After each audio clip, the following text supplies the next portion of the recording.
could be huge, but it looks like could be another kill. Yeah, Razor's wrap onto Marcuti ends his hopes.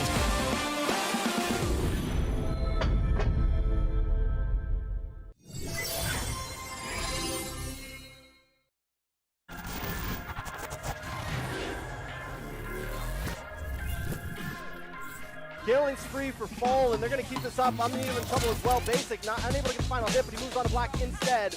Able to take him down 3 for 0, and Fall continues the fight, moves on to final, gets the triple kill. Hold on to Khan, the decimation, the Maniac, is it the Savage? Yes, easy peasy with the first one in NACT. Best player on a killing spree now. Marcuti places led in the backside. Drillsky there as well with that Shadow Stampede, but the hook comes in. A double kill for best player. Can we make it a triple? Yes. Turtle pulls, wait a second, a lot of damage. Comes in onto Kai, takes him out. Next is going to be Powerless. The hook just falls away from Pow, and luckily Zero is able to find Joybog there. And now Zero in trouble, taken out from Obazane.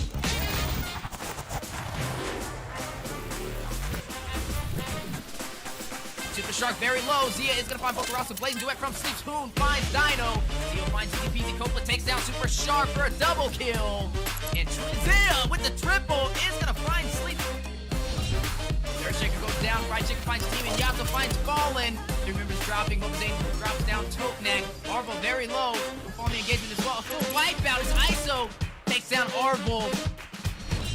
It's reactivated. 2 members falling to 1. Make that another falling, and Bloodhounds is just fighting it out. Coppola is going to find Fallen.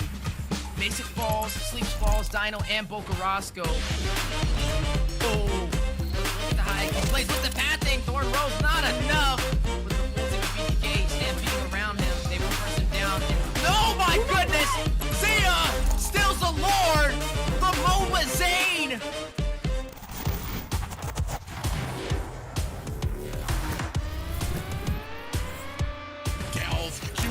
Is down, traded for Coppola, and down goes CPR. They are trading kills. I don't even know what is going on anymore.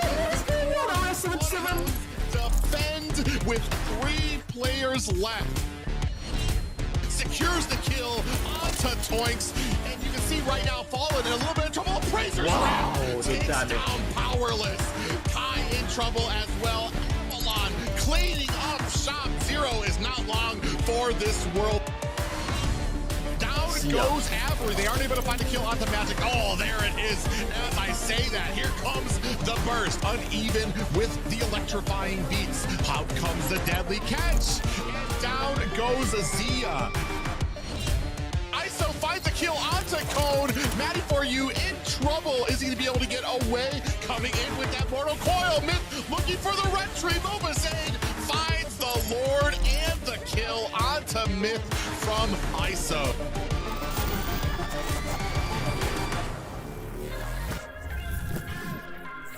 Once again, moving on to Coppola here, looking for the finish. Gets the final shot. That's a godlike kill over the side of best player. Zia's gonna flicker in, double kill. Dino goes down, and best player continues the torment.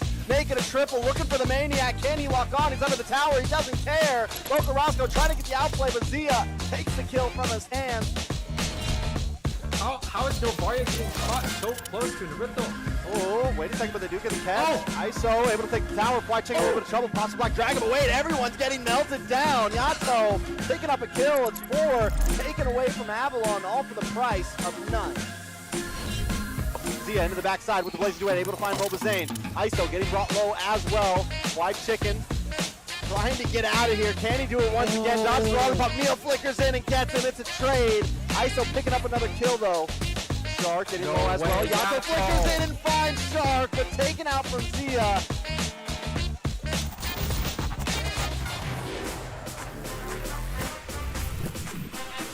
Blazing Duet dropping down. Merciless joining the party there low. DPR hits the decimation. Finds Avery. Gets a double. As he gets uneven. Gets DPR to a triple. As he finds Magic. A Maniac takes down Black.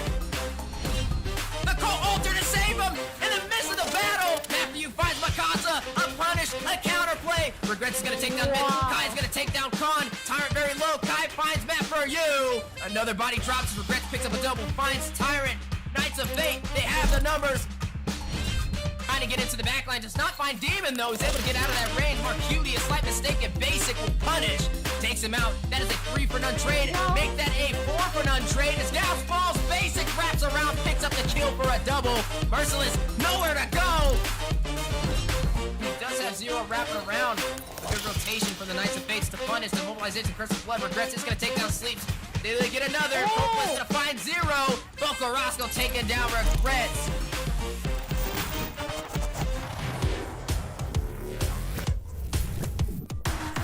Meanwhile, in the back, trying to go ahead and hold him off. Kai, big penalty zone with the flicker there, activates the Cold Altar. Is that going to be enough? Down goes Zero. And you can see Basic putting out the damage there. Yato with the cleanup there. Regrets in a bad way. T comes in, puts the damage on Regrets. Mobazane out to the back line, takes him out, finds himself almost the double there. No, he does find the double as ISO takes the tower. Does go wide. Joybot gets taken out by best player. Now set his sights onto ISO and another kill, a double for best player. Ooh, Zane trying to make them pay for it. Look at the taunting by best player. Recalls are out. Immortality for Super Shark has been activated. That's a complete wipe for BTK.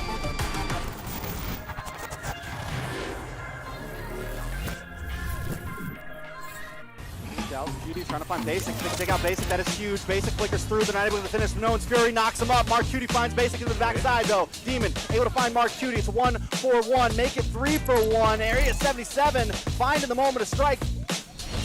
Franco, he's already taken a death. Bloodhounds looking for control over the pit as Kai and Zero waited out. The wall comes out, Mikasa dives in with the bravest fighter. Looking to target onto Boca Roscoe there. Out comes the falling star moon, but Easy Peasy still takes Turtle. And Dino is cleaning up. Oh, just what I'm talking about. He flickers in, gets the knock up. ISO picks up Black, and Mobazane shredding through under the tower. Able to find two before he falls down. Magic gets the shutdown though. A 2-man flicker set coming out from Chicken. Here comes Shark with the cutthroat onto the backside. Reckless tries to get the big push, brings everyone under the crystal. Zed comes in with that last insanity, finds best player. It's a little bit of response, 2-for-1 currently, but all their base is cracked open and Milo doesn't stop, neither does Mooney.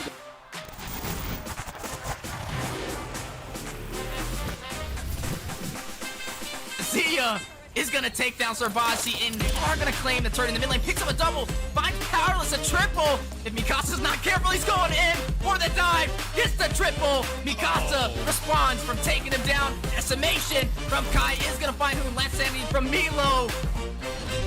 You are going to see the hard guard on the Tarzan, but Ice with torn apart memories for the denial will shut him down. Can't outheal this damage. T is going to claim a turret. Mobazane is going to find Basic. ISO takes down Demon. That is going to be a 3-for-none trade in favor for BTK. The huge save to keep their marksman alive. Zia picks up a kill off the assist, takes out T. Milo finds Chicken. Best player finds ISO. 4 members falling for BTK. Mobazane trying to fight out against a full team of TOB, but Zia, yet again, trumples over, takes the kill. A full wipeout as TOB now will push up the map.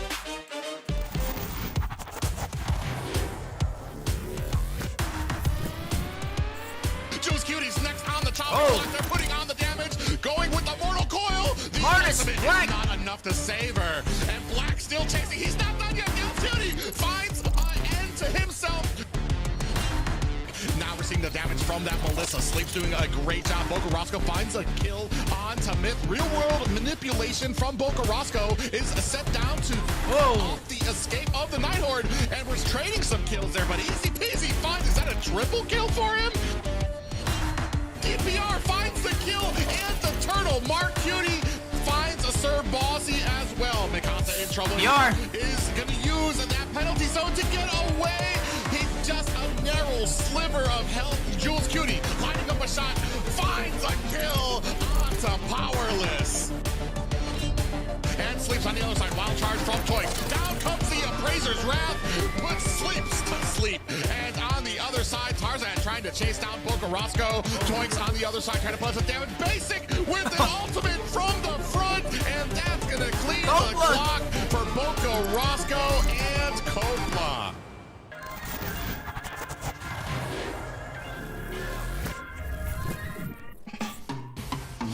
big wild charge lands on the Merciless. He's trying to get himself to safety from the bottom. In comes DPR with a decimation. And now Tarzan might be following as well. That's a double for DPR. And Victor gonna have to get himself away. Jules Cutie hot on the pursuit. The damage, another set from Chicken, stuns them against the wall. He's gonna be able, he's trying to get away, juking and jiving. Oh my. And that is gonna be a clean escape for Fly Chicken, while 4 members down for Area 77. T down very low from the back end. ISO with that blazing duet. Yato finds a kill onto best player, and now finally might have a little bit of a problem. ISO does get killed by Zia, but Fly Chicken finally able to bring down Yellow. Yeah, I mean, it's 3 for 1 plus a Lord. BTK definitely coming out on top. What is up, everyone? It's Liz here with the NACT Stage 3 recap. With the regular season all wrapped up and playoffs right around the corner, let's get up to speed with all the action. The top 4 teams for the playoffs are locked in, and it wasn't done without the biggest upset. Just when you thought Night of Fate or Bloodhound had it in their pocket for the last coveted spot, Area 77, the Sleeping Lions, roared back in just one epic weekend. And like Night of Fate in Stage 2, Area 77 landed that top 3 finish playing like real champs. And because knocking out Night of Fate on day 1 for the lower bracket is how they got to face off and destroy Avalon for day 2, their win-loss record against Night of Fate pushed them one step further, taking that victory home. But the story doesn't end yet for Night of Fate fans out there, as the latest roster adjustment just revealed Zero will be joining Area 77, playing at the Grand Finals live, proving the saying, it can't beat them, join them. As for Avalon, Hardy took that loss a little personal, where despite his team still making it to LA, he returns home to BTK playing as a sub. Now with Hardy back in the picture, is BTK one step closer to remaking history like M3? I guess we'll only know in the future. As of now, BTK finally pulled off a comeback against the undefeated OhioBrothers, reminiscent of last NACT. Mobazane, who faced relentless roast all season, finally had his redemption moment against the OhioBrothers with a dominating series win. To be fair, standings were pretty sealed for the two teams, and the OhioBrothers played at a man disadvantage where manager Rat had to sub in for Shark due to his Ohio connection. Still, the series left a stain onto the OhioBrothers, where I got Hoon himself to take us on an inside scoop. I heard you had a little nightmare where Chicken lived rent-free in your head. Tell us about it. Oh my god! Bro, I woke up, I had a nightmare. About what? Getting hooked by Chicken? I saw Franco with Chicken's face on it. Yeah. Flicker hooked me in my dream. You know, I told you that, right? In game, I don't even know where he came from. I know he flickered. I'm pretty sure I didn't see Franco in the map, and then suddenly I got hooked. I was like, oh, my bad, I guess. Because, I mean, the Gord game, when he was on Franco, that game I thought we won, but Franco came out of nowhere and they hooked me. I mean, even the last NACT matches, the second phase, we knew his Franco was pretty good, but didn't come as much of a threat because we had a lead the whole game, I feel like. But yeah, considering that we only played support heroes in the tank section, last NACT just gave more room for him to hook a lot. So I think that was the difference. Now, looks like Hoon got a little PTSD from Chicken's hooks, but who can blame him?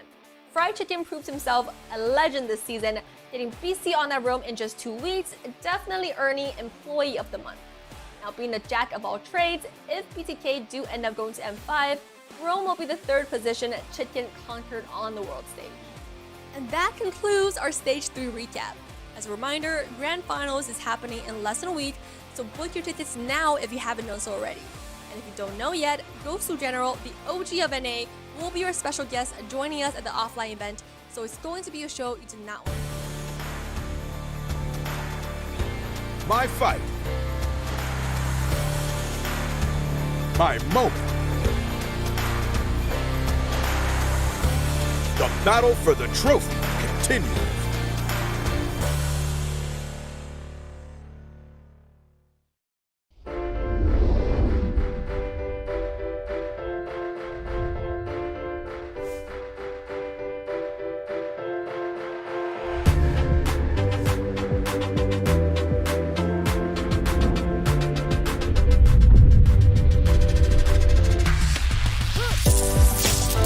find something in life that speaks to you, then you win that thing.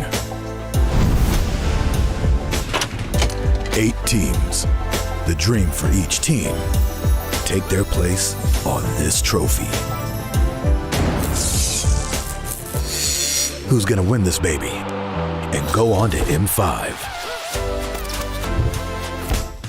If you want to hoist this holy grail, then know this: you will never be forgotten. Now it's your moment. Come and get it. It lasts a lifetime.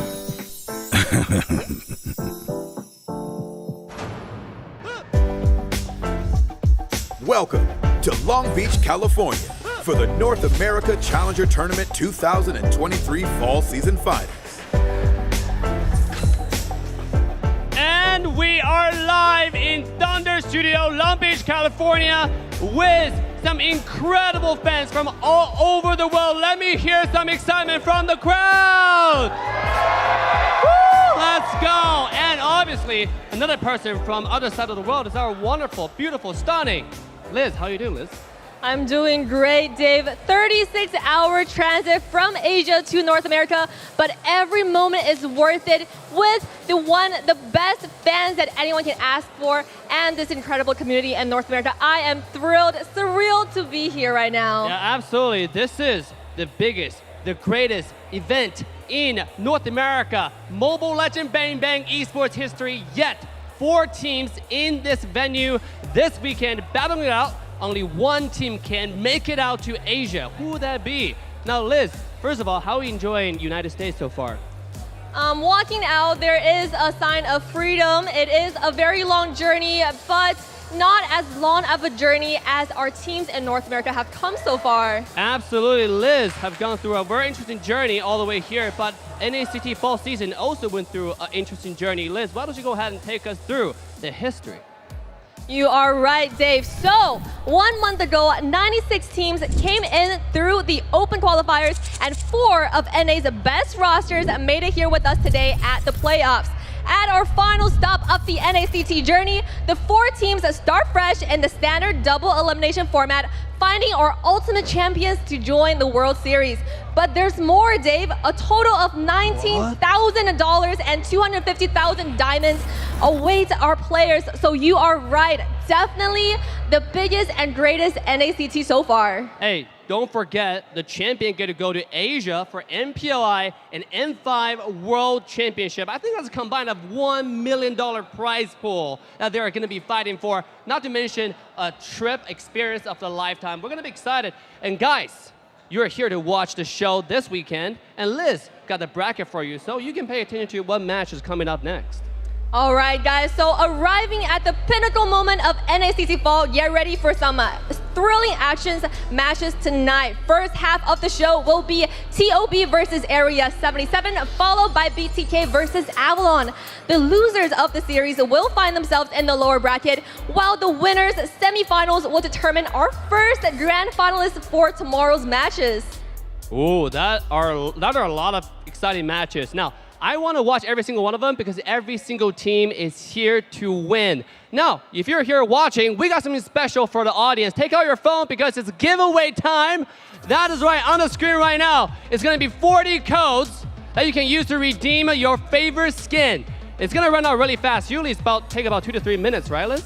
You're right, Dave. I've been doing this all season. So as always, we have 40 giveaway codes listed on the screen. So pull out your phones and type in that code to be one of the 40 lucky winners. I mean, if you follow this show diligently by now, you should have gotten at least one of these amazing skins by now. That's right. Use the code in the description right now to redeem your lucky skin. But hey, we also got some special guests from the Land of Dawn, Liz. Who is walking up to the stage right now? Absolutely. From the Land of Dawn, these amazing heroes teleporting into the arena, bringing the magic of Mobile Legends to life. First up, we have on the right side, Lolita with her hammer magic in the Halloween skin. Then, guess which hero this is? It's Daroth's KOF skin, that's right. Oh, the KOF skin walking into the arena. He got the fire. Then we have Ling's favorite therapist Angela joining us with her amazing costume. Oh, look at the dolls in her hand. Oh my goodness. Wow. How many hours did it take to make that costume, Liz? I think it was like 4 months. I believe it took her 48 hours to make that costume. So definitely our NA community are one of some talented bunch who mastered their craft. Last but not least, we have Matilda in that amazing skin. Her wand even glows. That's right. There is glowing on her wand, guys. You know, I don't know how that works, but it looks cool. I want to hold that one after this. Yeah, with that being said, ladies and gentlemen, you now see, we're going to welcome our cosplayers off the stage. You guys are awesome. Let's give them a round of applause. Woo! Now, with that being said, you've seen the community. How about let's hear a word from our players, because they're going to bring you some exciting matches today.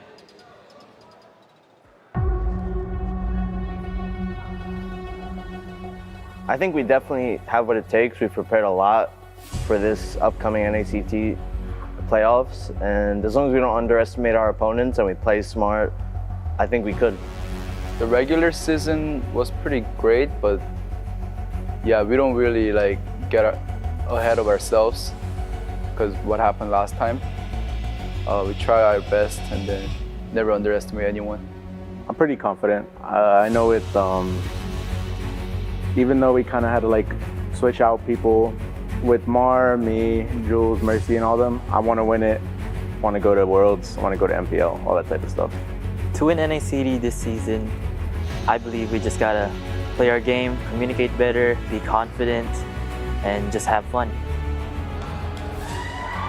Ta-da! It's a magic trick. It's Dave Copperfield. That's right, in LA. And I'm all of a sudden on the caster's desk with two of the favorites, community favorites, Trex and Private. How you guys doing today, gentlemen? I'm super hyped. You know, last couple NACTs, it was 2 teams, 1 day. Now we got 4 teams, 2 days from LA to Long Beach. I mean, what more can we ask for right now? Yeah, that's right. The triple threat at it again here tonight. 4 teams, 2 days, $22,000 on the line, and a spot for MPLI, a spot for M5.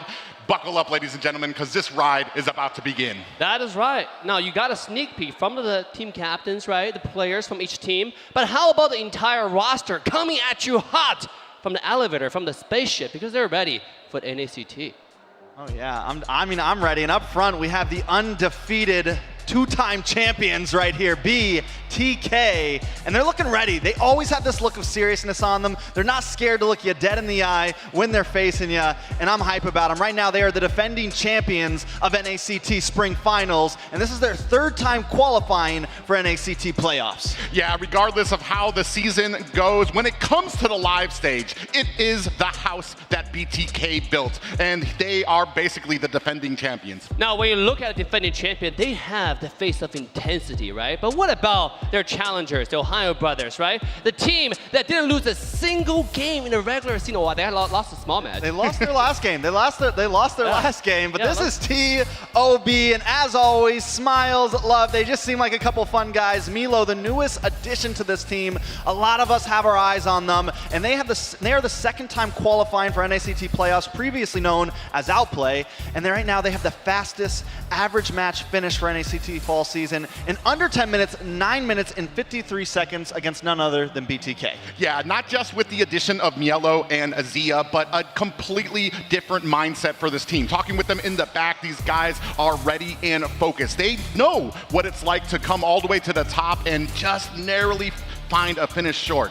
Yeah, TOB is ready. I think BTK is ready, but what about the challengers, huh? What about the teams that you came here that's gonna bring us a show? Avalon is about to show you what it takes to take on the intensity as well as some clean games. All right, now it looks like we're going to be taking a look at the one, the only, the 3rd place finishers for regular season. This is Avalon. Basic smiling, not something you see every day, but they also, you know, we've been seeing them. They look ready, they look hungry, and a couple of these players do have some stage experience. Right now, they have the fastest match win in fall season phase 1 with a 9 minute and 59 finish. Their team start basic got the only Savage during current NACT season. Not only that, but using Leslie?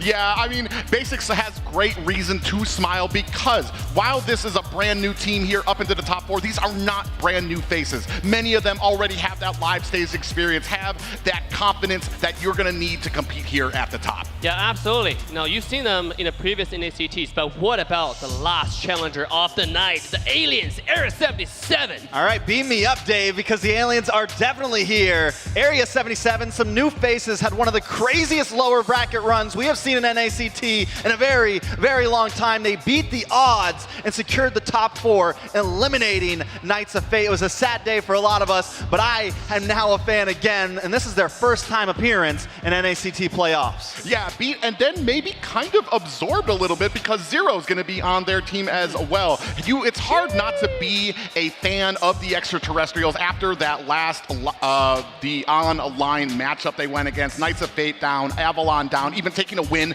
over BTK, and hopefully trying to mimic that here tonight. Definitely, Area 77 has brought us some exciting, exhilarating matches, but hey, we actually snatched our caster to ask about their predictions for this entire weekend. Not just match 1, but the entire weekend. Who's going to take it home all the way to Asia? Let's take a look. All right, there it is. There it is. The world now knows. They've been asking all of us what it's going to be, and the predictions are out. These are what the 5 of us think we got. Private, give me some intel. Well, I mean, I know last season I went with BTK, and this is still the house that BTK made, but it's going to be hard to make the same mistake again for the Ohio Brothers, so I have to narrowly give it to them. I mean, it's definitely 50-50 in my eyes, but in my standing point, it's BTK just hasn't lost the Grand Finals in NA yet, and until someone dethrones them, they will continue to have my vote. As a lot of people like to say, Zane's just got that dog in him. Yeah, you know what? I was looking at all the players. BTK still got the intensity, right? They got the focus. But at the same time, when I look at TOB, they're calm, they're collected. You see how they play in the last stages of the season. Really, really clean, fast games. But ladies and gentlemen, the first match of the day, TOB versus Area 77. Let's take a look at those stats. Yeah, we're going to be taking a look at the stats. TOB versus Area 77. I think this is going to be an interesting game overall. And taking a look at it, there's a few things to point out. Yes, it does look like Area 77 stats are a little bit higher here. But the reality is they have a lot more longer games. TOB being very efficient, being very quick, whereas Area 77 had to fight for what they got here at playoffs. And you can definitely see that in their damage and gold. Yeah, and when it comes to the rating, sometimes that can kind of fluctuate when you get into those longer games. And something to note there is that the rating still able to hang on to it is Area 77 to kind of get a little over on the Ohio Brothers. But, I mean, there's a big and vast difference between the play styles here.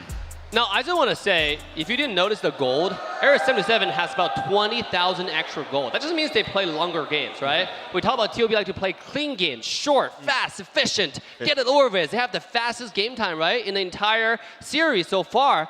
And Area 77, can their long, dragged-out late game strategy beat TOB? Let's find out. So it's efficiency versus stamina right here. You know, who can last it out? Who can try to finish fast? TOB, the quick finishers. I like it. They're going to be able to pull this one off. And I mean, they do.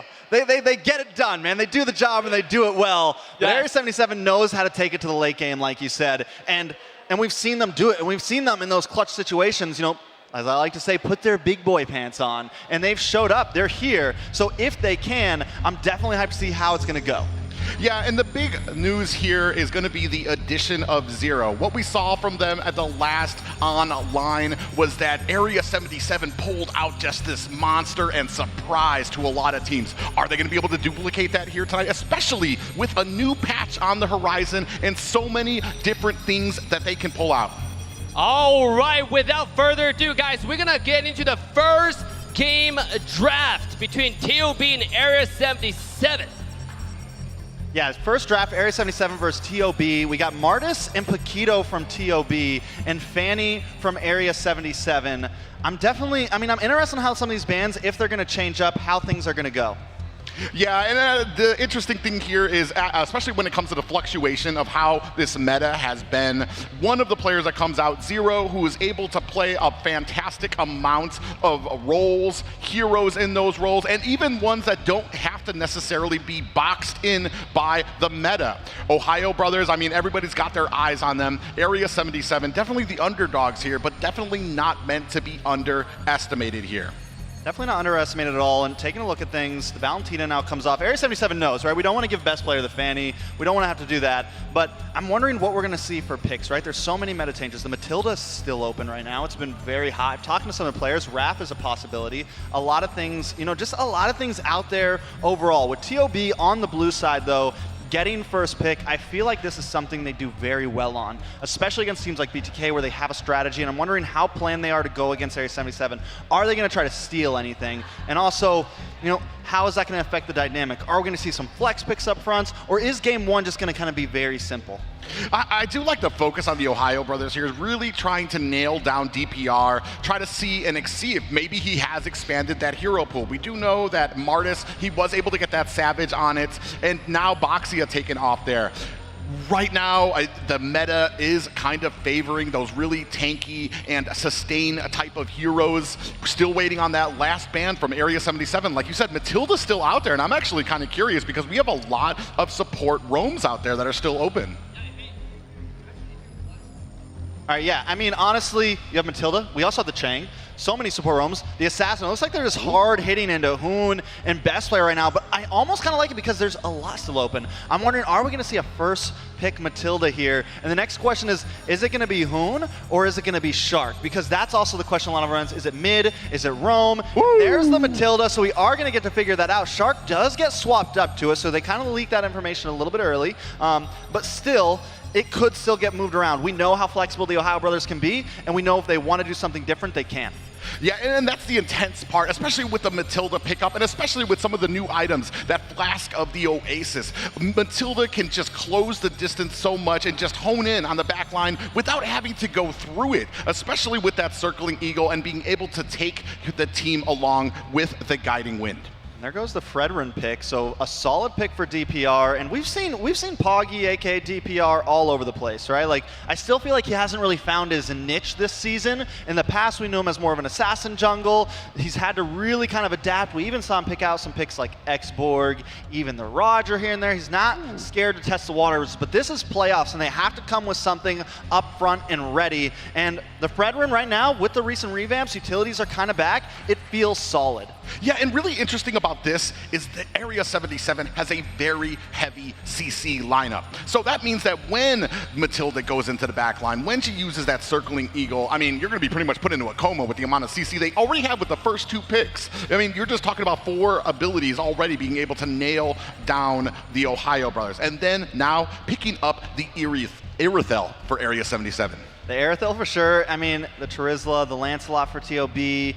Looking like, and then not to mention with the Matilda, a lot of movement on the side of TOB right now. Heavy rotations, heavy engage, heavy dive. They already kind of have an answer to this Aerithel. So now Area 77, I feel like we need something to slow them down. We need something to kind of maybe stun them up, stop them from getting to our back lines, because Aerithel is definitely going to be their major damage dealer here. So a lot of things comes down to how Area 77 is going to be able to stop them. Last phase of bans coming in. We have the Navario ban from the side of Area 77. We have the Angela ban from the side of TOB, and now the Yi from Area 77. So the mages and supports are getting taken off the table. Yeah, and the big thing here is that we have a great setup on Area 77, where we have the tanky CC front line, which will allow the Irithel, especially with Marcuti, arguably one of the best marksmen here in North America. You give him time, you give him space, he is going to hurt your team, and that is what Area 77 is trying to set up here. However, what we're going to be looking for in the early game, where the Ohio brothers seem to shine, is with those rotations, able to get to the side lanes, able to get those picks onto him,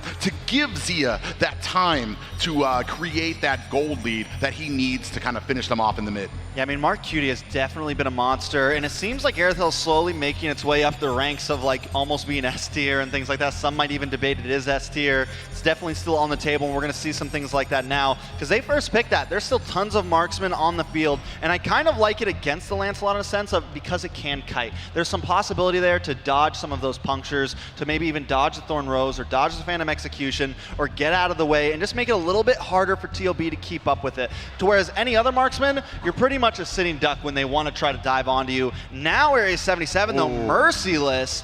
bringing in the Esmeralda. And we've actually seen this triple fighter type of composition from Knights of Fate, who were eliminated by Area 77. Maybe a little bit of Zero play style leaking onto the rest of Area 77 with that very tanky composition that they have, but it looks like the OhioBrothers kind of exchanging that. They want mobility. They want that ability to kind of close the distance very quickly, and especially because the cohesion between a Matilda and a Lancelot, because that guiding wind acts like another dash, which gives Lancelot a free stack as long as he goes along with her. All right, so TOB just like fully embracing the patch notes right now. We got the Ixia, we got Faramis back on the field, we got the Matilda, and whoa. Gushin. I don't think that's a vibe. Yeah, I was about to say there's no question on who's going to be picking up that Gushin. Zero always liking the flex that outside the box pool in that mid lane. Literally, I was just talking to Hoonan. He's like, one of my worries about going up against Zero is he thinks very outside of the box, and it's either going to make it very easy or a huge problem. So let's see if Zero's outside of the box thinking with this Gushin can pull it off, right? So with his skills, he can get a lot of spread burst damage, a lot of AoE damage onto the onto the Netherrealm. Almost said Cult Altar. Onto the Netherrealm there. So I mean, there are some possibilities. He also has nice movement to maybe get away, or even chase down the Matilda, or chase down someone trying to get away. So in theory, on paper, the Gushin looks like it could be a possible clutch pick. It's just, can they pull it off? Well, ladies and gentlemen, we're going to find out exactly that here. Game 1, here to set the tone for this NACT playoffs. It is going to be the OhioBrothers taking on Area 77. All right, so let's set the storyline, everybody, because this is Area 77, the number 4 slot coming in, and they just got it, going up against the number 1 slot here. It's definitely a mountain to climb, but Area 77 does seem prepared. Let's take a look at some of these emblems. A whole lot of tenacity on the side of Area 77, from the Airthil, the Esmeralda, and the Edith, right? On the side of the OhioBrothers, a little bit of speed, a lot of quantum charges, plus the movement speed, and Zero already taking some damage. Yeah, they are ready for those early rotations from Zero. They saw that pick, and they know exactly what he wants to execute in this early game, and they are trying to punish him for it. Yeah, I mean, so that's going to send Zero back, right? We're already a little bit behind, and the OhioBrothers, as we know, like to be efficient. They like to push the envelope, and with a movement speed composition like this, with the Matilda, Area 77's going to have to be careful. You have the Lancelot, who's going to scale insanely if they're able to get that. So Area 77, I feel like the win condition is drag this out a little bit. Try not to die too much. We need to get Marcuti online. We need to be able to pull that off. Same thing with Zero. We haven't seen the Gushin a whole lot, but when we do see it and it scales, the damage is definitely insane. And with the magic burst plus the physical burst from Marcuti, it makes it hard for TOB to choose those items when that mid-game spike comes. Yeah, we were talking about it earlier. The long game Area 77 feels most comfortable. Those tenacities are everything about this composition. The emblems, their play style is geared towards the late game, and that's what OhioBrothers are looking to kind of punish in the early. Still not much, a big respect for both of them. A little bit of the skirmish up at top in yellow. Between 3 members, might not be making it out of that. Zero gets the kill. First blood in playoffs, going over to Area 77. I don't know if it's going to mean anything huge, but still not something a lot of us expected. Turtle now getting worked on. Yeah, and that kind of sets the tone, especially when it comes. You're a man down for the Turtle. DPR gets the Turtle. Now we are in a skirmish. Area 77 pressing the gas to the OhioBrothers. Big Netherrealm there, and a penalty zone lands onto 2 members. Merciless able to kind of help the team escape there. No worse for wear. Still 1 death on the OhioBrothers. Yeah, so 1-1 right now. Or no, DPR didn't take a death there? No, he got the turtle. DPR got the turtle. I thought that was the death symbol. No, so DPR takes turtle, plus they get the kill. The OhioBrothers falling a little bit behind. It's not a whole lot of gold. They have the Lancelot, like I said, they have the movement speed, so they're able to kind of keep up with this farm rate, even though Area 77 should, in a sense, maybe have more gold, but no. The OhioBrothers, always known for rotations, able to keep up. But Zero, the pressure is definitely there. On the Hoon, and Hoon back backing off very smartly, trying to create that distance for best player to get in there. Zero in trouble, comes in, and that's going to be a wrap. 1-1 for the Ohio Brothers in Area 77. Now that's something you sacrifice with the Gushin, right? You sacrifice a little bit of that escapability, a little bit of a fight over the litho, nothing too major. Don't think Area 77 is going to push it, but Zero's going to have to be careful. If he needs to engage, I think he needs to have somebody with him, or he has to know where every enemy is, because if best player continues to catch him like that, it's going to become a problem. Because what you want with this Gushin is to scale. You want the burst damage. You want to be able to blast through those Nether Realms and to blast through everyone else. Well, what we've seen from, especially when it comes to a team like the Ohio Brothers, they're not going to be making the mistakes of kind of putting themselves out. Or actually, as we talked about that, DPR and Mark Uden, this is just what I was talking about. The spacing with it, they're always on alert for some of those ganks, especially in the early game. Zia does a masterful job, even when he's behind. And we can see that here in this first opening 4 minutes.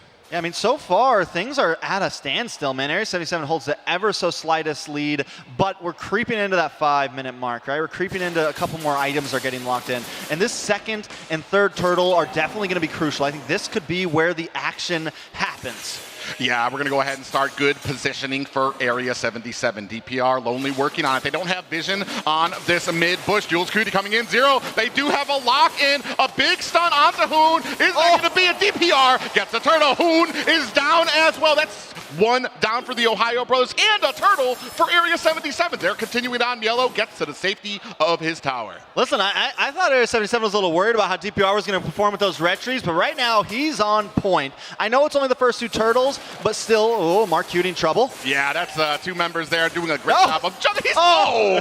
Super Shark narrowly able to get those last hits off to get a kill. 2-2 tied up. A little more action though. Zero in a bad spot. Yeah, Zero comes in between three members. That's not where you want to be. Zia getting the kill there. Now they're trying to go on to Jules Cutie, who is going to go ahead, try to defend and clear out these minions. Still not a lot of macro for both players. Basically, a few jabs out there to set the tone for this 5 minutes. All right, so 3-2. Area 77 leading still by a very small gold lead. But honestly, in my book, man, I'm still a little rough with the Ixia, right? Like, how is she going to really scale? We still don't have that much information on her just because she hasn't been picked all that much, but we know how Aerithal scales. We know the damage, plus you bounce it up with the heavy crossbow, you get the splash damage, and that helps deal with the Nether Realm as well. So if Area 77 can keep this pace, I want to almost give late game to them.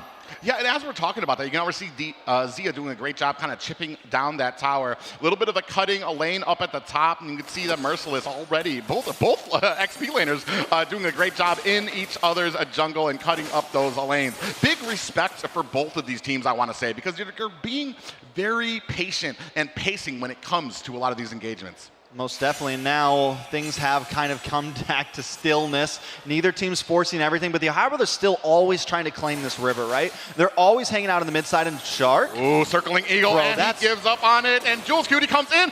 Definitely not able to get anything just yet, and unfortunately we have our first pause. Can we talk about that Matilda revamp? The fact he can just do the full-on drive-by, man. He's just like, woo, I'm out of here. I mean, no problems at all, can bounce around everybody and then escape. So it's not only an engagement, it's one of the perfect escape mechanisms you could ask for, while being able to kite and do damage. So I mean, this is something that I think is going to be huge throughout the rest of these playoffs, this Matilda pick, right? And how is it going to scale too? If someone wants to put it in the mid lane, things like that, I'm excited for it. Yeah, and not just that, but like we have some item revamps as well, and then the addition of the new item, the Flask of the Oasis, which just gives her way more, I was going to say lethality, but defense for her team. She's just so much that she can do, especially with those guiding winds, to get her team out of harm's way or put them into it with a very fast engagement. Yeah, I mean, it's definitely going to be interesting, right? I think right now, though, taking a look, as I said, Area 77, the only problem is Zero. I think that could be an issue because Hoon, like the Fermis, you never expect it, but the damage does start to get there, right? Like the burst damage, the spread, and it can be huge. Plus you get those pulls. So if Zero continues to fall behind, it could be the saving grace for the Ohio Brothers right here because like I said, that mid lane, it can start to pack a punch even in the late. So as long as he plays well, which we know Hoon always does, if he can get a crazy Shadow Stampede, if he can get a crazy grab, you pair it up with Super Shark, you pair it up with Milo, I definitely think some things could happen for the Ohio brothers. But at only 6.5 minutes in, 5 deaths over the whole board, it's definitely hard to tell right now. Well, the interesting thing here is at the engagements, you can see a great job by Area 77, great positioning on the map. They're able to look out, they catch Hoon rotating in and are able to take him down. So you take out that Nether Realm very early in the fight, and it's just no longer an option for them. Not only that, but then DPR doing such a great job. I mean, some interviews with him before, he knew that he had to diff best player if he wanted to succeed in this NACT. Not only that, I mean, so we have that comment. He's got a diff best player. That's his only option, right? And he knew the games today. So he's like, listen, like he knows best player is going to be one of his hardest challengers, but it's like, that means I got to beat him, right? That means I got to do it. And then Hoon, on the other hand, thinks that Zero is going to be his biggest challenge, but also it could be his easiest. So right now, those both, I mean, just two major storylines going through both of these teams. And just, I feel like a lot of line, even though it's only game 1, like TOB, if they lose this, it's huge. Area 77, if they win this, it is huge, right? But either way, for a game 1, there's definitely a lot on the line. Ooh, narrowly getting out of harm's way there as we are jumping back into the action here, ladies and gentlemen. Yeah, now jumping back in Area 77, Turtle back up. 6 minutes, 40 seconds. DPR going to try to claim this again. Will he go 3 for 3? Yeah, you can see best player definitely not wanting to be hesitant again. A big penalty zone lands onto the side. Yellow takes out Zero. That is 1 down for Area 77. Setting up. The Ohio brothers do not want to give up this last turtle. Down to grab. DPR captures himself within the fray of the Ohio brothers. It doesn't matter. He says, this turtle is mine. Ooh, is he able to find Marcuti, though? 1v1 in the bot lane. That can be huge. But someone's starting to catch my eyes, Private, and that's Merciless. Yeah, we just saw him in the face of 3 people. And yes, the Esmeralda, its laning phase is a little rough, but he's getting to a point where it could become a problem. Yeah, and he is trying to defend this tower. Not going to be any work there. Zia actually started to get up. Oh, yeah, very right, but Super Shark always in a great position. It's no wonder he is the #1 roam in North America. Always there and always ready to support the team. I mean, but with the Esmeralda, it's exactly what they need, right? Whereas Milo, on the other hand, you have these big engages, you have some CC there, and you have damage. The Esmeralda, it's going to create space, and if Merciless can do that correctly, it can open up space for Zero and for Marcuti, because Zero's having a heck of a time right now. They are just targeting him down. They literally left Turtle just to go grab him real fast, then came back to Turtle. Luckily, DPR able to still get it, and that is probably one of the things that's really keeping Area 77 in the groove of things. They haven't gone behind like 2-3K gold yet. They're able to stay in there getting some of those neutral objectives. So now, with no more turtles, Lord's going to be coming 45 seconds. Can Area 77 try to turn the tide? This is just amazing because Super Shark definitely didn't see them go into there, but just his presence on the map already knew that there was something waiting for him in the name of 2 members of Area 77. He just does such a great job of getting that distance without putting himself into harm's way. Speaking of which, best player, a little bit of tippy tap there with the Thorned Rose, catches 3 members, but no worse for wear as both teams reset on the map.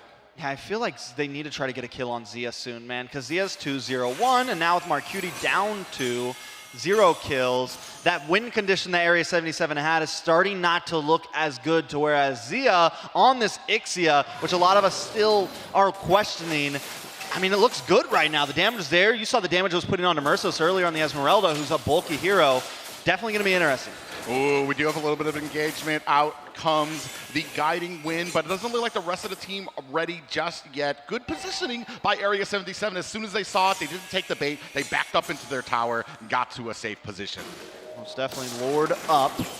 DPR going to come in quickly. Area 77 not going to waste any time, and I think it might not be a bad play, but wait a second, in the backside. Into the deep line, Zero in a little bit of trouble. Best player has locked his sights on, takes him out. But here at the mid, Merciless, we were just talking about it. Oh, we do have the Nether Realm is out, and the Circling Eagle is out as well. Zia finds a tower on the other side. Marcuti in trouble, taking some damage, but now in a bad way between 3 members. Mielo, is he going to be able to find and escape? It doesn't look like it. You can see Marcuti with the heavy crossbow putting on the deeps to Mielo, and that's going to be all she wrote. 5-6 in favor of the Ohio brothers. Marcuti the Magician pulls off another one, able to make a couple members of TOB disappear right there.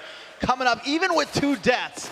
He knew the moment, they waited for it, they had it, and this is gonna be a first Lord over to the side of Area 77. Yeah, who would have thought this was the way the first game was gonna go? Ohio Brothers, a little bit of a struggle against Area 77, but we were talking about this. This is like kind of a new team. They have the new blood in their systems. They are ready to perform here, and especially with their first visit to the live stage. I like it, man. I mean, Area 77 showing up right now. It's game number 1. We just started today. TOB on the back foot, but we can't cut them out, right? They definitely have play potential. They have 5-man fight potential. They have macro potential. They have a lot of opportunities. Area 77, just like they always do, coming up clutch in certain team fights. And when they tip these scales, they normally do get some good things out of it. So can they take a few towers here? Can they make this count? Yeah, we're going to find out. This is the first Lord, non-luminous, not usually a huge threat. You can see TOB, great job. They're going to go ahead and stop it before it's even able to put hands on the mid tower. But Area 77, great positioning, going to go ahead and clean up a top tower for their efforts. Along with the bottom, so Merciless going to also try to bully down on this bot side another tower. Don't think they're going to be able to get it. TOB onto him a little bit too fast, but I don't think anyone can really kill Merciless right now unless they get a huge stun. Zia definitely a threat, but Merciless feels comfortable about it. Oh! Yeah, big knockup lands on the 3 members, and they are in trouble the entirety. Area 77 comes in, 0, gets a kill onto Zia. There, Super Shark finds a kill onto Jules, Cutie, and down goes the Ohio Brothers. Only 2 left. It's Yellow and Best Player trying to fend off this assault from Area 77. Down comes the Appraiser's Wrath. Hoon still up at the front line. They are trying to punish Area 77. Best Player in trouble, and he goes down to Cutie. What a fight for Area 77. Ding, ding, ladies and gentlemen. Beam me up, because the aliens have landed. It's 9-8 right now, and Area 77 leading at 4,000 gold. 12 minutes in, they're cracking the towers. They're coming for the inhibitors. This is just game 1, and they look good. Cutie able to kite around right now and just continuously output damage, and it feels like the Ohio Brothers just can't get to him right now. They just can't get the finishing hit. Yes, there's a lot of damage from Milo, but Best Player also just having trouble bobbing and weaving through. And not to mention Jules Cutie switching to the roam position right before playoffs. Definitely getting some solid sets in right now. He's 1-1 and 6 assists, over half of all the kills he is involved in. Yeah, and it's almost kind of like a different DPR that we've seen. Usually he tries to be in there, be the playmaker, get those kills, but he is very satisfied just getting that tankiness, getting that CC in there for the team. And this has been providing them with enough sustain to allow Cutie to do that damage, to allow Merciless to get in there. And it is punishing the Ohio Brothers. Yeah, and I mean, at this point, Area 77, with the lead they have, they feel confident, they look good in the fights. Even when the Ohio Brothers try to turn the tables, it just feels like Area 77's composition is winning out right now. Like when it just comes to raw output versus raw output, they are winning out in these team fights. And with this gold lead now, as long as they take this slow, they could do better. But Jules. Yeah, Zia actually gets a quick kill there, and then we do have the Netherrealm is out. You can see Zero get taken out by Best Player. Things moving forward for TOB. Merciless actually finds a kill onto Zia in the back of the Appraiser's Wrath, plus some damage is going to be able to finish off Mielo. That is 2-2 deaths there, and that's going to be possibly a Lord for Area 77. Mercy, mercy, mercy. 2-1 and 7 right now. But let's talk about DPR2. 0 deaths, and on a Fredrin, that can be a problem. The damage is just not messing with him. He's sitting in the middle of 5 members, exorbitant, tanking it, eating it up right now, and Area 77 are ready to dish it back. They take another Lord. How many inhibitors can they crack here? Yeah, we're taking a look. Right now, we're at the 14-minute mark. A lot of items coming on for a lot of these players right now.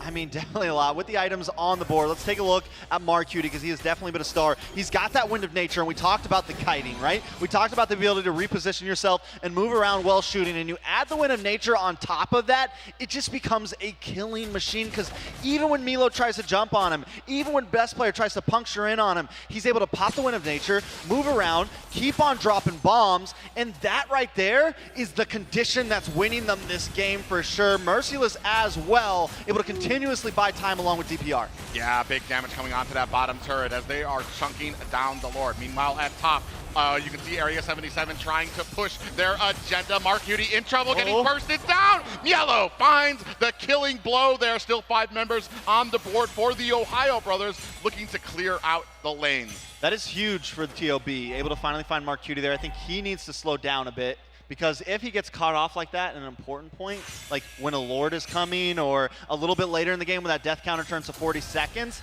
it's GG's for Area 77. They have to keep Mark Cutie alive. Yeah, and that's what happens in a lot of these games is where, Yellow does use that penalty zone. They're not going to have that for a few seconds. In comes an engagement, big pop. Zia goes down. That's a lot of damage taken off the board. NetherRealm is out, and they are chasing down the Ohio Brothers. They don't want to take away this advantage. You can see Zero comes in there.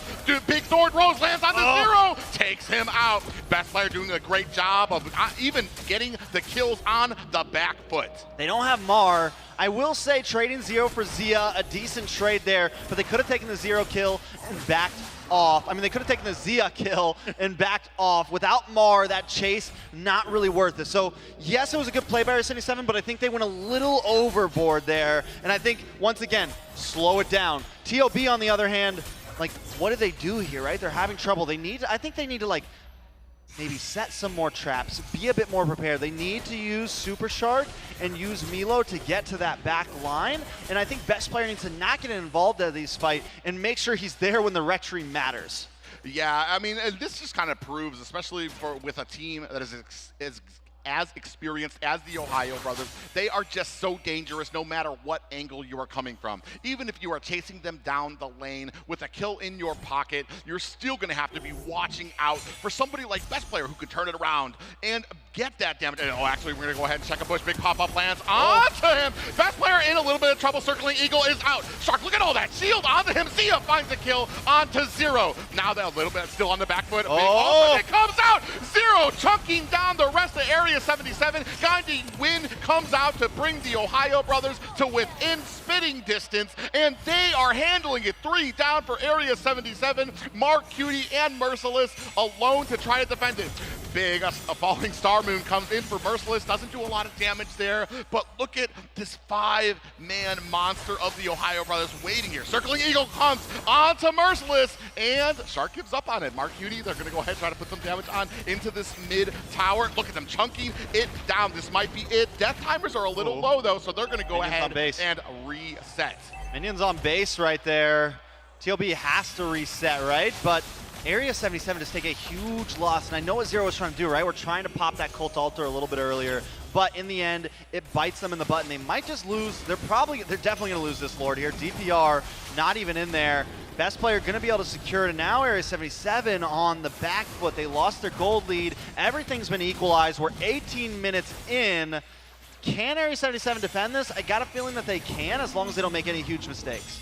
Yeah, and that is kind of the question here when it starts coming as when all the pressure that we've seen the Ohio Brothers under, all they need is a mistake. Area 77, you said it. They need to slow down. They need to get their wits about them. Oh, Mielo coming in here to a rapid push between 3 members of Area 77. Hoon on the outside. A big flicker play comes in, pops up DPR. You can see him taking a lot of damage there. On the side there, Super Shark comes in with that guiding win. Another immortality has been popped for Jules Cutie. Zia with the kill on under his belt. In comes Best Player with that fast executor. You can see Zia with that ultimate chunking down the rest of Area 77. Lord has been taken down, but there is only 2 members left for Area 77. Big penalty zone lands on the Mark Cutie, and that's going to be a wrap. Game 1 goes to the Ohio Brothers. So it looks like the efficiency and the stamina goes to the side of TOB in game number 1. Just able to really hold that out. Even at a 3-4K deficit, they keep their cool, they keep their calm, they wait for the moment to strike, and they take it. Yeah, I mean, an exciting game by them. I mean, I'm going to say probably a big collective sigh by the team there. A little rocky there in the beginning, but as we've seen in the regular season, the Ohio Brothers, just this machine. If you make a mistake, if you make a misstep, they are going to be there to close the distance and close the game. Yeah, I mean, Area 77, though, there's still a spark of hope there. I think there was just some mistakes in the end game. They had a huge lead. They had 3-4K gold lead. They needed to take it slow, but they continued to try to push those fights. Zero continued to try to take something. I want more. I want more. I want more. And in the end, that's what kind of caused them the loss there. Dave, what do you think? Dude, I was watching the game from the backstage. Dude, the combo of Mathilda and Exia, you know, atop of the Faramis. I think it was a triple pull on the bottom side when it saved Azia.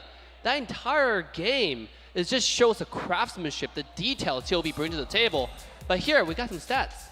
Yeah, taking a look at the stats, the Ohio Brothers win out 18 to 12 kills, 18 minutes and 59 seconds. Let's take a look at Shark here. 3, 2, and 12.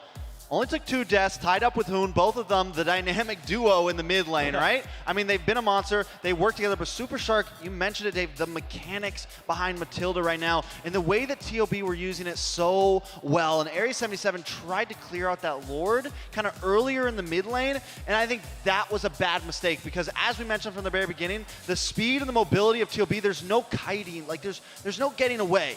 You either need to have the Wind of Nature, you need to have a way to go through the fight, or they're going to dog you down.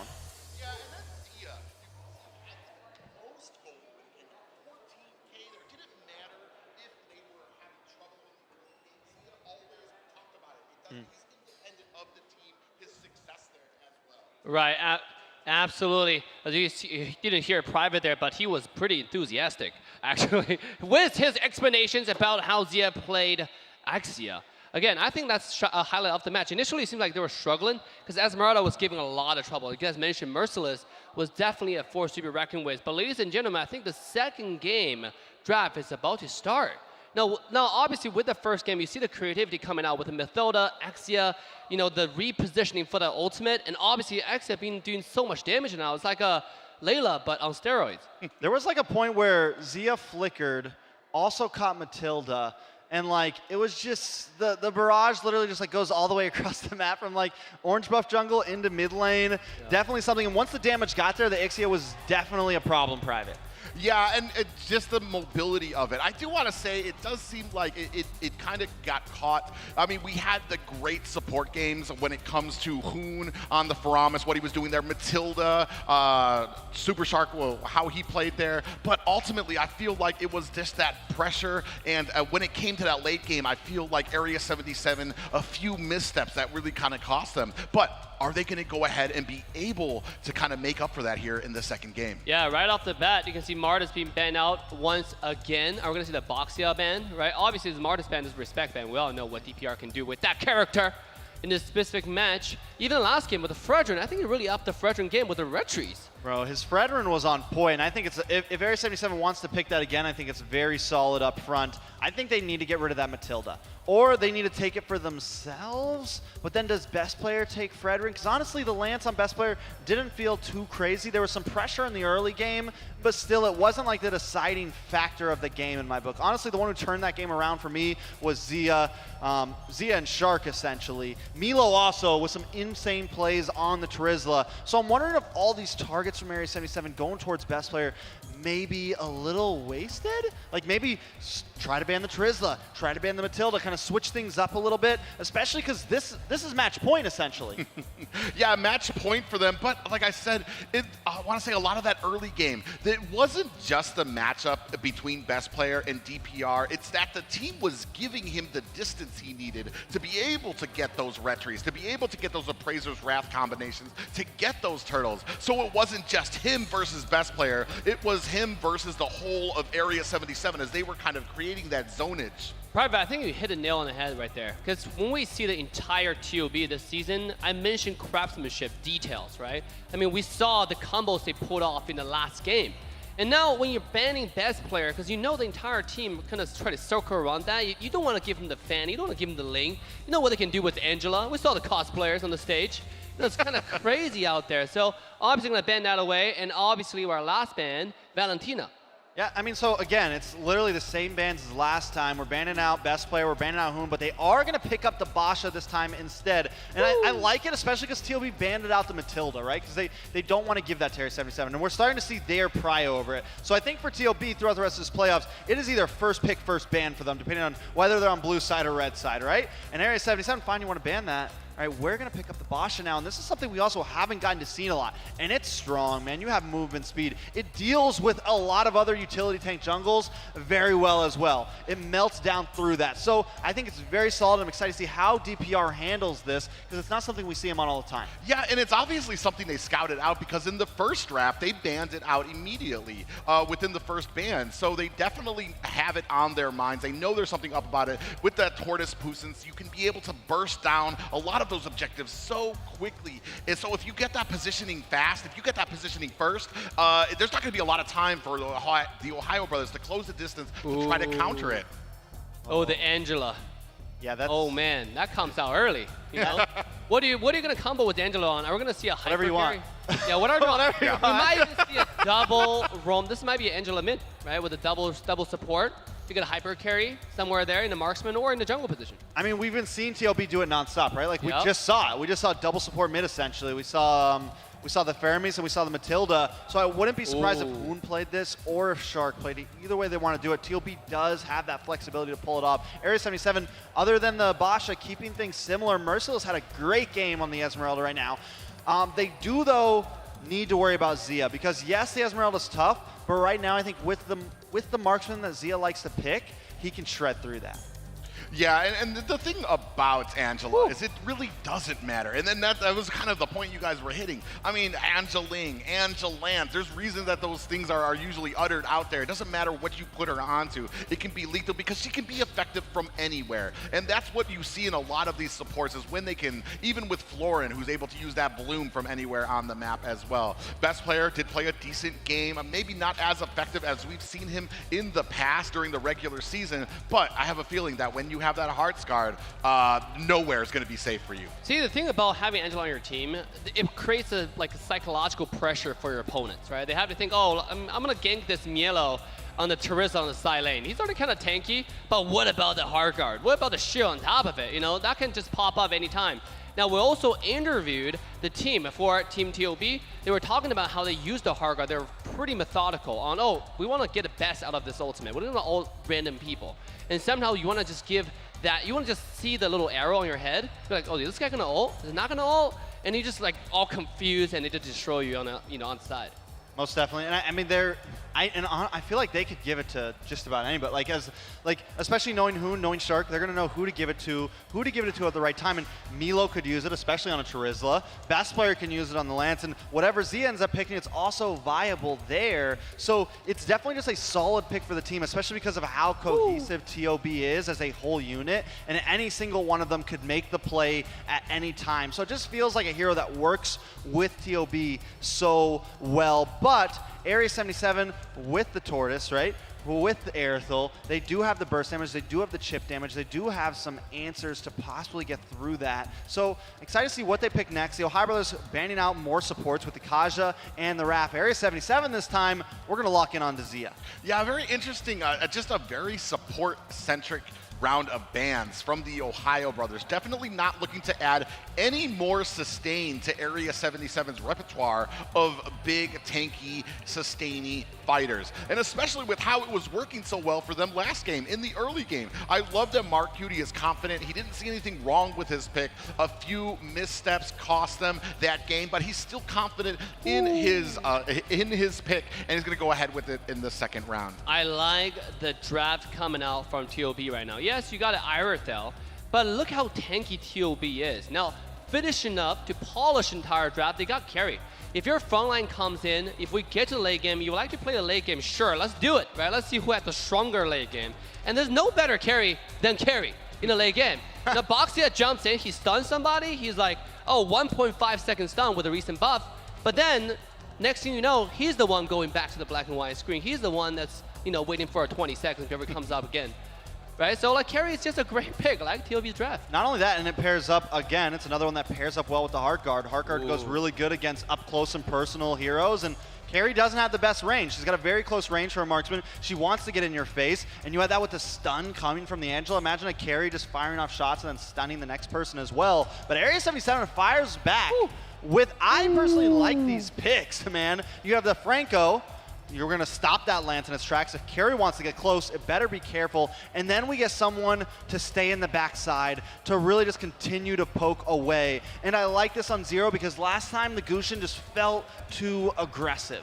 Yeah, and this is going to give him a lot of that distance. We already know the mechanical ability of a Zero. Mix that with a Navaria, with the sniping ability they have. That's going to mean a lot of trouble before you even start a lot of these fights. The only problem is she doesn't do great into assassins. Best player might be able to zoom through the entire team, close that distance on her, but I assume you're going to have that Franco there waiting for it. Ooh, as we finish the both sides draft, ladies and gentlemen, this is match point for the Ohio Brothers before it goes to the winners grand finals. Are we going to see a full 3 match, or is it going to be a 2-0 stomp from the defending, should I say defending champion for the regular season? Because they're #1, right? The defending crown, we will find out. Let's get into game 2. It's debatable. Debatable, Dave. It's debatable.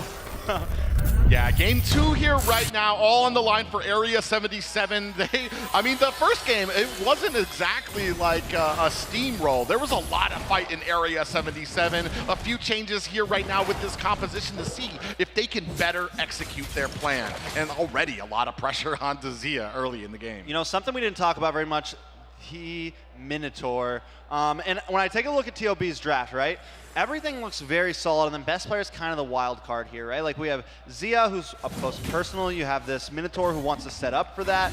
You have Hoon on the Angela, who also wants to jump into Zia, jump into Milo, or jump into best player. Then you have Milo, who's also up close. We're kind of divey here. We kind of want to bring things together, get these knockups, get these stuns, and let Zia do the damage. But then best player, picking that up early, gives some flexibility into I can get to the back line. I don't really need to stick with my team here if I don't want to. I have the way to move around, try to get to Zero, try to get to Marcuti. So I definitely like the composition that the Ohio Brothers have brought. Yeah, and you can see a little bit more focus this time onto that gold lane. They know what they were up against last time, especially when it came into the mid-game. DPR dives under tower. That is Zia in a little bit of trouble right now. DPR cutting off his assist. That's going to be a clean kill onto Zia. Supershark still in trouble here. DPR maybe linked. Zero with the snipe. Oh my God, they came into this game planning that. They had to. You don't go for a 4 or 5 man Goldman gank without thinking, hey, we're going with plan B today, all right? This is game number 2. You guys know the plan, right? Everyone goes down, gets the kill on a Zia, and then Zero. This is what I want to see. Yes, I love the Gushin, it's spicy, but you got aim, and he just took him out. Yeah, just when he thought it was safe. I was talking about, you know, perhaps Lance, best player with that Angela combination, with them not being safe under the tower. But Area 77, right from the get-go, already proving they have a plan of attack under towers as well. DPR starting off on this turtle. It's just Supershark giving them a vision. Great positioning by Merciless in the back. Comes in, doesn't land with that falling Star Moon. And a flicker by Jules Cutie is going to get him out of there, but more than enough time for DPR to claim that turtle. Yeah, I mean, it works so well, right? You get the hook, you stall them, you make everyone go for Jules Cutie, but while this is happening, DPR's doing his job. He's getting the turtle. They've already got 2 kills, and this time we're 2.5 minutes in, and it's a 1,000 gold lead for Area 77. This is insane. The Ohio Brothers normally have one of the best laning phases than any other team. Oh, yeah, as we're talking about that, Marcuti in a little bit of trouble. In comes a beautiful suppress, and that is going to be able to secure an escape for Area 77. That was clutch. That was so much more clutch than anyone can really think of. Like, because if Marcuti went down there, it starts to even out the pace. TOB starts to get a little bit of a comeback for Zia, but now he just has to go back to base. He doesn't take a death. Let's take a look at some of the items. On the side of Zia, he does pick up boots. Marcuti only picks up the first pair, picks up the leg plates to get a little bit of defense, and it looks like we're going straight into... I forget. I mean, I want to say a little bit of a lead right now. DPR definitely having a better time when it comes to kind of chunking down that to get that farming done right. A little bit of a struggle for the Ohio Brothers right now. Big hook lance for Jules Cutie. In comes DPR from the flank. Not too much caught there. Ooh, nice little vision. Shark in a great position to protect Zia. You know, I didn't even think about this. With a lineup that Area 77 has, that Astral Echo, that vision that they're going to get every so often is going to be so crucial because you have Jules on this Franco who's going to get the hooks. You have Zero as these long hits. You have Merciless who wants to get flanks. And you have Marcuti who just wants to stay safe, right? So having that vision on a team that's like TOB, that likes to move, that likes to try to throw out baits, that likes to try to flank, it is going to be so huge for Area 77 in these upcoming fights as we creep into the mid, as we creep into the late. Area 77 still leading about 800 gold right now. We're 4 minutes in. It's 2-0, and it's a match point for TOB. Can Area 77 even the playing field? I mean, when it comes to this early game, actually great positioning by Niello here. DPR doesn't realize it. In comes best player. A few dashes in. Down comes the penalty zone. Best player captures the turtle. A little bit of a skirmish here right now. Best player finds the kill onto DPR. A big pop-up lands onto Niello. Down goes Merciless. That is 2 down for Area 77. Heartsguard is out, and the TheOhioBrothers getting away like thieves in the night.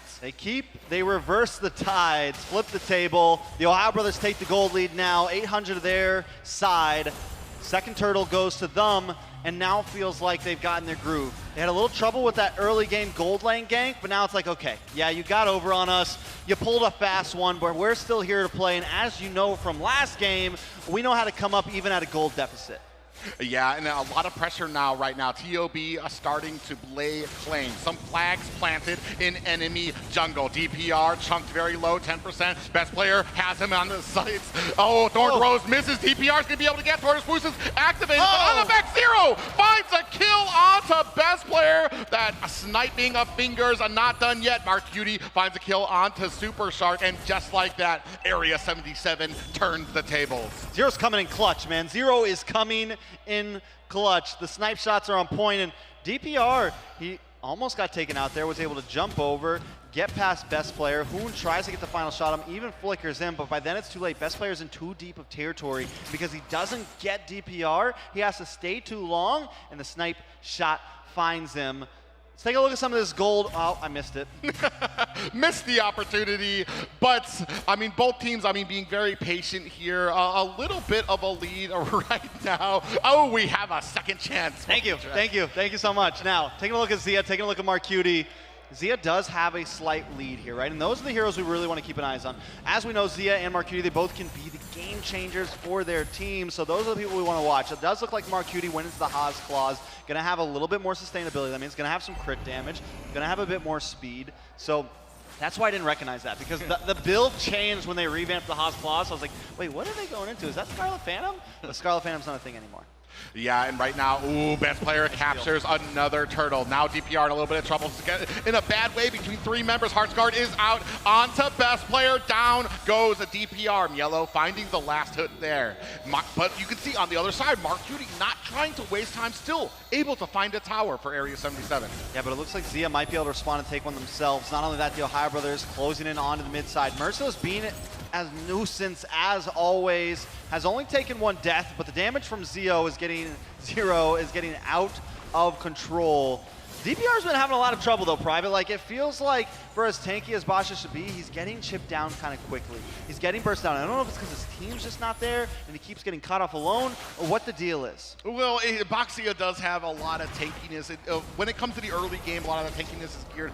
We have a little pop-up on the DPR. Now, the TheOhioBrothers have stated claim. They want this purple buff and they want to refuse it. I'm actually not even sure. They actually were able to steal it from DPR. He's not letting it go though, still trying to protect this mid tower. The rest of TOB, 4 strong here at mid, and that's going to cost Area 77 a tower here. Oh, big hook lands, but best player with the Heartsguard. Shark always ready from the side. You can see DPR gets taken down, and 2 kills now for the TheOhioBrothers. Bro, they got it. They can't let Milo keep having this Terizla. Terizla's such a menace right now. The damage is insane. The setup is insane. You just get this full package right now with that, from being able to by that small split second, group everyone up, and then also just the insane amount of damage output it puts onto heroes like Marcutie, puts onto heroes like Zero. It even puts onto heroes like Jules Cutie here. So it's something they need to think about. How are they going to deal with Milo? Because right now he's 2-0-3. He's stacked. He's a level 11. He's far ahead of several players in Area 77. That is going to be huge as we creep into this next objective. A much different game from the first game. TOB definitely a lot more confident, a lot more presence in Area 77 aside of the jungle. And look at here, a great zonage too. They cannot break the walls to get in to even contest this first Lord. So TOB gonna have a lot of wiggle room in the 9-minute mark. Yeah, we haven't even seen like a huge Minoan's Fury yet from Shark, right? We haven't even seen the full final form of TOB's composition right here. There's still a lot more possibilities. Ooh, big hook lands from the side, followed up by the Falling Star Moon, and Zero gets that final kill there onto Mielo. A great hook there for Jules Cutie. They just dogpiled Mielo right there. Like everybody jumped in. We see DPR hop in. We see the Fallen Star Moon hop in. Everyone gets them. They gotta secure that kill, and they do get it. But this could be rough. Yeah, we were talking about that big pop-up on the 3 members. Down goes DPR, especially right before the Lord is coming. It's not a Luminous Lord, but the TheOhioBrothers. Oh, big hook lands onto best player. He takes damage and the snipe there from Zero, just shy of being able to take down the TheOhioBrothers jungler. But that could stop the TheOhioBrothers from taking down a base turret, which is huge right now, especially with the wall that Area 77 is backed up onto. Zero doing a great job of just waiting for those moments. DPR, though, still going a little bit too deep there. Getting caught off a little bit too much. I think they need to start responding. Oh. DPR checks the wrong bush with 4 members of the TheOhioBrothers. Zia already starting to take off with that speedy light wheel. Look at him chunking down. We are down to only high ground towers for Area 77, and they only have 1 tower to their side. They got to slow it down. They got to slow it down. They need to let Jules check the bushes with the hook. They need to let Mercy go in. Someone other than DPR, because he's just so far behind right now. He's level 11. He's got 5 deaths. Best player is level 15 already. He's outscaling DPR 4 whole levels, which means there's really, if we're just calling it a 50-50 retry battle, DPR can't keep up. They have to think outside the box when it comes to this next Lord fight. When it comes to some of these next fights, they got to try to approach it differently. Yeah, we already see that Goldie. Look at Zia, 14K right now. 4K over the highest member in Area 77 right now. We were talking about that focus on the gold lane, how well he does from behind. They're not even behind right now, so it's just a matter of time. As I say that, big penalty zone lands onto Area 77, followed by a pop-up from Shark. Zia finds the kill onto DPR, and still more damage on the Merciless as he runs for the hills. Heartsguard there to support Zia. Heartguard Zia is a big problem. Heartguard Zia, I mean, it just feels like there's nothing they can do about it. And then you top that off with Shark, who can get them Minoan's Fury when he needs to, like, who can just stop their engage dead on. When Area 77 tries to push in, Shark is there to be like, nope. So, I mean, Hoon's there to be like, nope. Milo's there to be like, nope. And there's just no way in, really, unless they can find a good angle. And normally the person to get that good angle would be DPR, using the wheel, right? Being able to get around, hop over walls. But he's just too far behind. So now it comes down to, like, Merciless, really, or Zero getting a crazy snipe shot, or Jules Cutie getting the hook of his lifetime. But other than that, it doesn't, I mean, that's 3 answers, and that's about it. Yeah, just a lot of boxes that need to be checked for Area 77 before they can be successful. And one of those boxes being that TheOhioBrothers need to make a pretty big mistake for them to actually be able to capitalize on it. I mean, you do have some of those lucky hooks, but I mean, we've seen how the TheOhioBrothers rotate. You're not going to have somebody outside of Mielo or Super Shark checking bushes or being in front. They're going to make sure that if a hook lands, it's going to be something that's going to be detrimental to Area 77. We've slowed down a little bit right now. Unfortunately, Area 77 forced to turtle into base right now.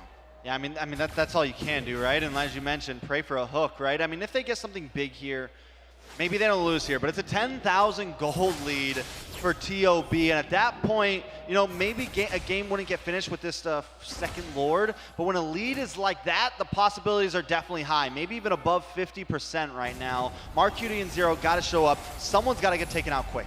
Yeah, big charge on to the high ground tower. Minions crashing up at top too. Out comes the Astral Echo to widen those little hit boxes for them as well. From the side, a lot of damage comes in. Penalty zone, pops them up. Hoon finds a kill. That's 3 down for area, 4 down. It's just 0 left. That's gonna be game 2, a full sweep for the Ohio Brothers. TOB shows them who's boss. Shows them why they're slotted #1 in the seed and why they're coming to take the throne. Area 77 thrown down to the lower bracket, and TOB will move forward.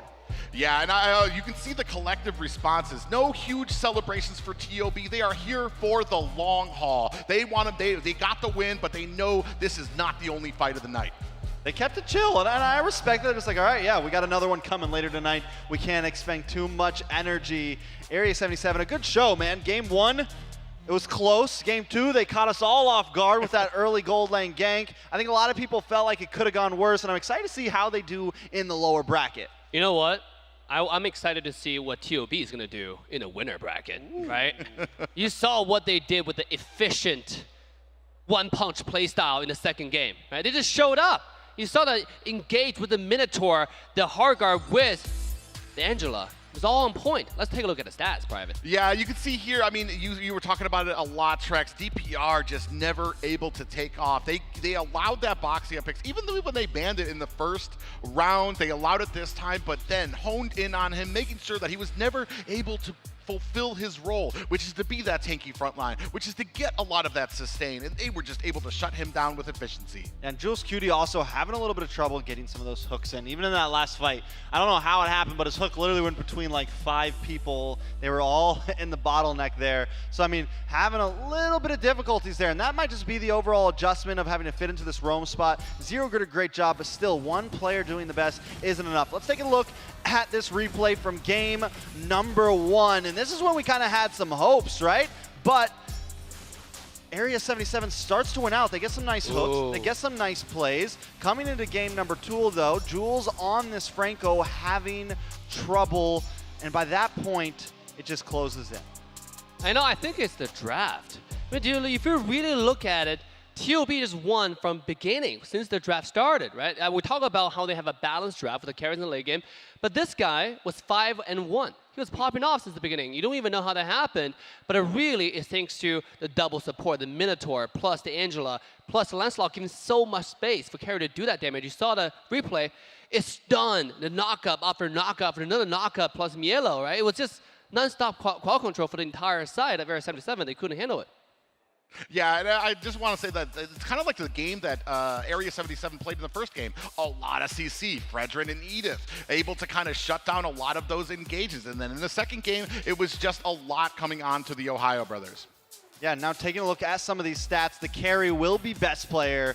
Zia as the rich guy. Sandbag going to be DPR. He definitely took a lot of damage, but Hoon coming in with a total assist of 10. Let's take a look at some of the damage.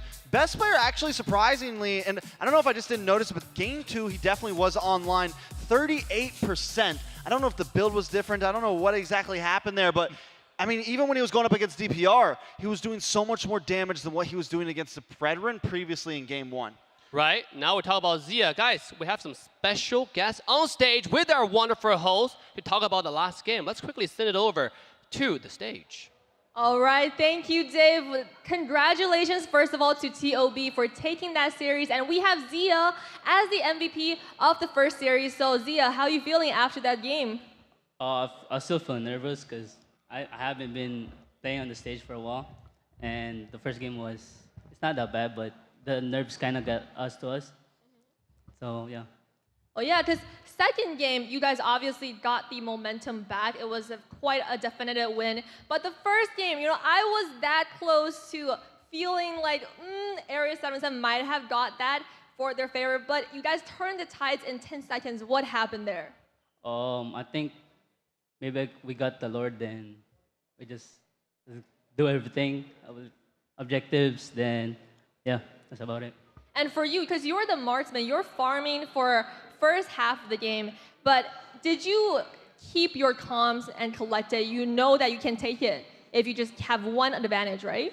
Yeah, I always gonna have to be calm, and even if we're behind, because I kind of have to. Yep.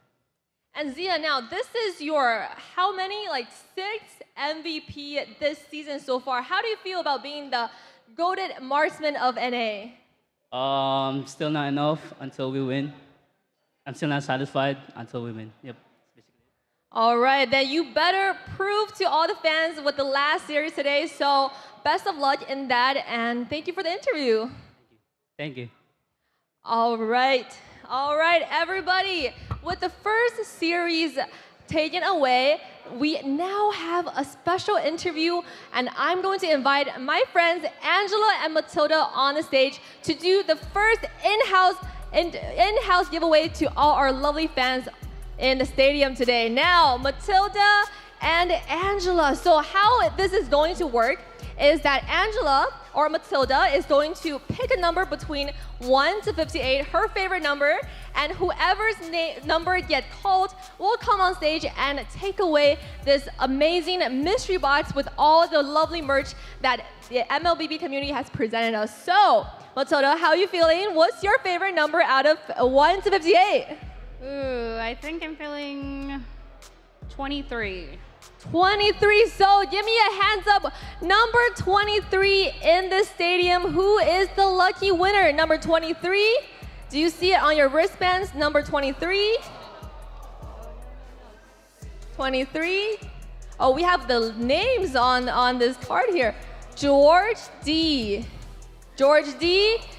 Do we have a George D in the house? A George D. Ooh, it looks like this big guy in the front row. George D, how you feeling? I'm doing good. Are you excited? Are you excited for what's coming at you in this box? I mean, if it's something good, yeah. Well, it's going to be all the best merch for this NACT, so thank you. Congratulations for your win. And now, to thank all our lovely fans, take a short break as the next series will be on your way. BTK versus Avalon, everybody. We're gonna take 5.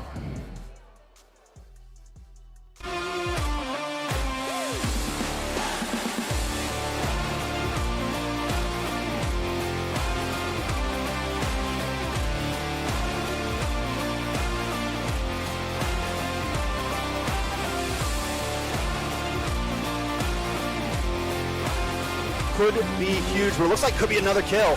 Yeah, Praiser's wrapped onto Marcuti, ends his hopes.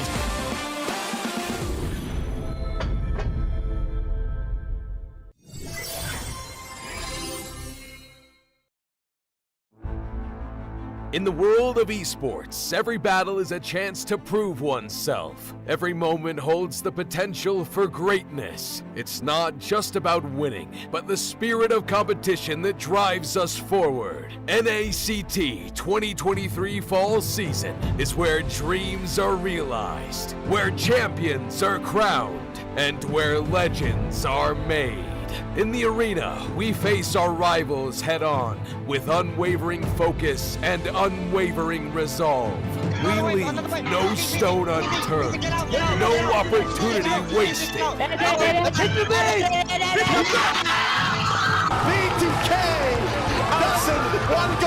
Together, we create moments that will be etched in history.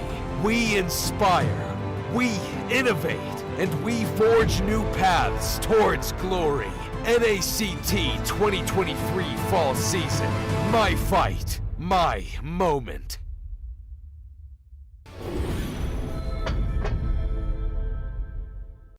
Welcome to a journey through time as we delve into the transformative milestones of North American Challenger Tournament, NACT. Our story begins on April 11th, 2022, when the North America Community Tournament was officially renamed to North America Challenger Tournament. The official NA YouTube channel was also introduced, and Team A77 claimed the title of champion for the season. Fast forward to August 7th, 2022, and NACT evolved into an officially organized North American regional event. The tournament spanned 13 days of thrilling online broadcasts, with Team First Blood triumphantly seizing the championship. As we moved into the fall of 2022, the first ever offline grand final was held, taking the tournament to a whole new level. This landmark event took place in Las Vegas, USA, creating an unforgettable live experience for all the fans and competitors. The NACT trophy was unveiled, and the championship title went to the Valley. They also represented North America in the M4, finishing in an impressive 6th place. It was a remarkable moment, as it marked the start of a new era for NACT. By February 2023, the NACT spring season was underway. The offline finals took place on May 14th at the HyperX Arena in Las Vegas. Our livestream page was a sensation, reaching number 36 on YouTube's trending list. Gerald Solomon, the head of the North American Esports Association, was in attendance. BloodThirstyKings, who will represent the United States in the IESF. This has been a brief look at the significant milestones of NACT, charting its growth, evolution, and the challenges conquered along the way. Stay tuned as we continue to make esports history.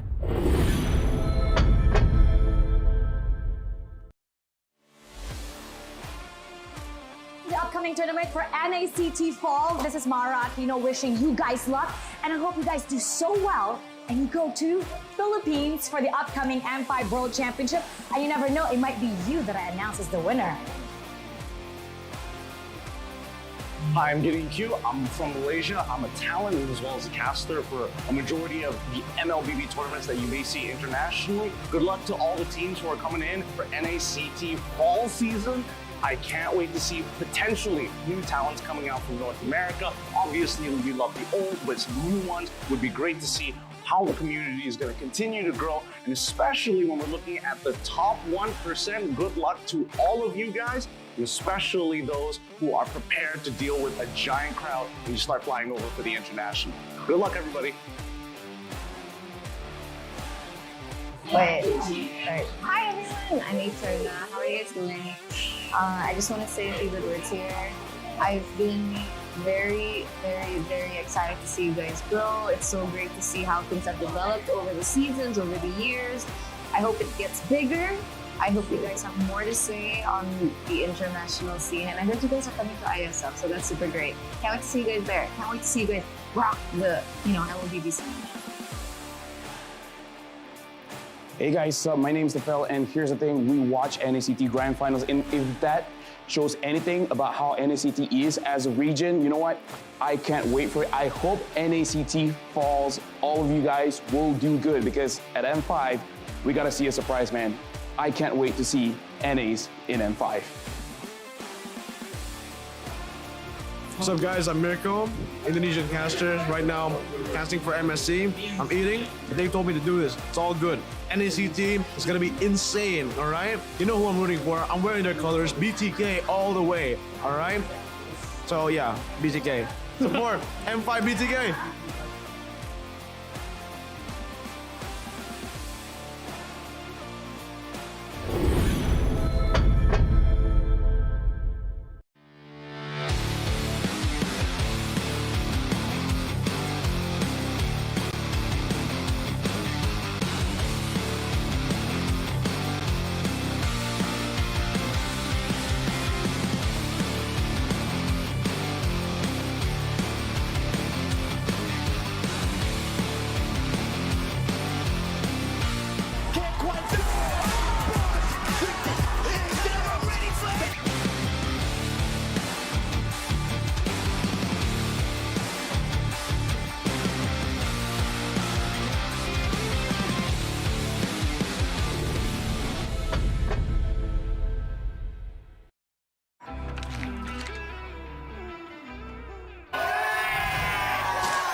We're just getting started today.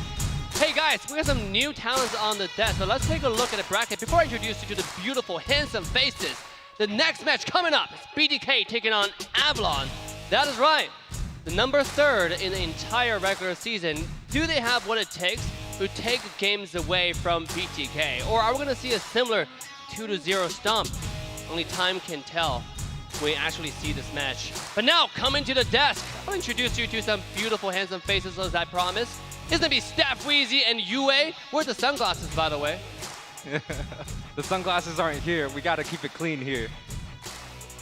That's right, gotta keep it clean, gotta keep it fresh, and what better to do it with the best? Hey, that's a bar. But we are here, NACT Fall Season Day 1, and already some explosiveness on the beginning, right? You got to see Area 77 fight it out, but not able to push through, and TOB pushing forward. And now, you know, we get the pleasure of casting another game together, fresh on the desk with Yue. This is the first time in the entire NACT Fall season that we get to cast together.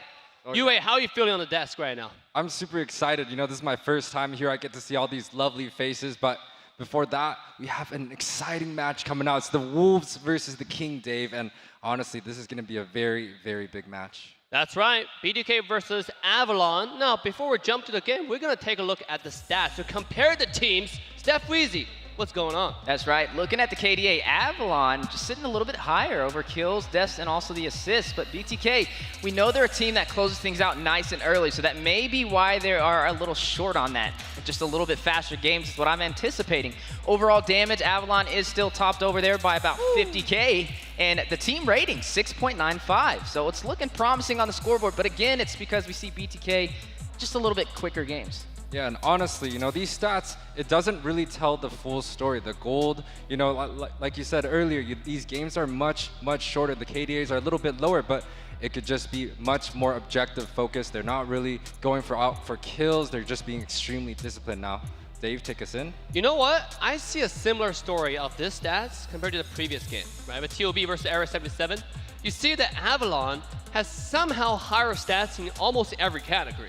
I think the reason for that is when you look at the challengers, they usually turn to take the game a little bit longer, right? They try to get some comebacks, and that's what we see from Avalon Area 77. Now, obviously, Avalon has a roster change coming into the playoff. What do you think about their current team roster with Cold World? I think the X-Simpsons pro player, right, in the NACT Fall 2022, on their team as a tank right now.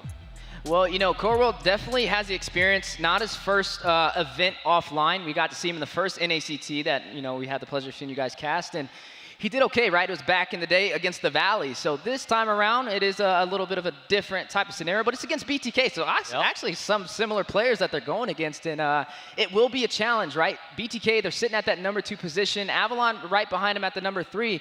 This may be one of their biggest challenges yet. And honestly, with roster changes that come through, it adds the element of like the wild surprise. And we don't really know how Cold World plays because this is his first time on the room. He's been playing marksman, assassins. Yeah. So we really, really don't know, Dave. Yeah, and by the way, they're going against BTK, like you saying, Steph Weezy. And who represents BTK? It's going to be the MOBA Zane, right? The Jungle King of North America. And we got some stats for you for this very player. That's right. Looking at the King of the Jungle in North America, MOBA Zane. Hometown New York, favorite character, Yi Sun Shin. His favorite skin, the Collector, as well. And his hobby, outside of gaming, chess.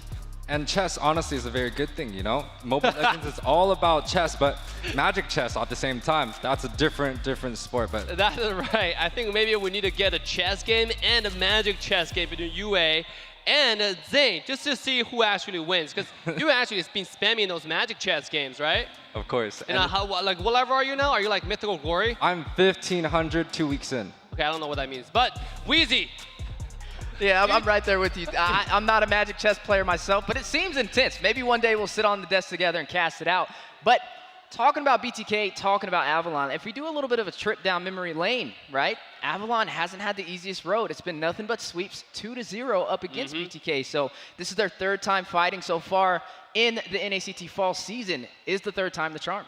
But hey, I got some inside information, right? Before we get on stage, I'll talk to some of the players about their scrims. You know, they wouldn't talk to me, but I'm just like sitting there pretending I didn't hear anything. I actually heard they're talking about their scrims. Avalon being pretty confident about their scrim results. And to be honest, we see the players in Long Beach, and they're having a lot of fun. You know, they're in the zone, not only playing, but also the camaraderie, right? The team's ready to take on a big challenge, the big fish to Friday night, and the big fish is BTK. Yeah, BTK, they're the reigning champs, right? I mean, everybody's looking to knock them down. They took the world by surprise in that last grand finals that we had in Vegas in that best of 7 all the way to a Game 7, mind you, and we're able to close it out. So if anything's possible with any team, we know it's them. Avalon, though, they have some interesting players on their roster who can definitely go that extra mile, such as Basic being over there can definitely give them a challenge. We know he has international experience and a high IQ. Yeah, Yue, talk to us about Basic. I think you're pretty close with him. Yeah, honestly, I've seen Basic grow throughout the years, and honestly, all of the players from Avalon come from my server, from the west side. So I've seen these players throughout, the Simpsons, the Cole world, but Demon right here, this is a different player, man. I actually got to play with him on one of the professional teams before. He is a multi-role player from Assassin going into the mage position, and his favorite hero is Valentina. So, that's definitely taking care of just all the ultimates, learning every single way of attacking players. You could take like the Lapu Lapu ults, you could take the Eve ultimate, this Demon guy, he is going to be a menace. Absolutely, and when you see Demon in real life, this player is actually really quiet. He's always thinking, right? He doesn't really talk to you. But then somehow on the bio, his hobby is hanging out with friends. Now, run me through that. Like, how does that work psychologically? I think it's just being cool, calm, and collective, right? Those are the ones you got to watch out for. Right, true. Speaking of Demon, he's just been such an impactful force in the mid lane, right? He's one of the few mages that I feel like stands out with his play style. You always know he's there. He knows when to punish and capitalize on the objectives, and he has such a deep hero pool. And also silent and deadly. This man, a man with not too many words, but again, one of those things, you have to be careful of Demon. His hero pool is big. He could pull out the Gourd, he could pull out the Farsa, but the Valentina, I feel like, is definitely going to be a priority target because we saw it getting banned out the first game already, Dave. All right, ladies and gentlemen, without further ado, we're already starting the first game draft between BTK and Avalon. Let's take a look. Rafaela being the first ban. I think Rafaela being banned away is mostly the combo with Boxia, right? A lot of roaming characters, even Akai, which some OG combos coming back, which is really, really fun to watch. Rafaela speeding up the ball, right? Heavy spin, speeding up Boxia's charging. I don't know what even that is, but it's a speedy vehicle. Might be a 60 mile per hour turning to 120, which is illegal actually in the States. But then it's still pretty cool to watch. Yeah, it's definitely hard to stop that ball once it starts rolling, right? And we're talking about Rafaela. We're in a new meta. It's the time of the support heroes again. I know new patch just came out, and Rafaela got a little bit of a buff. She definitely got a little bit of a buff. She had that 1.5 second added, the CC immune, the slow immune. But here's the thing. We saw the Matilda getting picked up first, and Raph is actually a traditional counter to that support versus support matchup. So I think BTK, they might be looking to add a little bit of protection once they try and get that Matilda first pick. Right, absolutely. They have the first pick, and a lot of teams want the first pick right now when they have the upper seed. You see TOB doing it, you see BTK doing it, because you can pick those crucial combo characters, right? Because right now we're talking about the meta, it's all about synergy. What do you have that can combo really well? And then we just mentioned Rafaela is one of those key pieces that make the entire draft flow. And the second one is Angela, the support bans tonight. Yeah, the battle of the supports, just taking them off the table nice and early. A little bit different than the first series we've seen today. We saw Matilda walk through, we saw Angela, but we don't have an Angela this time around, and I'm expecting maybe a Matilda to be the third ban, or maybe BTK is looking to pick it up, right? Speaking of BTK, you've got Chicken now in the roam position, a recent roster adjustment, and he did phenomenal in the end of Phase 3. Yue, you are a roam player. Let us talk to us about Chicken this roam. What do you think that he's doing right? What do you think he need to improve on? Well, here's the thing about Chicken, right? We all know he's a very good EXP laner. So he can play the Kaja, he can play the Edith really well. But here's the thing, when you go with supports, it's a little bit of a different story. It might be easier mechanically, but at the same time, you play a complete different style. Supports, technically, you're trying to make the opponents pretty much miscalculate. And Chicken has to have the calculations he needs to make sure his team can push forward. And honestly, there's a lot of heroes still open. The Edith got picked up, so he may not even go for the support route, Dave. Yeah, that's right. And by the way, Fredrin, we know a certain player on certain teams like to play the character, right, a lot. In fact, there are a lot of memes online about it. Good memes, right, about how deadly certain players can be on certain characters. Now, we're not going to mention names, but I think most of the people watching at home or in the live audience know who we're talking about. Fredrin is still out. That might be first pick because this character can also be flex. They also have a lot of combo that go with it. You mentioned Matilda. Okay, Matilda's banned, never mind. Now, we're just talking about how Matilda can be an option, but banning Matilda away, really limiting the choices to Avalon, right? And if they take some Fredrin, the first pick, they really have the upper hand here. Yeah, and looking at BTK so far, you know, it's interesting. You would think they go for more of a Ube strat, especially with Mobizane's playstyle being a tankier fighter jungle and running the support to kind of help adjust that inside of the neutral objectives. But no, they're going to ban them out, which means I think they have a calculated plan on a specific roam they're looking for. Something to get chicken nice and comfortable. You already see the players getting ready to fight it out. I mean, just look at that show spirit right there. And the Boxia being taken off the table. We just know how much of a deadly force Zane has been on it. Yeah, it's a very big respect ban right there. You know, Boxia's been banned out throughout the regular season, especially when Mobizane's been on it. So honestly, this Boxia ban is very warranted, but the Kaja coming out, that's definitely something Chicken likes to play here.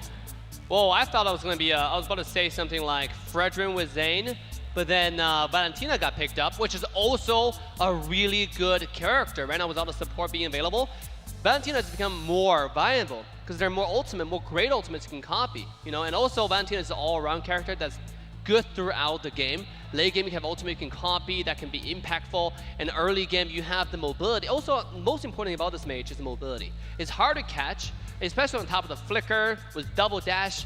I mean, if he wants to get away, if he's careful with the positioning, it's really hard to catch this character. And let's see what team Avalon has in store for us to counter this Valentina. You know, with the Valentina too, it provides that draft pressure, giving you a little bit of a struggle deciding who you're going to pick, because you can use any ultimate against the team.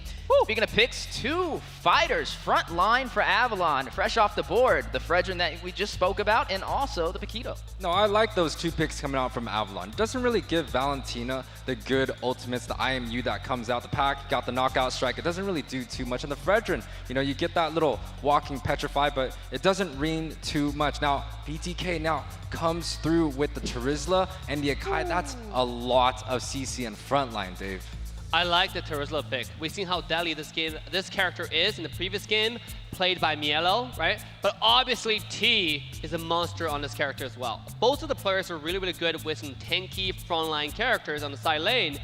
Now, the thing about Avalon's draft so far that I like, both characters are flex. Fredrin, Paquito, I mean, who's going to jungle? Who knows, right? It all depends on what they want to do. They have a lot of options right now.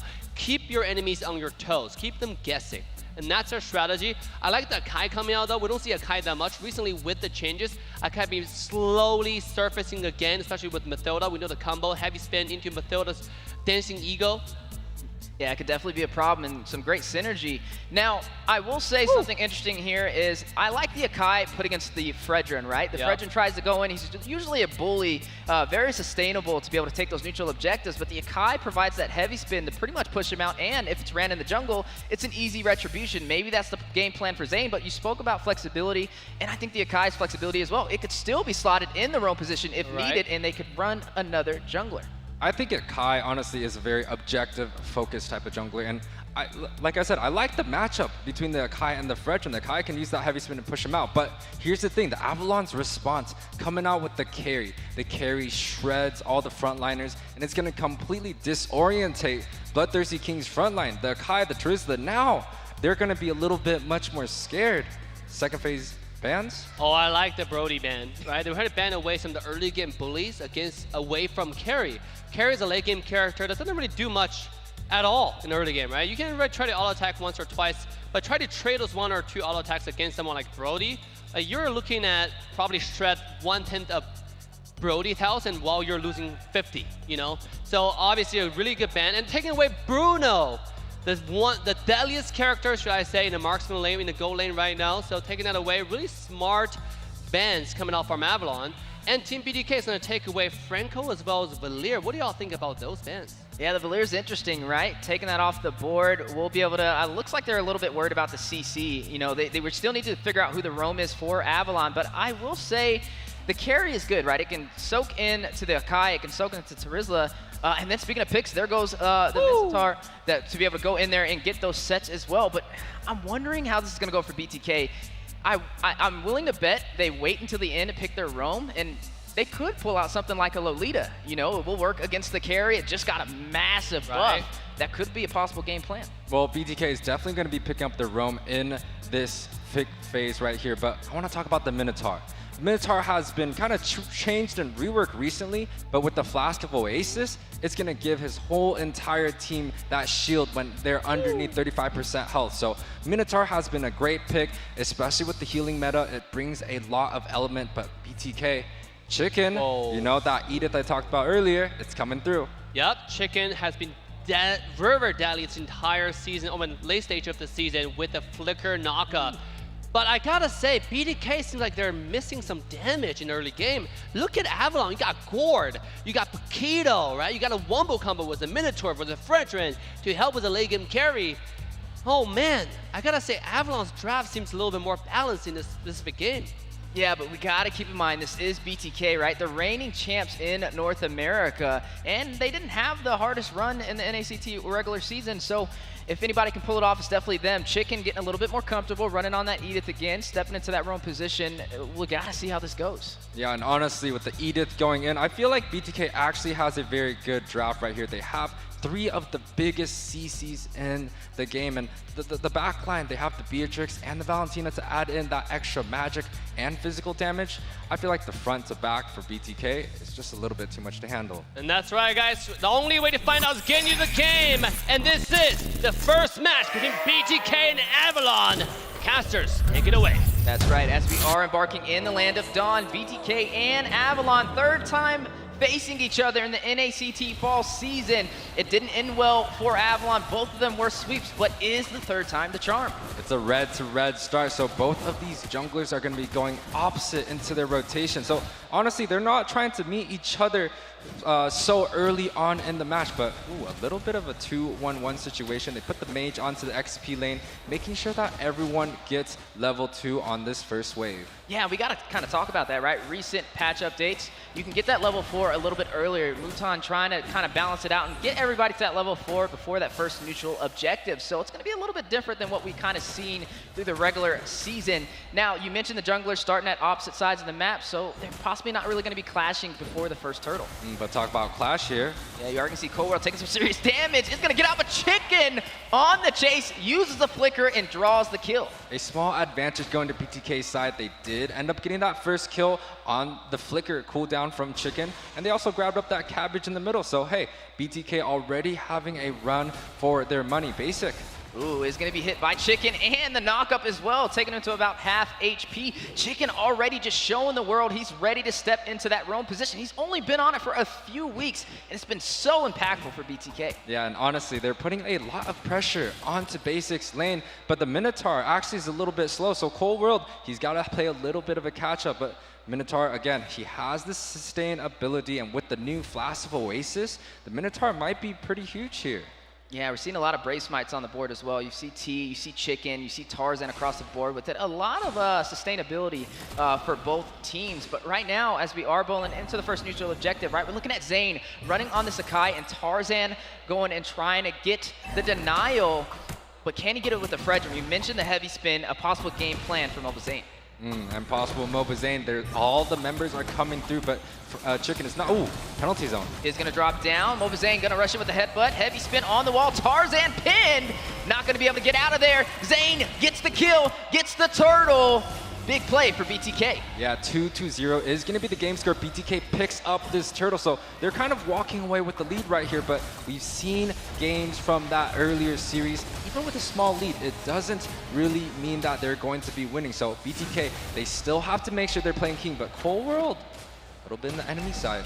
Yeah, Cold World taking some massive hits. ISO just chasing him around, chipping him to about half HP. And, you know, looking at the playstyle from these two teams, BTK, more known to be a team that takes advantage in the early game, makes very few mistakes and closes it out nice and fast. Avalon, we kind of see them go more mid to late.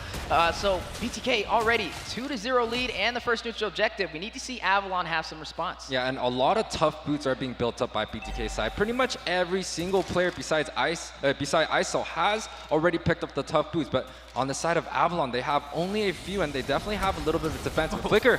Chicken going in again. Penalty zone dropping down. Yato finds Demon. Promise on the run. Able to get out of there with a quarter of HP. Ooh, Chicken is just really, really sharp when it comes down to these roamers that, you know, that can be flexed into the XP side, and Chicken's just so good at picking off with that flicker. But Tarzan. Ooh, going in. 2v1 situation. 50% HP is going to pull out of there, but Basic already chipping some of the gold off that turret. Yeah, he gets a little bit of the gold, but it just does not mean so much when there's already a 3-0 lead for BTK. It's about a 2K gold lead at 4 minutes, and that smells a little bit of trouble, but Avalon looking to set up something right here at the mid side. It is only 4 minutes in, and the turtle spawning in just a couple seconds. So they want to make sure they're not using their ultimates. They're all full health, so they can have a decent fight at the next neutral objective. And right now, BTK is kind of cruising, right? They got the first neutral objective. They were able to pretty much defend Avalon from pushing into their turrets, and they're slowly trying to scale this in their favor. We need to see Avalon either take an objective or put some pressure possibly in the gold lane for an answer, but Tarzan already pulling the aggro is going to start on this turtle again. The first time we've seen Mobazane pin him on the wall with the heavy spin. Can he get it on the second try? Yeah, but Avalon, they're actually sending their tank. Oh, actually, the tank is on the mid side, but if you look at BTK, Chicken is rotating a little bit late, so it almost seems like Avalon should have the priority, but they choose to just give it up. Mobazane taking control over all the objectives. But bot side, you can already see Cold World pretty close, making sure that Basic can just get that scaling into the late game. Yeah, 3 kills so far and 2 turtles for the Bloodthirsty Kings. Mobazane now at level 8. Tarzan falling a little bit behind, just hit level 7. Basic taking some damage on the bottom side. You are seeing a little bit of protection though. Cold World trying to get Basic online. Looks like that's their game plan. If we can't get the turtles, then we can prioritize the gold lane. Yeah, and this Minotaur pick, he has the healing ability to kind of sustain into that lane, but a quick switch coming out from Avalon, I think this is smart. I don't feel like Basic was doing that well onto the bot side because it just seems like BTK with that Chicken, he was just picking him over and over, using that flicker off the cooldown, but Tarzan, Chicken? A little bit of a skirmish over there. Chicken showcasing his skills. The knock-up on the Tarzan. Assist maybe on the way. 50% HP Promise joining the battle as well, but BTK standing strong behind Chicken. Now the siege for the turret on the bottom side. Promise very low. 50% HP. Heavy spin from Zane. Pinning him on the wall. Mystic Gush going out from Demon. Tarzan wrapping around. Hitting Zane. They need to get out of there. Do they pull their punches or do they continue to take this fight? Tarzan gets knocked up to Terrify from the Valentina.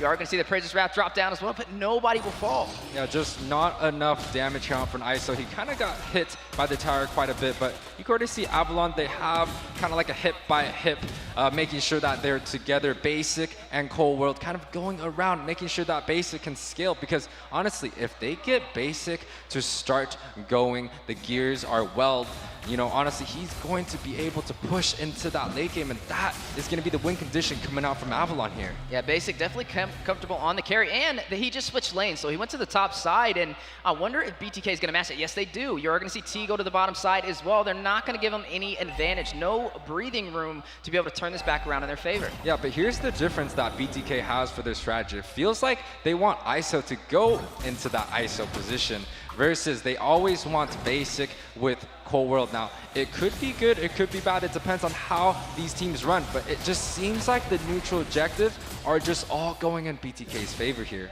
Yeah, and Zane already on the turtle. Yet again, third one in his hand so far. Avalon having a little bit of trouble getting to these neutral objectives. Still hasn't found a turret as well.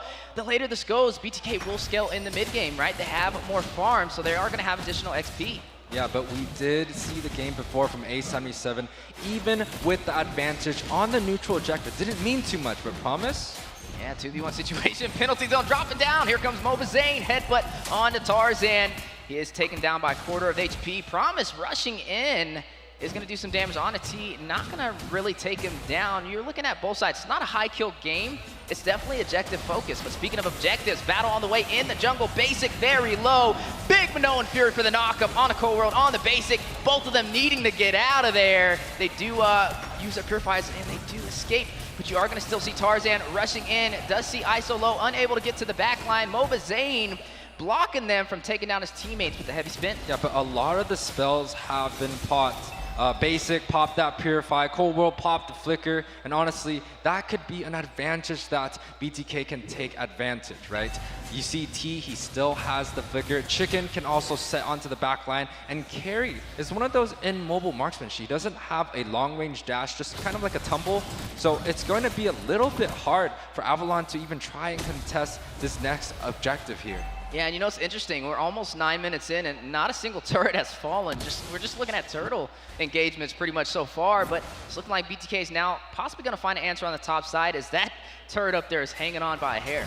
Yeah, top side, but Basic can definitely clear the waves. They have the Minotaur up there, so even if BTK chooses to siege that tower, they're going to be faced into a wall. And right here, BTK, Chicken stealing a little bit of food right there, making sure that Avalon is sitting low here. You can definitely tell Chicken is very comfortable in the roam position, especially on this Edith. Just opened up the game so well for his team, but now Basic, Cold on the top side, putting some pressure on the T. You know, the carry was picked for a reason to kind of soak into the tankier compositions, and that may be a way for them to turn this in their favor. And honestly, a 0-0-0 on carry, this speaks good news because it means that Avalon's looking to push onto that late game. They're even confident enough to not put too much resources onto this neutral objective, getting that top push, but ISO, they're able to grab a 3-man mid side. Oh yeah, that mid lane is gonna hurt them the later this game goes, but a big Minoan Fury for the knock-up T, hit with some chain CC. We'll be able to get out of there. Chicken, Zane, ISO, and Yato, full pressure on that top side as the Lord spawns in. ISO very low, Promise on the chase, trying to take him down. He is gonna go ahead and drop that Bennett's Rage. He's gonna try and go with the Nibiru's Bastion, but Promise takes him down. Chicken finds Promise, avenging his teammate. His marksman has fallen though, all while the Lord is spawned in. It is a 1-for-1 trade, marksman for XP. So this is advantage towards Avalon in the late game, but it doesn't mean that any of these teams are able to get any of the neutrals objectives. You see right here, Mobazane, he's trying to get a little bit of vision, grabs up that cabbage, and he's starting on this Lord, but 10 minutes in and only a 2.5k difference, that's not going to be enough for BTK to get this uncontested like the previous couple. Yeah, but they're definitely leading in terms of levels, but Avalon trying to get their Demon Hunter Sword was just picked up from Basic to be able to soak into the beefier composition. Mobazane, T, Yato pulling the aggro of this Lord. Looks like they're trying to force Avalon to engage. Yeah, typically we kind of have a little bit of a Lord dance coming out, and BTK definitely doing the little tango here. Oh, there goes the tango. Both teams trying to fight it out. Basic takes down T. Mystic goes from Demon from afar. Fried Chicken is going to find the backline, takes down the marksman. Basic has fallen for Avalon. You're looking at Tarzan take some serious damage. He needs to stay in there. He's the one with the retribution, but Lord is still fully intact with full HP. They are going to go in for the jungler, though. Chicken rushing in, trying to get the knock-up, but Tarzan able to skate out of there. Hey, Weezy, I got to give props to Chicken. 3, 0, and 2, 5 out of 5 kill participation. This man's doing all the work here. He's about to get another assist. The knock-up on the Promise, and Yato doing some chip damage. Looking at the Lord, about 50% HP. And Avalon, they want this objective. They're still fighting it out, but it's slowly going into BTK's favor. Yeah, honestly, the members are piling back, and this might be a 50-50, and this is not something BTK wants. Whoa, Chicken does fall. You're going to see that Mystic Ghost from Demon take him down. Mobazane at about 50% HP, trying to hug the wall. Heavy spins out. Yato takes the Lord. BTK taking the objective. Tarzan finds Yato to respond. ISO takes down Promise. Huge battle in the jungle. That's still a little bit of a trade. The gold is coming back into both sides' favor. Although BTK was able to pick up that Lord, it looks like mid is going to get pushed here. Yeah, Bennett's Rage as well. ISO is going to take down Cold World. They were trying to open up the map, right? BTK, not only did they get the Lord, but they were able to take that mid lane turret, which means not only do they have map advantage, but they also have the advantage with the objectives. Yeah, but here's the thing though. We talked about Chicken. Chicken got his shutdown. He got killed off in that fight, so that's a lot of gold going into the side of Avalon. And with this Lord marching down, if the members of BTK are not ready with the Gord at mid side, he does percentage of HP damage. That Lord is gonna be gone. Yeah, and speaking of things, when we looked at the items, looking at the gold, ISO is scaling a lot better than Basic. He's already up by 1,000 gold. He has the Wind of Nature as well to negate the physical damage. ISO able to take that mid lane turret. Lord still intact, pushing through to the inhibitor at the 13-minute mark. Yeah, negating some of the damage is good, but you have to think about carry. But Mystic Gush is going to go out. Heavy spin from Mobazane. Pushes him out of that Bennett's Rage. ISO takes down Tarzan. Minoan Fury does drop down. You are looking at a huge play from BTK, trying to seize the opportunity. Yato finds Promise, forcing Avalon back into the base, and down goes the tier 2 turret for the top side. The death ball strategy coming out from BTK, just kind of making sure the front's back. Whoa, front to back indeed with that Minoan Fury knockup. Demon and Coworld trying to hold off the top side, but BTK applying that pressure now has total map control. Their group pressure coming out from the Kings, are just a little bit unmatched right now. You see a 4 to 5K gold lead 13 minutes in. It's honestly, it's a negatable gold lead, but the longer the game goes, BTK is going to suffer a little bit. But at the same time, BTK took all the outer turrets, including that very bottom inner turret. So BTK is looking quite well in this position, but Avalon, they need to make sure they can get the team fight that they're looking for. Try to get onto that backside, get onto ISO, get onto Yato, make sure that they cannot be free hitting, and let Basic completely destroy all the front lines, because Avalon, they still have the carry. It's a late game hero. They should have the works to be able to win this game, but right now, BTK, they're just looking too good.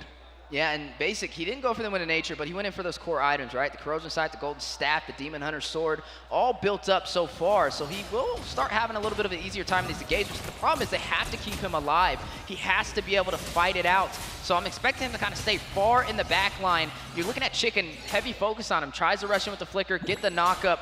If he can stay alive, the later this game goes, it will be a possible problem for BTK. Well, the flicker knockup is quite great, but Mobazane is going to get some damage taken. Manoa Fury not going to hit anybody on BTK. Heavy spin, though, from BTK was baited out, which means that is a couple of utility not available for this Lord play. They are going to go in for the engagement, though. You are looking at Avalon having more of the numbers for this fight. Apprentice Wrap dropping down. Yato does get hit by it very low. Mystic Gush trying to seal the final hits. Demon almost able to do it. Yato will have to recall back to the base. Yato has to go back. Mobazane does not have the heavy spin, so Avalon kind of has a clear avenue to make sure they get this turtle here, or to get this Lord here. But T getting knocked up a little bit, soaking up some of the damage, but I don't think Avalon has what it takes. They're not really trying to focus on the Lord. They're doing that little Lord dance, and they're making sure they could get a pick before the 50-50 comes, because heavy spin is just way too hard to deal with. We've seen all the neutral objectives so far go to BTK, but this may be the first one Avalon can take, but Zane is still in position. He used that heavy spin, but he is not even worried about it.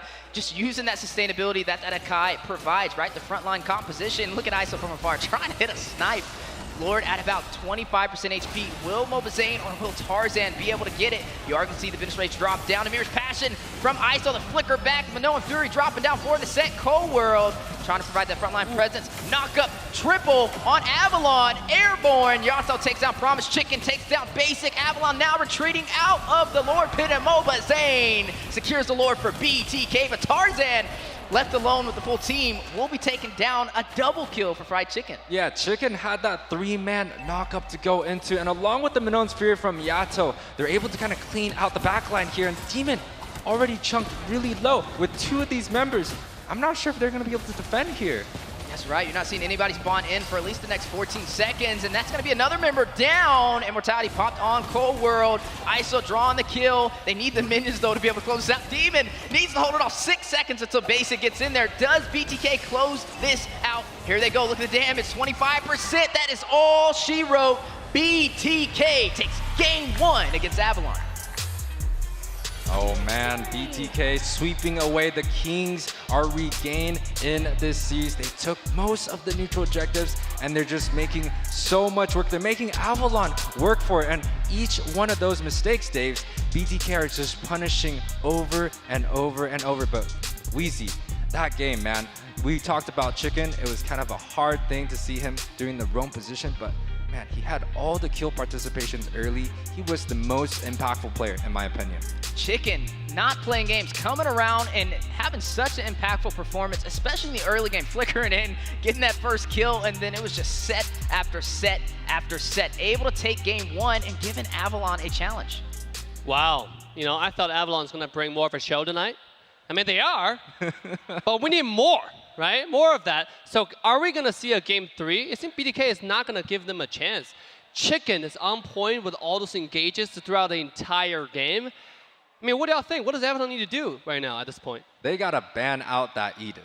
We talked about Chicken being good on the Kaja and the Edith, and I think that's a very, very hard-fought strategy. The post-game stats coming up, 13-5 is the overall score. 16 minutes in, BTK was able to take this victory, and take a look at the KDAs. Mobazane, 107, playing such a crispy game, Wheezy. Yeah, and it's funny that you said ban the Edith. We're talking about Chicken. I mean, He's an XP main in the roam position. You got to ban his roams now. That just shows you how much of a flex player he is and a problem so far for Avalon. That's right. I mean, let's take a look at some of the stats from Team Avalon. One thing I gotta point out is Carry is 1-1. He's not able to get any luck at all on farm this entire game. So, you know, before the game started, I expected that Avalon's gonna have a better early game, but it started off with 3-0, and it's keep on ramping up to the BTK's favor. Let's take a look at some of the replays right here. Yeah, you did see Demon get the shutdown on the Chicken. 5-3 right there. Both teams fighting it out on the neutral objectives, and that was the thing. It was the neutral objectives going to BTK. Yato even stole that one. No retribution needed, and was able to secure that for the BloodThirstyKings, and also dominate and clear out that mid lane. Speaking of domination, another glimpse of that brilliant performance from BTK trying to close it out. I will say, it wasn't really the highest kill game. It was definitely objective focused, but it was the neutral objectives that worked in the favor for BTK that helped them close it out. Yeah, honestly, BTK, they just kind of group up and they understand what they need to do at what situation. They played that game well, even though some of the objectives were very 50-50, but I felt like BTK just had the overall pressure to deal with it. And all the stats coming in, it is all blue right here. Turret damage, Lord taken, BTK pushing ahead. Yeah, I'm just looking at some of the tweets on the bottom. Somebody said Chicken already looking like Joy Baj out there with his performance so far. You know, post-game stats, right? 16 minutes, 42 seconds of chaos. That's what it was. We got to look at how does Avalon turn this around. First off, I believe it starts with the neutral objectives. It was what, like 3 turtles taken from BTK, and then they're able to take all of the Lords as well. So maybe having a little bit more pressure in the early is a good start to turn this around. But it's really hard, right? BTK, they found themselves comfortable with the new heavy dive playstyle. Here's how tanky the column is. You have Terizla, you have Kai just jumping in. Like, what are you gonna do about it? I was talking about how BTK is not gonna have enough damage, but then you get to the late game, everybody's so tanky. Even though you have the carry being basic, trying to do as much damage as you could, but with how BTK was juggling the aggro, you saw one of the team fights when they're able to spread out, could dodge the Minoni and Fury.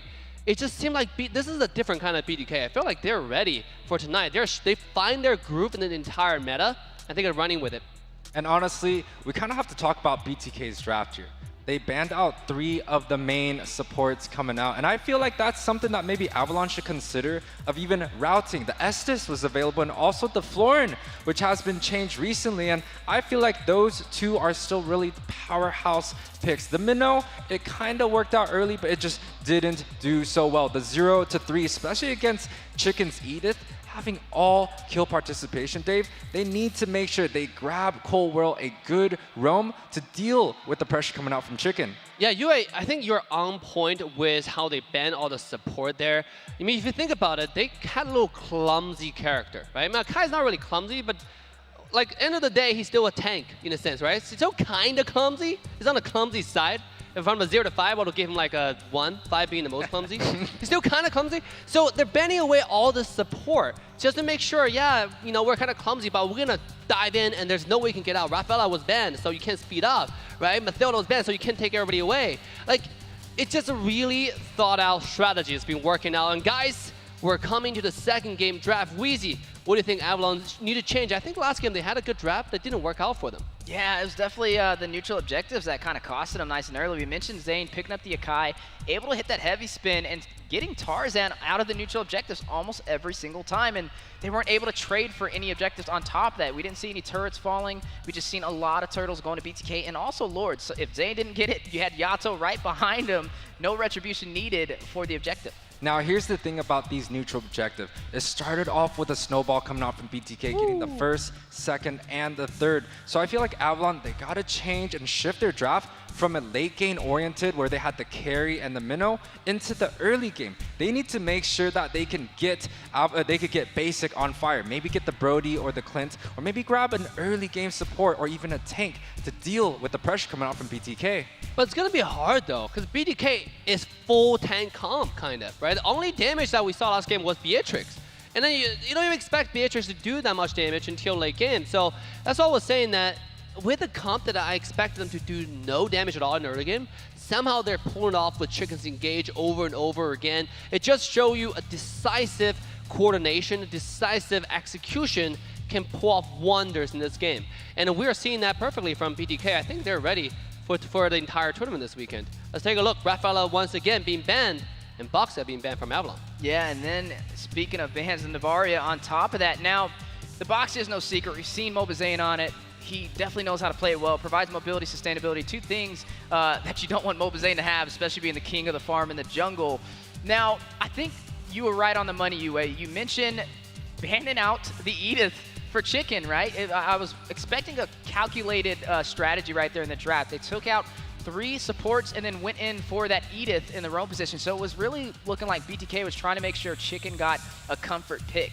So maybe trying to find a way to make him uncomfortable is the plan, or it could be a mind game. Maybe he runs the supports as well, and he just wants them to kind of ban those out so that he can open up the opportunity in other places for his team. Well, here's the thing. I feel like if both teams are running textbook-style drafts, and with the bans that are on the table right now, Valentina, Edith, Fredrin, those are going to be the 3 priority picks for both of these teams. You could even add a Terizla, but I feel like those 3 picks, it depends on what Avalon wants. They get the Valentina, Fredrin, Edith comes out, making sure they have the best jungler and Chicken on that impact role. But if they grab the Fredrin first, you got to give up the Valentina and the Edith. Yep. Yeah, I mean, look at just now on the screen. I see Tarzan still feeling pretty good-spirited. It seems like he's ready for the second game, taking us game 3. BTK, no surprises, banning away 3 support characters they did in game 1, right? Again, just like you were pointing out, they're probably going to run the Edith if Fredrin not take it, you know? But obviously, I think Fredrin is a hot pick right now. Is it going to be taken out, or is it going to be Valentina again?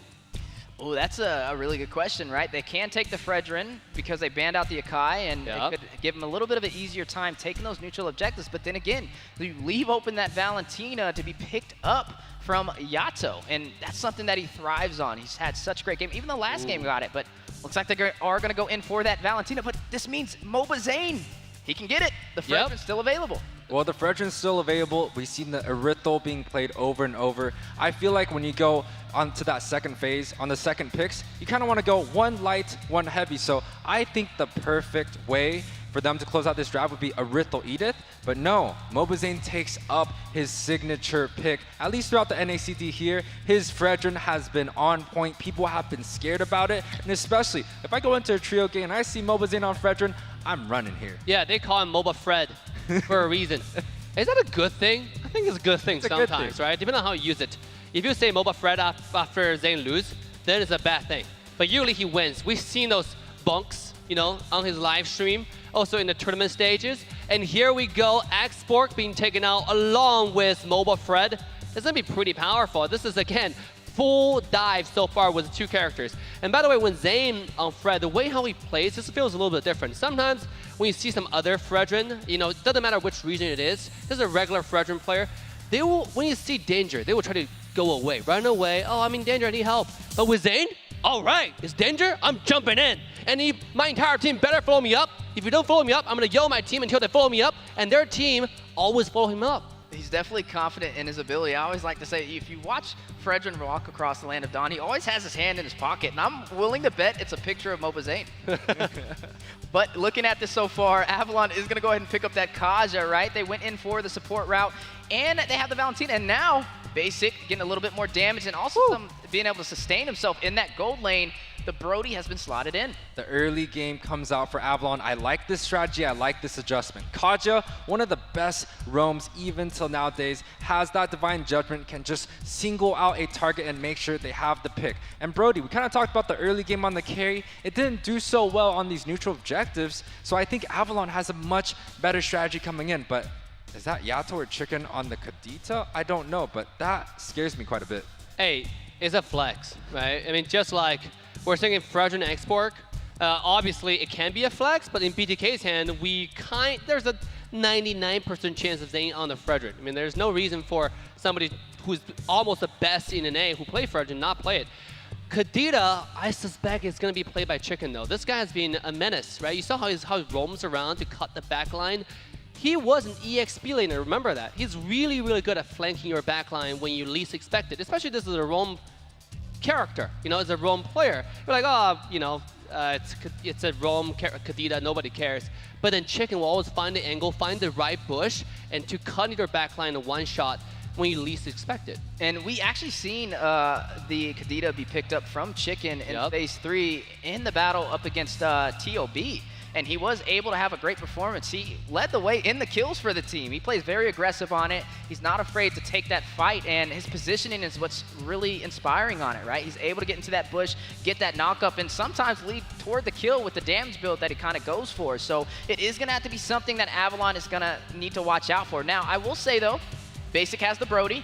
Brody does have a little bit of survivability, right? He has that corrosive strike to be able to get that stun and maybe a flicker on top of that to be able to get out of those trickier situations. So it's not going to be the easiest time for BTK to put some pressure in the gold lane, but I'm really keeping my eyes on the Kaja. Now, I really have to talk about the bans. Right, the first phase from Avalon, they banned out 2 of the tanky junglers that even Tarzan plays himself. And BTK, they pick up the Fredrin and chooses to ban out the Mardis, which does so well against all the CC coming out from BTK. So with all 3 of these picks being banned out, I feel like Tarzan doesn't really have too many good options. Maybe the Lancelot to deal with some of the retribution. Whoa! Spicy. Whoa, the heat is on. You know, this is Guinevere. I think it's a Guinevere jungle, right? There's no better position now in this draft. I mean, this is quite interesting to have Guinevere. There are a lot of mobility, obviously, right? You have 2 dashes with skill 2, and it works really well with the combo, especially considering there's a Terizla on top. So you can knock the entire team up, and with Guinevere jumping in, you can suck everybody in with the ultimate. Now, I want to mention it's going to be Yato on the Kadita. We were talking about, oh, well, it might be Chicken on it, but it seems like I was wrong. Franco is going to be the choice of Rome for Chicken, and we're going to finish up with Carry. What do you think about the last choice? Well, I like the Carry, right? I mean, it can definitely deal the damage in the late game, but it's not the frontline position that Avalon really has this time around, so I don't know how effective it'll be. Maybe when Promise tries to rush in, it can burst him down, but against the Brody, it will be a little bit of a disadvantage. Now, I will say, I like what Chicken did, right? Pick up the Franco and flex that Kadita into that mid position, and that's what we talked about. Picking these flex picks nice and early just makes such a versatile draft. Yeah, but the late game of Carry, it may not be good enough to deal with the Brody on the early game side. The Brody's definitely going to be able to bully into BTK, so I kind of feel like Avalon has the advantage early on, but once that Carry and X-Borg scales into that mid to late game, and if BTK picks up 1 or maybe 2 of the turtles, it's going to be really hard. All right, the draft is set. It's match point for Bloodthirsty King. Who is going to take it home? Let's find out. That's right, Avalon revving up. They need to claim this game. BTK 1 win away from pushing forward and knocking down Avalon into the loser's bracket. Can they do it, or will we see Avalon turn this around? Now, a little bit of the special picks. The Guinevere coming out. He has the Impure Rage, so he's going to be doing a little bit of damage early on. It gets a little bit of life steal back off of every spell. T also has that Impure Rage. You see Chicken using the focusing mark, making sure that when he does land a skill, Carry is going to be able to shred them down. Lots of defense coming through. You see 3 tenacities and 3 armors actually on both the Brody, the Kaja, the Guinevere, and also the Carry. So very, very defensive starts coming out from both teams. I feel like it's going to be one of those games again where small kills and just high and neutral objectives. Speaking of objectives, early pressure onto Zane, the Terrify, the CC too much to handle. First blood in 1 minute in. Avalon takes down the jungler for BTK. Yeah, very aggressive start coming on from Avalon. You have Tarzan here going from the red to blue into the invade strat, and Zane, he just did not jungle fast enough, and Avalon, they have 3 members in Zane's jungle. They're completely denying all these things, but Chicken being a little bit annoying. Yeah, he's trying to delay that farm, right? High IQ at its finest, but MOBA Zane falling that early, that's not something we traditionally see. Is that going to affect his early game farm rotation? Most likely. You can see the level difference coming out. And look at the camps. Tarzan has 2 more extra green camps to farm on the bot side, but Zane, he is not even level 4. The turtle's coming up in 8 seconds. They have to give it up, and I'm going to say Avalon has a much better opening in this game right here. Yeah, it looks like they may go in for that. We're looking at the Guinevere being in the jungle. Not something that I believe we've seen this entire NACT Fall season. I wonder how it'll play out. But speaking of things playing out, 2v1 on the top side. Yeah, I feel like they're going to get this objective free, so BTK, they kind of have to try to find a way to get an advantage onto that gold lane side. But Avalon is still a team with some international experience, especially on that gold lane. Basic, he's going to be able to take this 2v1, no problem. You see Chicken kind of peeks down there, but chooses to give it up, and Zane in trouble in his jungle already. Again, another invasion from Avalon, denying Mobazane his farm. The knock up the Violent Requiem, may be able to get the kill. Oh my goodness, Chicken with the flicker back and the Iron Hook. Zane takes down Tarzan, an amazing assist. Yeah, but they're so low already on BTK's side. They have to disengage. Now, even though they got the shutdown on Tarzan, I feel like they've done their works. They're making sure that Zane cannot farm in the jungle. And this is something that we don't see quite often when it comes down to these utility jungles. They typically leave them alone. They try to make sure their gold lane can farm really well. But the strategy coming out from Avalon, the opening, it's too aggressive. The Kaja, the Valentina, these early game heroes, it's just too hard for BTK to deal with here. Yeah, and you know, this is different than round one. We saw BTK take all the neutral objectives with ease, but this time around, not only were they able to deny the jungle from Mobazane, they were able to get a kill on him and take the first turtle. So far, a great start for them. Yeah, 3 minutes in. The scoreboard is 2-1. You have about a 1K gold lead for the side of the Wolves, but top side, double knock up. Yeah, Violent Requiem on to T, on to Mobazane. Demon takes down Zane. That is his second death so far in the last 4 minutes. Yeah, and Tarzan is quite huge. He has all the kill participation, but Yato is going to rush in on the Tarzan. Not able to get the final hit to take him down, but a very close call. Yeah, no, Tarzan is a tanky boy. We see the Guinevere. You kind of build the magic, but typically people like to build the tank. It makes her kind of a utility jungle and has the opportunity to out-retry the opponent. She gets that jump, she pops them up, making sure that Zane cannot get a free retry. And Avalon right here already with another invade, just pushing Mobazane back and back and back here. Yeah, not having the easiest time in farm. He's going to have to rely on his team to make up the difference. I mean, the invasion, yet again, maybe that was a game plan all along. Pick this unorthodox Guinevere and rush in, get the Violent Requiem on Zane, and rely on the team to draw the kill. Yeah, and honestly, right here, BTK, it doesn't really seem like they're going to be able to contest on these objectives. You can see Avalon, they're very smart. They have only 3 players there, and they're pushing the bot side with the Kaja. The Divine Judgment is free along with the Flicker, so Cold World is just really looking for an opportunity to get an advantage onto the bot side. But Promise, chunk low. Ooh, Petrify goes down. Last Insanity as well from T. Yato secures the kill on a Promise. Zane rushes in, able to steal the turtle with the Appraiser's Wrath and the Retribution over Tarzan. Zane just completely negated his early game. All the pressure that Avalon had, all the perfect plays, just all went down the drain. BTK got that second objective, and hey, I was doubting him earlier. I didn't think he was going to be able to pop in, but they got that kill using Yato's rough ways, and are able to grab this objective. This pushes Mobazane into the lead, and they're going to slowly inch closer to get the lead on the gold too. Hey, the crown weighs heavy on the king, right? Mobazane not really pressuring him at all. He's still focused. He's not going to let that stumble him in his tracks. Concealed play from Chicken, able to hit the Iron Hook, and Yato drawing the kill, takes down Demon in the mid lane. Now, BTK's mid lane right here, they have the rough ways, but the pop-up. Ooh, from the Violent Requiem, Chicken caught out of position. Cold World with the Ring of Order going in. Tarzan secures the kill, takes down the Roamer for BTK. Avalon, they still have the gold lead. It's about maybe like a 500-600 gold difference, but Avalon, they kind of still have some of the experience lead. You can see Tarzan level 9 to level 8, so they still have that advantage. They're able to grab their first tower, so even with that Lord Steel, even with that turtle kill and a few kills going on to BTK's side, it still seems like Avalon still has the pedal to the gas. You know, right now it's just a battle of the mages. 2-1-1 for Demon, 2-1-1 for Yato. Just having such a great performance today.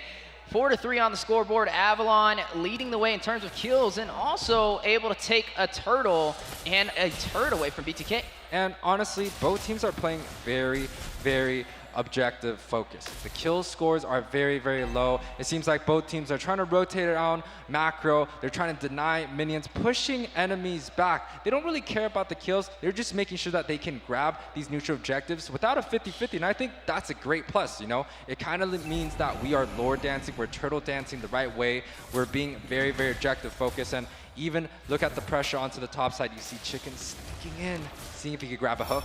Yeah, concealed play does get called in from Koro, wrapping around to this turtle. Violent Cream going down for the knockup on Mobazane. He is still able to hit the retribution to secure the turtle for BTK. Yato takes down Tarzan, a Praises Wrath from Mobazane, but now hit with the knockup.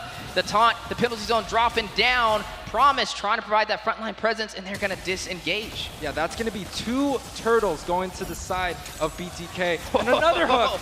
Right, Chicken said, where are you going? Rough Waves going down from Demon, dealing some damage on Yato. T finds Basic and shuts him down. Demon is gonna find Yato. ISO able to claim a turret off screen. Chicken using the conceal play, able to escape the 3-man set from Avalon. Yeah, but throughout that whole entire fight, ISO was able to take up that top tower.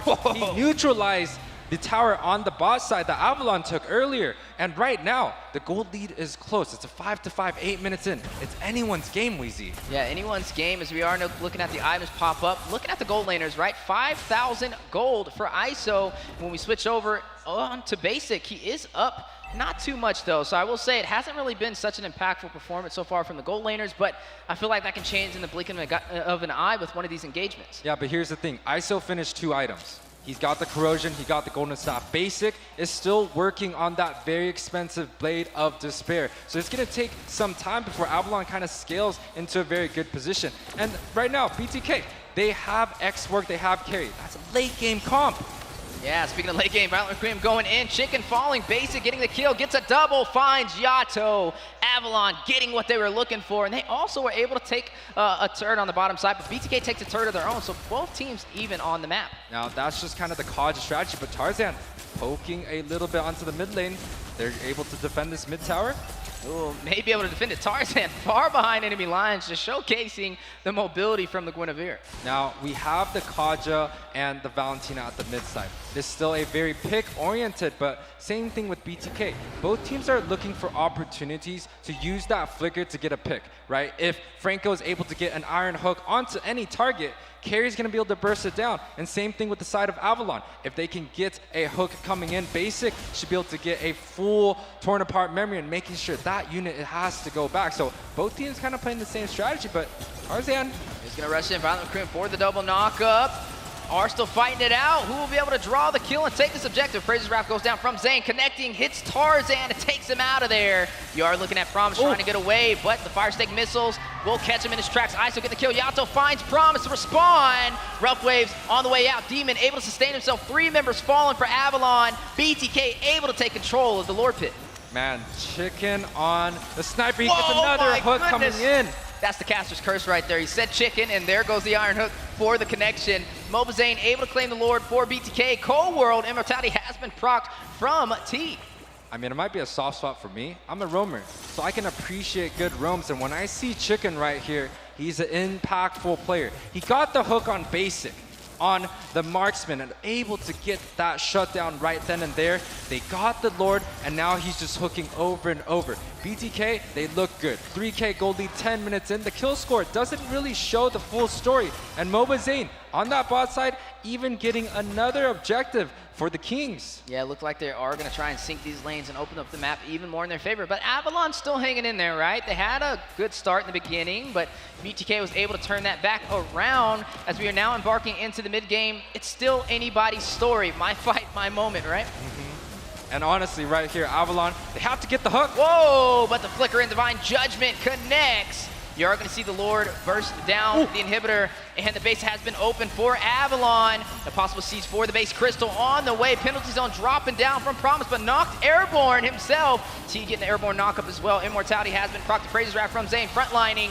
ISO able to draw the kill, takes down Tarzan. Demon, Cold World, Promise left to defend against the full team of BTK as they pull their punches and move out of their base. Yeah, BTK is going very aggressive. Yato has been hitting his rough ways. He's been making sure he gets onto the priority targets.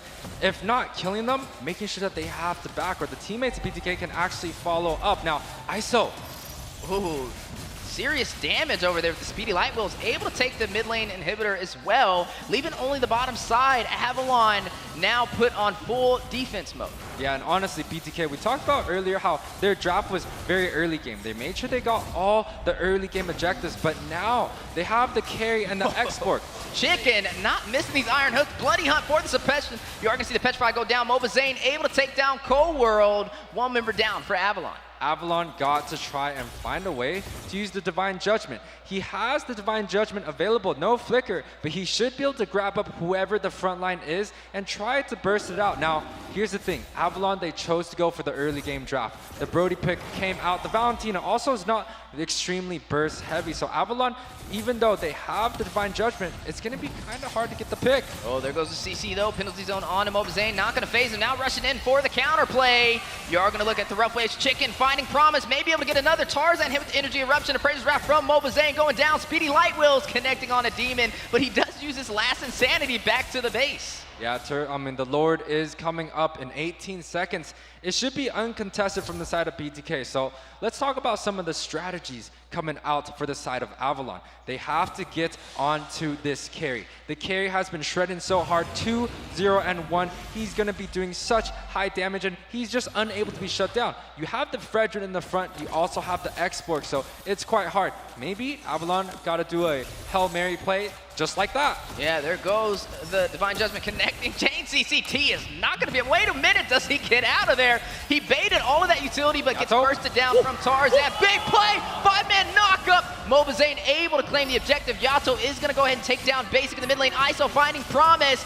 Fight may not be over. The Terrify on ISO. The chase is still there. The Speed Light Wheel's connecting. One more hit, and they can take him down. Demon making his way back to the base. Cold World rushing in with the Ring of Order, trying to clear out BTK from closing this game out. They don't have the minions for the close. Well, here's the thing. The death timer is only 16 seconds. I feel like by the Lord marching down, Basic should be up. So Avalon, they kind of have to try and defend right now. They have about 10 more seconds before that Charisma comes out. Yato needs to get another knockup like he did before, but the Bloody Hunt going down. Cold World with the Immortality being procced. Serious damage. Praise Wrath from Mobazane. ISO getting the kill. Finds Cold World. Lord still intact. Doing damage onto the base. 25% HP. The Iron Hook connecting. Basic finding Yato. The base very low. Promise getting a kill, and down it goes. A clean sweep. BTK moving forward, shutting down Avalon and sending them to the loser's bracket. Losers bracket indeed. They're going to be playing for that following match today. Now, BTK was able to get the win, 2-0 clean. The support bands, Dave, honestly, it's quite well. They got a certain specific strategy on this new patch, and I definitely think they are very, very strong contenders. You know what? A lot of people were making fun of Zane at the beginning of the season. This guy only played tank. Why is he only playing tank? Where's the Granger? Where's the YSS? Now, see, this guy, this is why I respect Zane, because he has his own strategy, and he's doubling down. Not only is he not listening to the naysayers, he's really doubling down the strategy, right? Okay, not only am I going tank, my entire team is going tank. That's right. No, doesn't matter who you get, who you hook, or who you try to like engage on. It does not matter. You cannot kill them, or it's gonna take you a long time to kill them. And guess what's happening while you're doing all that? We're gonna turn around, find a good angle, just like what Chicken did in the last engage. She got 4 people knocked up, right? With a Petrified combo. That was insane, Wheezy. Yeah, I definitely have to kind of harp in on the synergy between the mid lane and the roamer. Chicken and Yato, the Kadita, the Franco. It was unstoppable. Chicken opened up the match, and Yato closed it out. Yeah, post-game stats coming up, 17-10 for the Kings, 14-minute match, so it's actually quite quick, right? We take a look at some of the stats coming out. ISO 5-1 and 2, Yato 5-4 and 11, doing work, and we also have Zane and T, which is picked up in the very first phase of drafts, 4-2 and 8 and 2-1 and 6. So honestly, BTK with this draft right here, they're able to get a lot of kills, not dying too much, and just making sure they take care of business here with Steve. Yeah, look at that hook. I mean, that's pro diction, right? That's not prediction, that's pro level diction there. That's OP. I mean, look at this. Just with 2 tanks in the front, you have an export, you have a Fredrin. There's not going to be enough damage to kill them fast enough to make a significant difference in the landscape of the match. Here, they finally got an export, but at what cost, right? But at what cost? Everything's dive in. Look at Chicken. Jeez. Yeah, Yato rushing in, able to get that rough waves as well. 4-man knockup, and then Chicken with the bloody hunt. We talked about the mage tank synergy, and there it is. Mobazane not able to take advantage of the early game, but no worries. He has his team to follow him. Once again, BTK, they're taking all the objectives in. They have higher turret damage, and honestly, they are just doing so much work. 31% from Yato. That is a very high kill to participation. The Rich Riot goes to ISO. Yato on that highest damage dealing. And honestly, BTK showing all signs of life right here. Zane, Sandbag, Forgotten One, Yato. They're taking away all the awards here. Yeah, you know, one other thing I have to mention. In the first series we see TOB versus A77, you can see that, you know, TOB was feeling the nerve a little bit, right? But then in this series, when we look at BloodThirstyKings, they were bloodthirsty coming on stage. They were not feeling nervous at all. Right? Since the beginning of the match, it's a clean game, really, really short, and second game, clean game, domination style. So BTK, I mean, they look pretty ready. Our casters, I think this time we have like, what, 3 people voting for BTK? That's right. I mean, it's always interesting to see what UA votes for. I can't wait for that to pop up on the screen. But you know something interesting, it's not over yet, right? There is a loser's bracket, and up next we're going to be seeing an amazing series as well. We're going to see Area 77, we're going to see Avalon, both of them fighting it out after a clean sweep against TOB and BTK. Absolutely, but before we get to the next series, guys, we have the MVP of the match. It is going to be Fried Chicken. That's right, let's take a look at the stats of the past series. Chicken, man. We kind of had a little bit of doubts, but he definitely cleared it up. It seems like, you know, the growth that he came from the playoff, from the regular season all the way to playoffs, it all paid off. The Edith, the highest kill participation, making that impact, and also the Franco. It didn't do so well early, but getting a few hooks onto the main targets, onto the picks, he just completely made sure that Avalon did not have a chance. Chicken as this MVP of this series, I honestly think he deserves it here, Weezy. Oh man, Chicken, what a guy. You see the progression of this character, right? From M4, oh actually from M3 all the way until now, but I gotta work with Chicken at M4. You see the progression. This guy step it up when he needs to step it up. And he's definitely pulling off some incredible engagements in this game. Shot caller for the team. It takes a special character, special leadership in order to shot call in the game, especially decisively, right? With BTK, now I want to listen to the voice comps to see exactly who's doing all these calls because it's really, really good. Yeah, I mean, it's like really nothing Chicken can't do so far, right? Only a few weeks running in the roam position, and it's just been dominating. I got the pleasure of actually talking to Mobazane and asking him, hey, how do you feel about Chicken stepping into this roam position and Joy Boss kind of sitting out? And he said that he believes it actually took the team in a better direction. Not saying that Joy Boss wasn't a great answer, but it provided a different dynamic that the teams are not used to going against. Absolutely. Hey, UA, we got something special to show on broadcast for the first time. What you're seeing here is a heat map for the entire game. You can see the concentrated area where Chicken's roaming for the first few minutes of the game. Tell me, what do you think about this heat map? Honestly, Chicken, it kind of tells that, hey, he was very targeting towards onto that gold lane and into the objectives. He's making sure he's walking around, showing his presence, getting that flicker to come in through. So I feel like Chicken deserved this. But we talked about Chicken earlier. I do want to mention, he's one of the true multi-roles in North America. He went from a gold lane standing into an XP position when his team needs, and now back into the roam position where, you know, Joy Boss just had to sit out and Chicken coming in. That element of surprise, man, I cannot wait for the next few games, Weezy. Yeah, that's right. I mean, we're just getting started. That was only the first 2 series of today, and Chicken, again, surprising the world and getting that MVP for BTK. Hey, you know what? You asked for it. The BTK for TOB tonight. Latest match, so do not go anywhere. But first, guys, we got some special interview on the stage with our wonderful, stunning host, Liz. One more time. Let's go take a look. All right, thank you, Dave. I mean, our casters must love Chicken. They went on so long building up to this moment, but right now on stage, we have the MVP of the last series. Chicken, how are you feeling? I feel fine. Oh, fine, it is indeed. You did amazing on that roam, and this is your 4th week so far playing on roam. You've been doing great, and Viv is saying if you win and go to M5, that's going to be the 3rd role you play in the World Series. How are you adjusting to the role?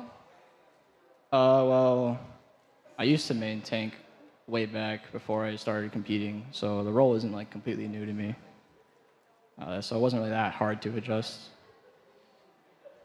And you're doing great. I mean, next NACT, maybe we'll see Chicken on the jungle. Who knows? This guy is a true legend. Now, the last series, obviously, it was a sweep. It was a domination. But the second game, you guys had a little problem with the Guinevere there that was causing a little trouble in the early game. How do you feel about their draft? They had a good invade. Didn't really expect it. Well played to them. But I got picks on Franco, and that turned around the game. So Chicken's like, you know, they got their pocket picks, but we don't care. We got the games in our pocket, and, you know, Chicken is the cool guy on stage, but on the voice comms, he is indeed the shot caller, and you guys are going to do great in the last series. Thank you so much for joining us in the cruise, and we'll see you in a bit. All right, everybody. Now, second giveaway with our wonderful live audience. Now, have my friends, once again, Angela and Dyrod joining us. So, which one of you is going to pick your lucky number? It's going to be Angela? All right, Angela. So, what is your favorite number from 1 to 58? 24. 24. She already had that number in mind. 24. Who will it be? Number 24 will be Hoa. Hoa? Hoa. Noah. Oh, it's Noah? Noah. Do we have a Noah in the audience? Noah, number 24. Why are you guys laughing? Tell me. Noah on the stage. Anyone? All right, we're gonna give it 5 more seconds. Noah, come on up on stage. Oh my goodness! Wow, Noah, do you play the game, Noah? What? Do you play this Mobile Legends? No. Also, so you're here with your family? Yeah. All right. Well, you are on a roll today, Noah. One lucky mystery box for you. You'll have all the things you need to start your journey in MLBB. Once again, thank you, our wonderful cosplayers. And for all of you audiences out there, next series, Avalon versus Area 77. So without further ado, let's take a short break, get your drinks ready, and we'll see you in a bit.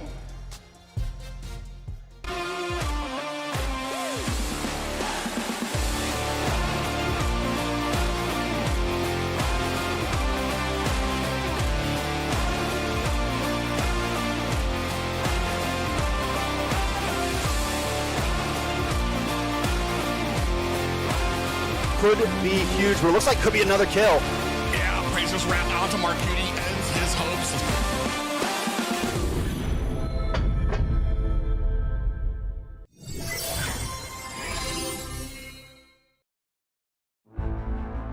In the world of esports, every battle is a chance to prove oneself. Every moment holds the potential for greatness. It's not just about winning, but the spirit of competition that drives us forward. NACT 2023 Fall Season is where dreams are realized, where champions are crowned, and where legends are made. In the arena, we face our rivals head-on with unwavering focus and unwavering resolve. We leave no stone unturned, no opportunity wasted.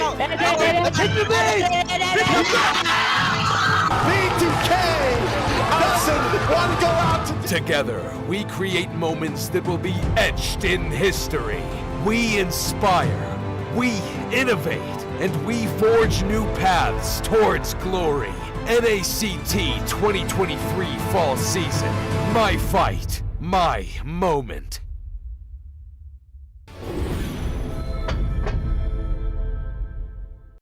Welcome to a journey through time as we delve into the transformative milestones of North American Challenger Tournament, NACT.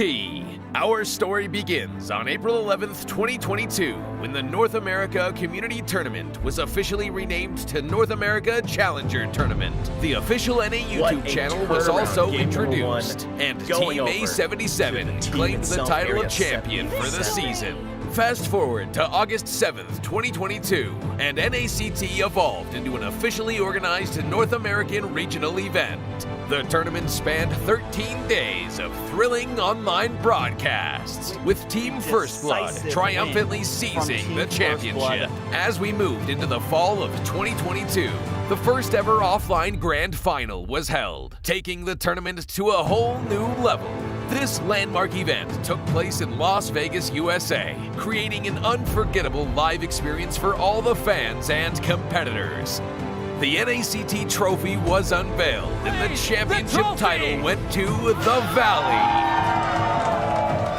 They also represented North America in the M4, finishing in an impressive 6th place. It was a remarkable moment, as it marked the start of a new era for NACT.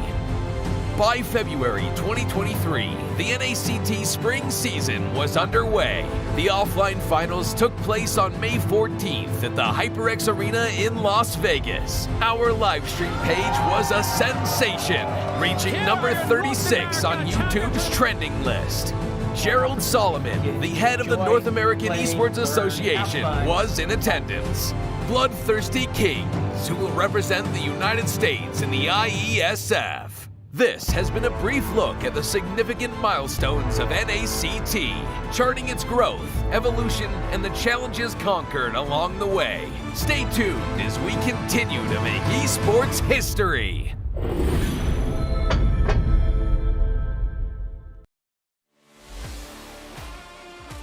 The upcoming tournament for NACT Fall. This is Mara, wishing you guys luck, and I hope you guys do so well and you go to Philippines for the upcoming M5 World Championship. And you never know, it might be you that I announce as the winner.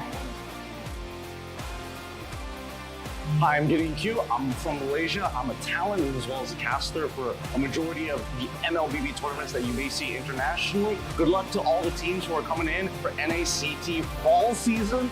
I can't wait to see potentially new talents coming out from North America. Obviously, we love the old, but some new ones would be great to see how the community is going to continue to grow, and especially when we're looking at the top 1%, good luck to all of you guys, especially those who are prepared to deal with a giant crowd when you start flying over for the international. Good luck, everybody. Wait.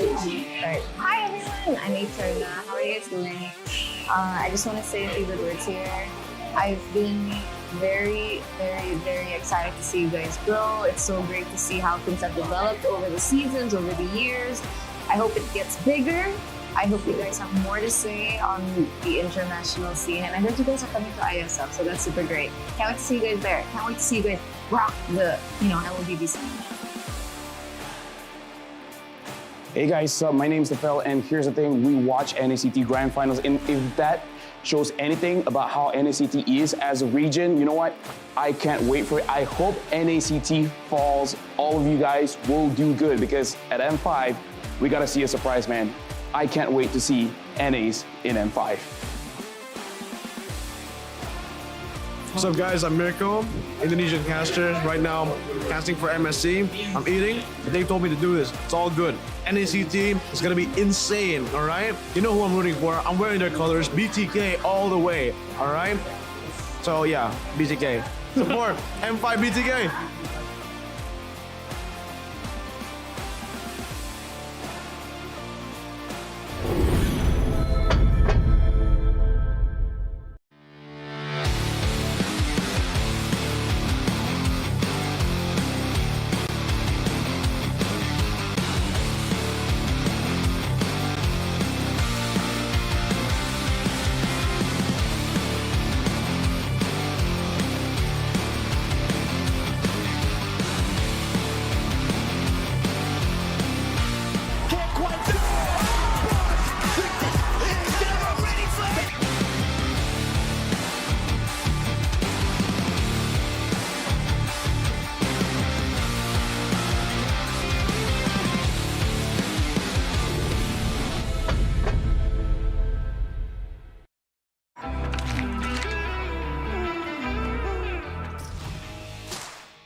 Wow, what exhilarating series we had so far. And now we're coming to the third round of the day.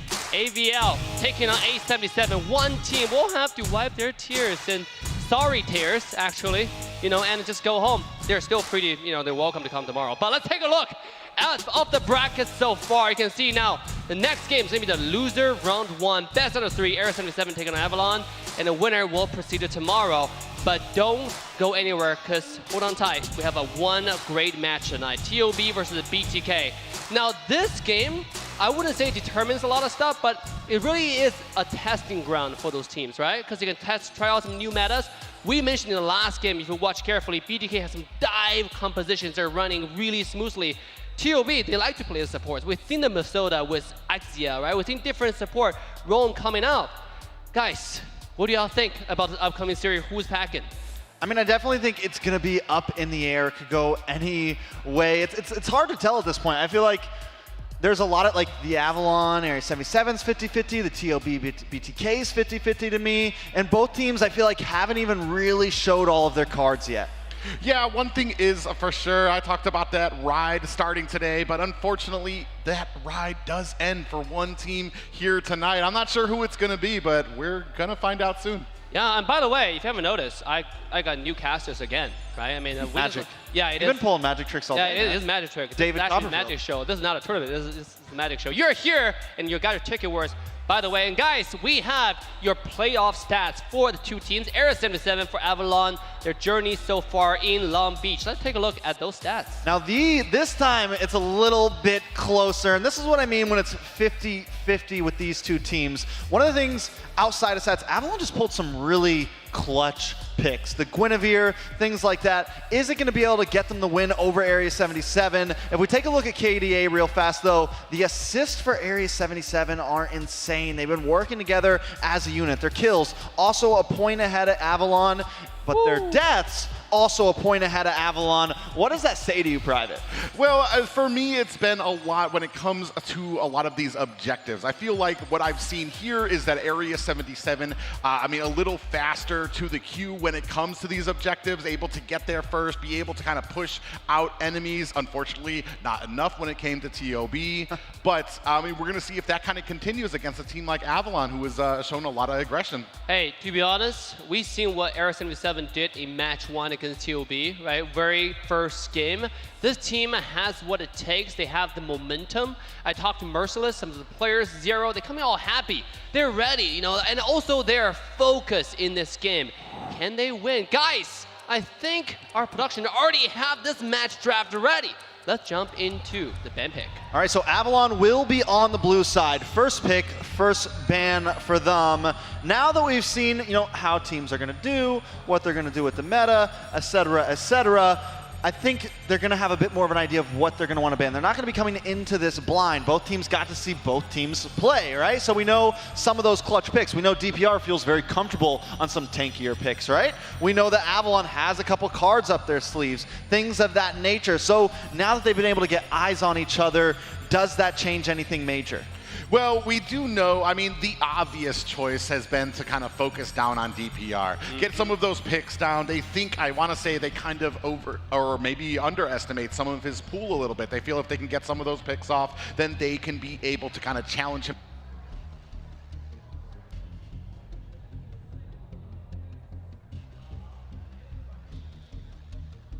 It is quite interesting. Let's take a look. Area 77, it seems like they're thinking about it. It's really hard to ban DPR. You want to ban him, but this guy has shown us Fredrin. He's good with Retri in game 1, right? Obviously, Mart has been taken away, but he can play a lot of things.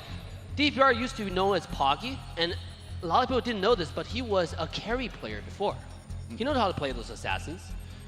Yeah, definitely a lot of possibilities. Does look like we're going to be having a few tech issues, comms, having a little trouble on the side of Area 77. Possibly may end up being a redraft, so we're not seeing any picks come through immediately. We're going to figure out exactly soon. But this gives us time to kind of break this down a little bit more. And after watching the past game Private, after watching Area 77 face, we didn't really get to we haven't been doing predictions game by game.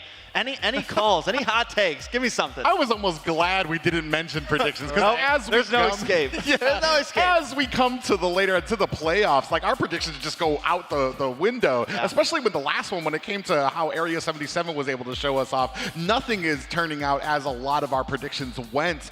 But here right now, I mean, this is where it all happens, where it has meaning. Area 77 has shown, and even like we said, I want to say, I mean, I dare say they had a little bit more impressive of a turnout against the Ohio Brothers than I saw with Avalon against BTK. Does that mean BTK was a little stronger in how they pounded down on Avalon? And then that you have kind of a wounded animal in Avalon as well, too. They're not looking for another loss that just happened fresh, so you know they're looking to turn things around. Absolutely. Guys, before we get into the talk about more about the draft and the meta, we got news that, we actually solved our tech problems. We are going to restart the draft for the previous match, though. Thank you for your patience at home. Make sure to reward yourself, get yourself a little bit of water, a little bit of drink, a little bit of popcorn, stuff to eat. For live audience here, there are a lot of great food actually around this menu. Dave, you don't get to dodge the question. Prediction. Oh, yeah. Avalon or Area 77? We haven't really predict that much. But hey, I got something incredible for you. We got bio for Mark QT. Interesting news, Trex. What's going on? All right, hometown Illinois' Mark QT, a.k.a. The Magician. Favorite character, Lancelot. Okay. Favorite skin, E-Girls. Me too, Mark QT, me too. Hobby outside of gaming, gym, and basketball.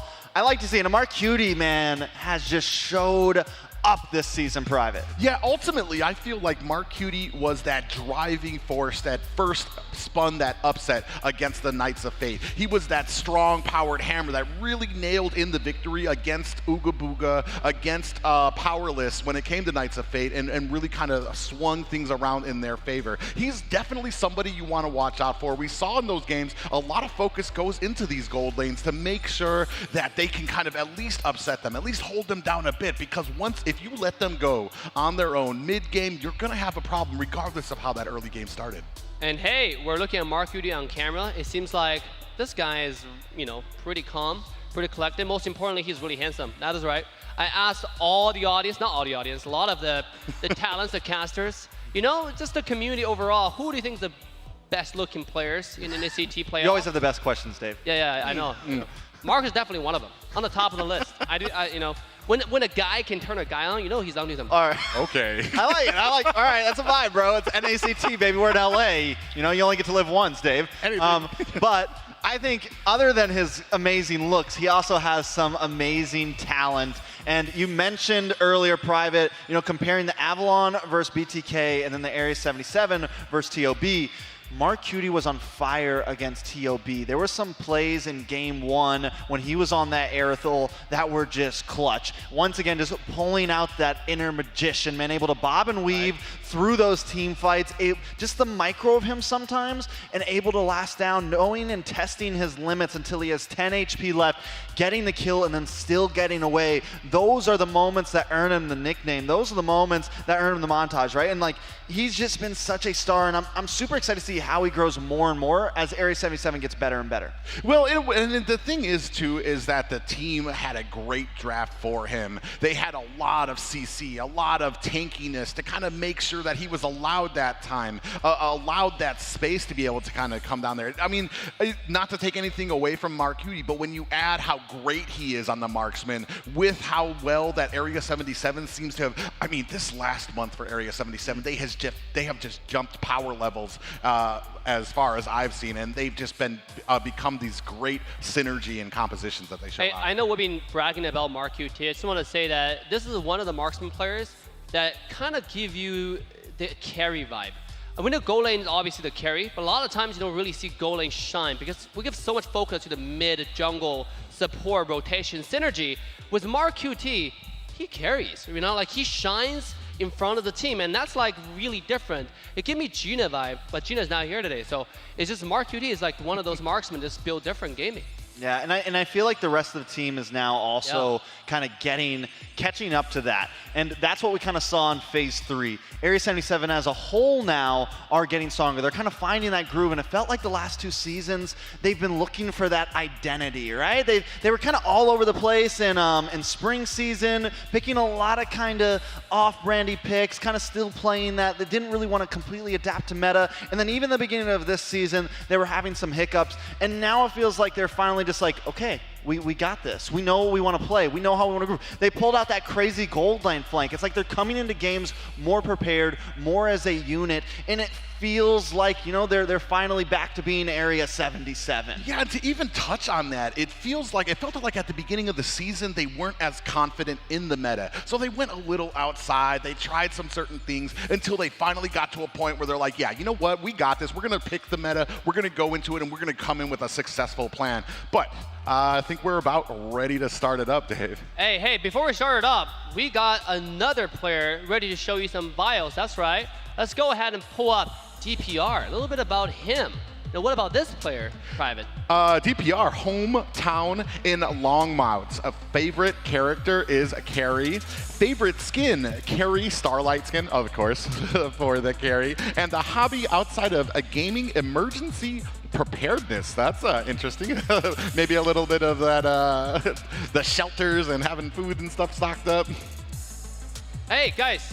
You know what? We've seen a bio, but how about meeting a real person, right? I think Liz is on stage behind the desk this time with the player. Let's send it over to the stage. All right, Dave. So I am backstage right next to DPR. I get to see a little bit of what's going on stage as the players are preparing. And just when Weezy was mentioning Starlight skin for Carrie, why? Just Carrie's my favorite character. But there's like so many other skins. No, that's the best skin, hands down. No other skin. Not even. Well, Starlight is always the best, so purchase your Starlight boxes. Now, DPR, how are you feeling about this series? Give me a little bit of a trash talk against Avalon right now. I ain't gonna really trash talk. This is good luck to both teams. Well, being humble now, I like it. So, you think you're gonna win though? Take this series home? Oh yeah, I wanna win, no matter what. That's not good enough. You not want to win, you are going to win. Let's have it at the end. Yeah. I don't know what to say. Well, all right. I'm sure you guys are gonna do great. Now, Dave, it looks like the show is going to go on, so best of luck to both teams, and we're gonna find out how they're gonna do.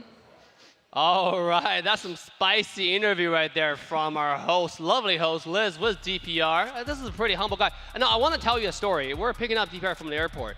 This is actually his first time flying from home, right? Okay. Now, this interesting thing is he lost his luggage, right? The airline just like didn't give it to him. They actually ended up shipping the luggage to him. But he was totally cool about it. I would have panicked. Oh, we know, Dave. I lost my luggage. This guy was like, yo, I think I lost my luggage, but it's all good. It's all good. It's all good. I'm wearing 2 pairs of boxers. It's good, man. We'll make it. We'll survive. Honestly, like, DPR, whether he wins or loses right now, he just won my heart. He definitely just won my heart. Been a Poggy fan for a long time, and it was awesome to get to meet all of Area 77 in person this time. I think one of the best parts of this event so far has definitely been the fact that there's 4 teams now meeting 10 plus new players that have been a part of the community for so long, learning all the personalities. The players have been having a blast together. Everyone's been hanging out. It's definitely it's made this whole experience that much better.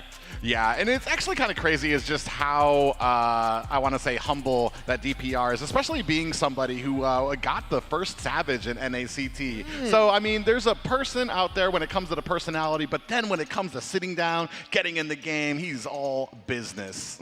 Yo, guys, you know what's all about business? Taking a break. That is right. You know, this is your time to recollect yourself because a spicy game is about to take place. Now, we're going to be back in a few minutes, so don't go anywhere. It's time to like, subscribe, and share the stream with your friends. See you soon.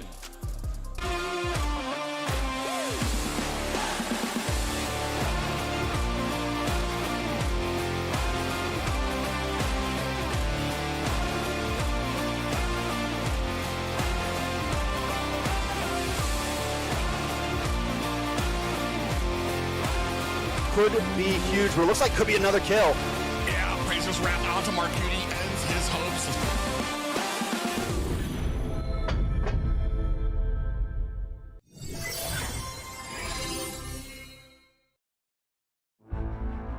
In the world of esports, every battle is a chance to prove oneself. Every moment holds the potential for greatness. It's not just about winning, but the spirit of competition that drives us forward. NACT 2023 Fall Season is where dreams are realized, where champions are crowned, and where legends are made. In the arena, we face our rivals head-on with unwavering focus and unwavering resolve. We leave no stone unturned, no opportunity wasted.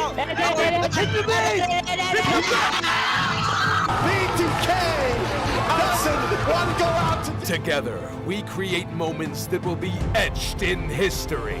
We inspire, we innovate, and we forge new paths towards glory. NACT 2023 Fall Season. My fight, my moment.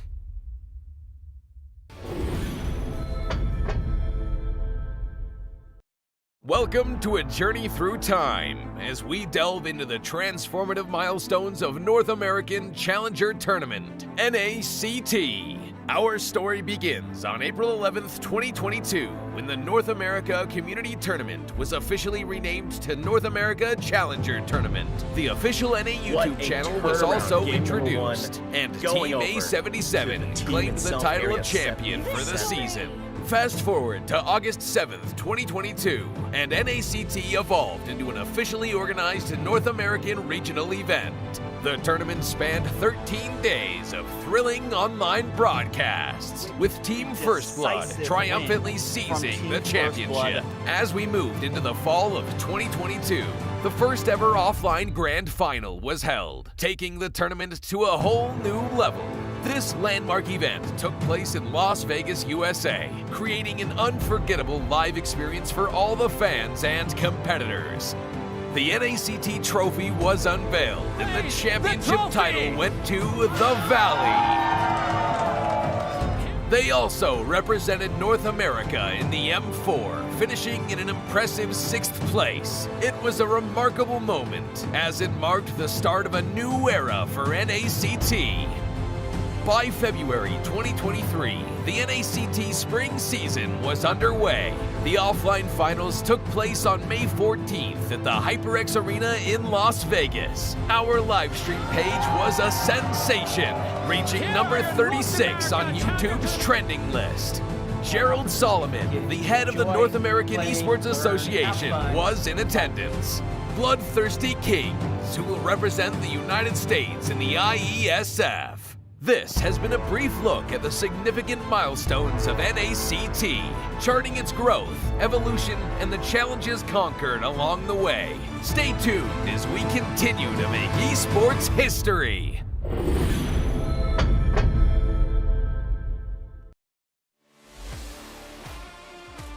The upcoming tournament for NACT Fall. This is Mara, wishing you guys luck, and I hope you guys do so well and you go to Philippines for the upcoming M5 World Championship. And you never know, it might be you that I announce as the winner.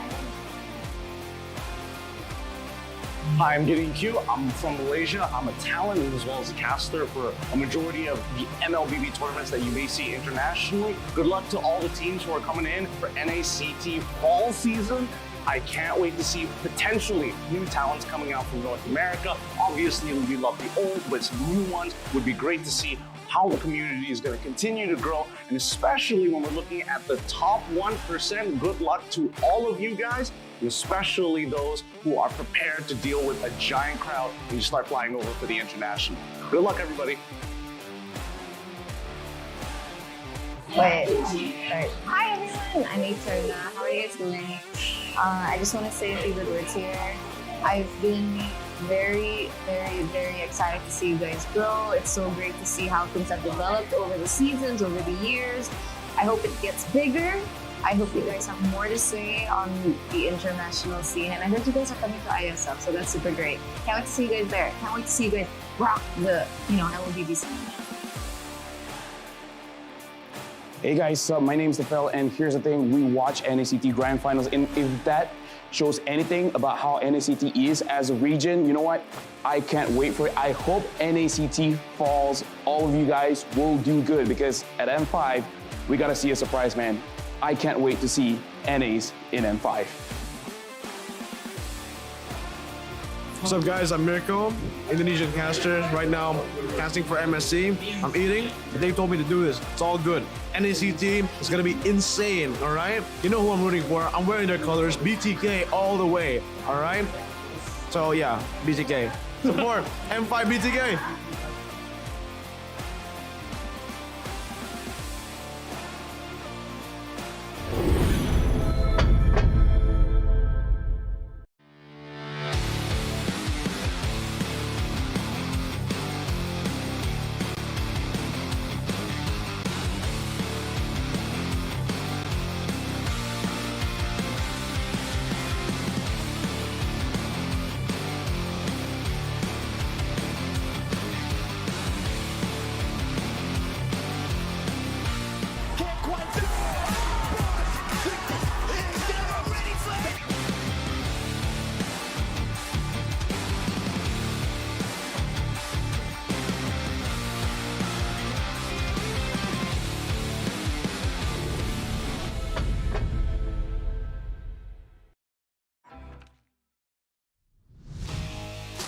All right, welcome back to 2023 NACT Fall Season Playoff. You can see on the stage right now, big shout out to the production crew, our incredible team, are helping our players solving the problems, getting it solved as quickly as possible as we're jumping to the next game. We cannot wait. Gentlemen, what are we looking for? What are we looking for? Yeah. Oh, we're looking for dubs. I don't know who yet, but we're looking for dubs. I'm looking for 3 games. That's what I'm looking for. I'm looking for intense matches. I'm looking for hype. I'm looking for the essence and soul of NACT. Oh, that's right. Yeah, W's in indeed. And yeah, it would be nice to get that 3rd game. I mean, we know both of these teams, nobody wants to go home early. It's Saturday. It's a 2-day event. Nobody wants to be the first one out. And here is where it's going to matter.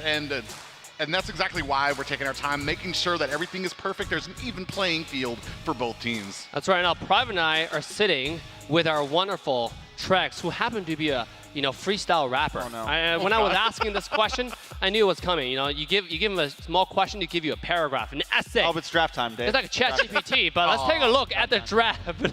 Why don't we go ahead and see? We're back to the draft. Let's see what the team got in store for us. All right, it's Avalon up against Area 77. Still game 1, and Avalon still holds the blue side.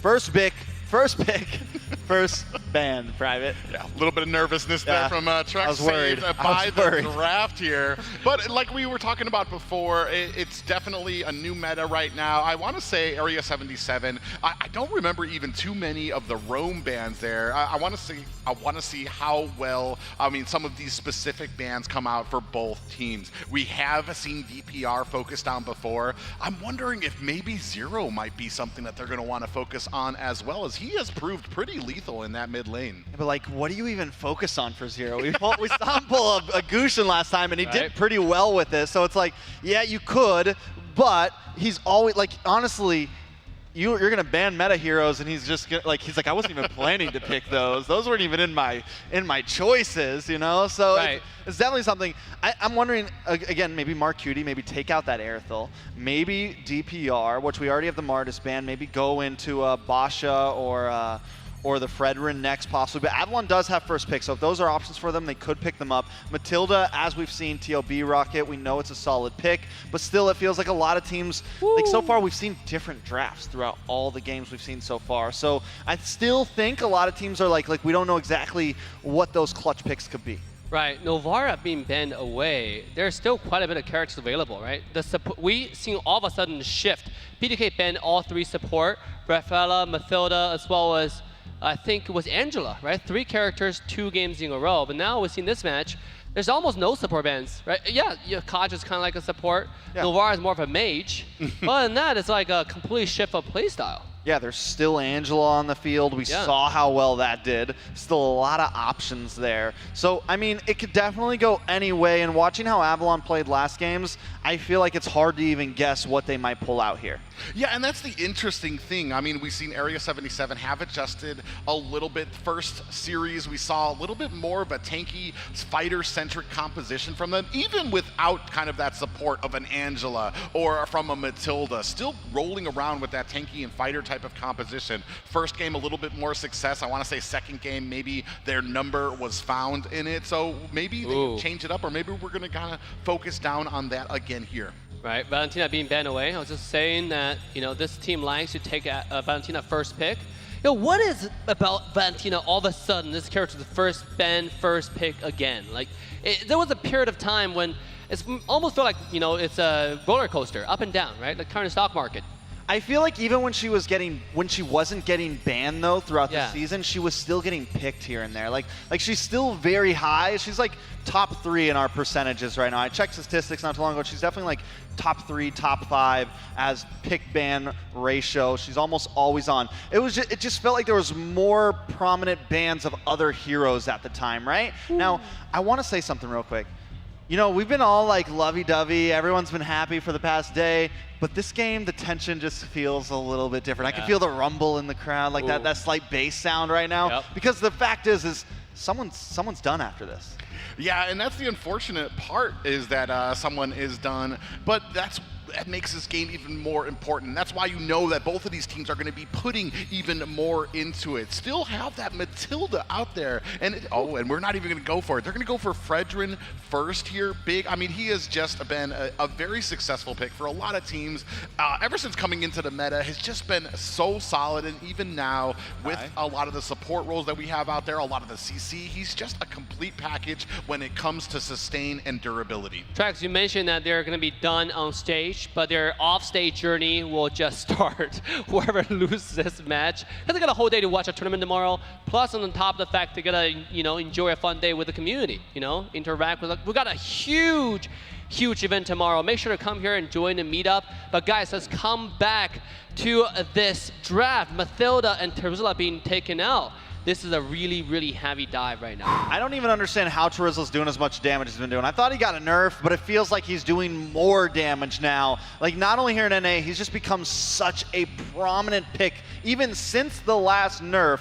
And, I mean, he's just whomping people. Now, the Fredrin pick was solid, but we saw last game, Akai is back, baby. Woo. And Area 77 can definitely lock that in, and the heavy spin helps deal with that Fredrin so well. And now about the Matilda, with Zero being so flexible, do we think it's mid, or do we think it's roam? That's kind of the good thing about when it comes to having a person like Zero on your team, is there's just so many picks that you never know where it's going to go, how it's going to be executed, and especially with how gifted Zero can be mechanically to deal with all of these. He'll use things in mid that you never thought would be successful, and he can use them in that way, especially when it comes to a lot of those ones that have the great movement speed, so that he can get to these side lanes, get those pickoffs, and to help to set the early tone for the team. Only when you have Zero on your team do you need to discuss about, you know, the position of Matilda. Hey man, I've seen crazy things with this hero recently. True. This character can really do a lot of things.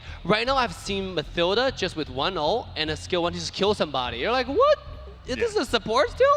It doesn't seem realistic, but hey, I love the Franco pick coming out from Avalon, because one thing about Matilda is you can save a lot of frontline tank characters, you know, with the skill 2, with the dash, especially now with the buff on the skill 2, with the extended range, the duration.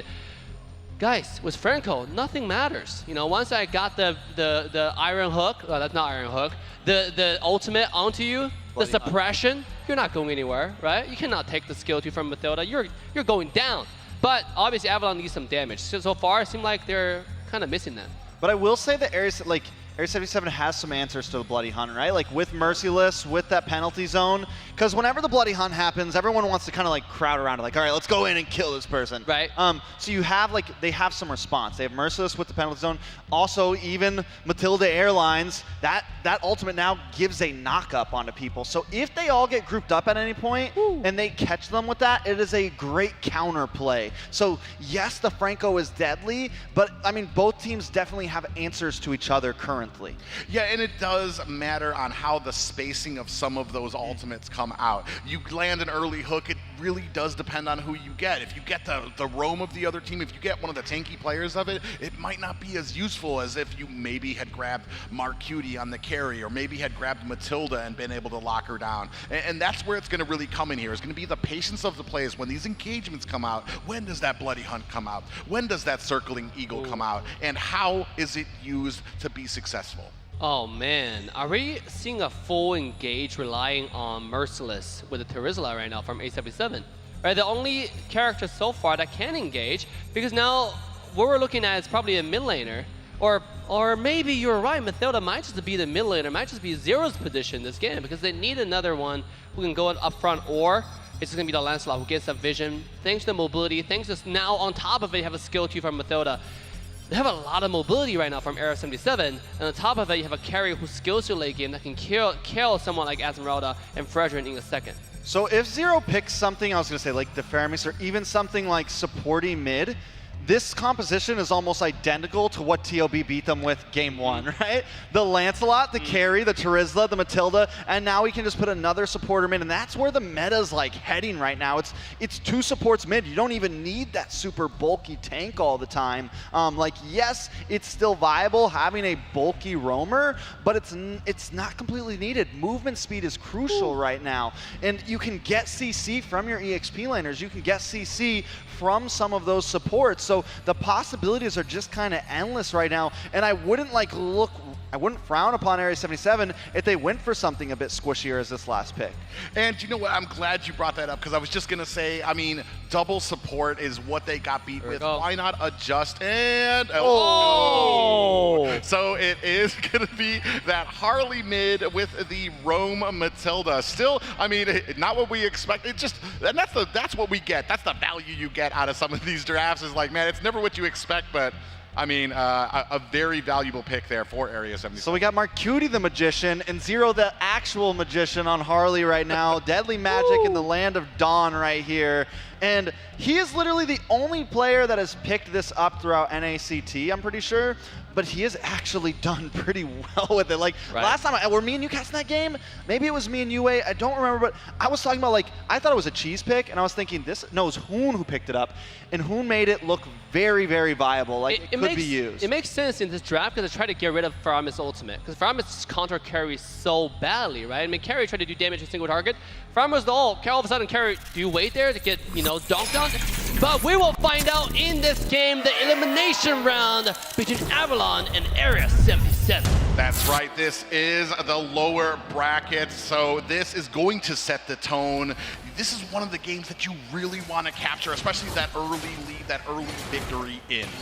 All right, this game is playing for keeps. All the marbles on the line right now. And like I said, not a whole lot of smiles this time around. Both teams looking very serious. They know what's on the cost. And even if they're not aiming for gold, nobody wants to be dubbed 4th place here. Now, Area 77, like I said, they have so much movement, and they did opt to go for that squishier mid. They decide to go for this Harley. Now, I know that Dave mentioned the Netherrealm and being able to deal with this. I don't know if that's exactly going to be the target. I think the main thing is, let's get basic. Let's try to get Demon when he's alone and see if we can bait out the Netherrealm early on. Yeah, and then that's going to be the play here. Jules Cootie actually doing a pretty decent job when it comes to vision, latching on to where the jungler is, where the roam is, making sure that he's getting that vision out there. But without him at mid lane, Demon is able to kind of body Zero, who's going to have to return home. Yeah, I think Area 77 needs to take a little bit slow in the laning phase. Avalon, on the other hand, this is a great time to maybe push the objective. You know that you kind of went out a little bit in the mid lane. You know that you have the CC. You have ways to slow down Jules, and Jules Jules in trouble, gonna be able to get away from that one, but still, even with 0, also very squishy, not the most insane wave clear.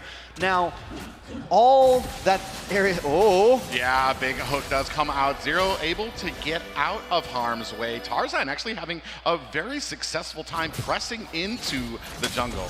Yeah, I mean, at this point with 0 on this Harley, it will be a good way to dodge some of these hooks, to dodge some of these engages, and it's where it could actually end up being clutch. Cold World gonna harass DPR's jungle there, but Turtle is up now. Yeah, we can see it down comes the, comes out, and then Promise comes into the side. DPR gonna have to get out, but is not fast enough. Takes that early kill and is down, and that's gonna be a free Turtle for Avalon. Oh, another kill there comes out. So 1-1 right now, but Turtle goes over to Avalon. Yeah, Merciless able to pick up Demon there, so a mid laner for the jungler. Good trade for the side of Avalon in my book, and DPR is going to be a little behind. He had some great retries last time up against TOB, but with him slowly falling behind, if Tarzan can get the level advantage, it could be crucial on the second, third Turtle here. Area 77, who do they still have up though? They got Mark Cutie. I'm excited to see how Mark Cutie does against Basic. He is a level behind right now. Basic getting a little bit of an advantage, but that's kind of expected when you're going up against the Beatrix. The range is there, and when you're on that carry, you kind of have to slow play your lane. Yeah, Jules Cutie might be biting off a little more than she could chew. That's exactly what I meant, because Coldwell comes in, puts the suppression on, but Jules Cutie able to dash out of harm's way. Just kidding, Tarzan comes in, able to finish the job, picks up that kill, and they make their escape. You know, with the Bloody Hunt, with the taunt from Tarzan, there's just a lot of things to slow down that heavy movement that Area 77 is trying to bring. And Jules Cutie now knows, all right, I gotta be a bit more careful. Maybe I can't get in their face as much as I thought I could. 0, hitting level 4 a little bit late, now at level 5, I think we need to see something from that, because if you don't start capitalizing on that deadly magical, if you don't start trying to hone down onto Basic or someone else, it just feels like a wasted pick. Yeah, and right now 2-1 in favor of Avalon, who seem to be having a decent time in the jungle, pressing their advantage. We haven't really seen too many big grouped ganks when it comes into these side lanes. So it's really going to come down to a lot of these objectives when teams are forced to kind of meet each other. Actually, a lot of damage comes onto Mark Cutie, taken down to a little less than half health. Basic just dominating the lane, taking advantage of that not great early from carry. DPR able to dash his way to safety. Promise really giving it to him. Promise has just done an amazing job overall on the Esmeralda. Even last game, he's definitely showing up left and right. And Merciless picks up this Drizzler, which he also did great on the Esmeralda in his game. So I'm just like, it's definitely back and forth. It's 2-1 right now, but a little bit of engage. Yeah, penalty zone followed up by, Tarzan able to get the turtle regardless of what was going on. And we do have some ults all as well. Damage coming down, Appraiser's Wrath. Jules Cutie able to use that circling eagle to get out of harm's way. Yeah, now Area 77 kind of on the back ropes here. Avalon has taken a 2K gold lead. They're holding this. They're now going to start invading, taking away, chipping away at Area 7 more and more. And if they continue to get this lead, if this starts to scale more and more, with the composition that Area 77 brought, it's not going to look good for them. When you have something like the Harley, you need to start getting those kills in. When you have something like Mark Cutie, who luckily hasn't taken any deaths, it takes some time to scale to that.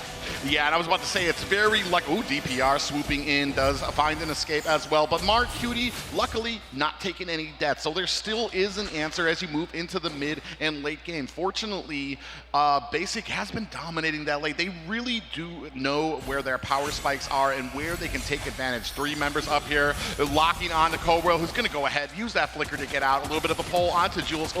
And just a little bit left of health there, is able to get himself out. Yeah, so DPR just locks in the War Axe. I feel like his damage has been lacking a little bit, but against something like a Fredrin, that is expected. Against something like Cold World on this Franco, like, what are you even really dashing to? And even if you get to Demon, he has the Nether Realm. I continue to say it, Area 77 needs to focus in on the Basic, because that's their only real target right now if they want to try to come out of this hole. Yeah, and a little bit of a patient start, but that gold right now not favoring Area 77's patience. Oh my god, all that damage, and DPR taking off the board again. 3-1 in favor of Avalon, and that's what I was saying. Unless they can make a play here, we do have a circling eagle, and is able to cancel it in a time at the mid lane. Yeah, DPR gets caught off there, taken out. Now he's got 2 deaths under his belt, and this is what I was worried about. He's 2 levels behind Tarzan now, and already at a disadvantage in composition overall. I feel like it's going to be even tougher now to deal with these neutral objectives and try to steal something away from Tarzan. We saw him in previous games pick up more of the utility jungle, this time picking up the Lance a lot. It just doesn't seem to be as good in his hands right now. Yeah, and that's kind of, especially when it just comes down to on paper. If you're have to, we do have a falling star moon. And again, Promise just honing in on DPR, zoning him out, making sure that he is not a part of these fights, not a part when they're trying to take some of these objectives. Tarzan against 2, Jules Cutie thinks the wiser of it, and now at the tower from the flank. Promise comes in. This is just that gold lead being shown up. They're able to dive into these towers without hesitation. Yeah, I mean, and at this point, Area 77 continues to get backed into a hole. They have 1 kill on the board right now. DPR gets locked down, and Basic puts the finishing touches on him. Yeah, I don't know, man. I feel like you have this Matilda. You need to start using it to get your heroes in and out of these bad situations. Let's take a look at the items, at some of this gold. Mark Cutie sitting at 4,800, and take a look at Basic. Wow. He's got almost a 2.6k gold lead. I mean, he's literally already locked in BOD, one of the most expensive items in the game. I mean, and Mark Cutie is so far behind. Even though he doesn't have a death, it still feels like it's going to be a long time till he can make a dent in anybody.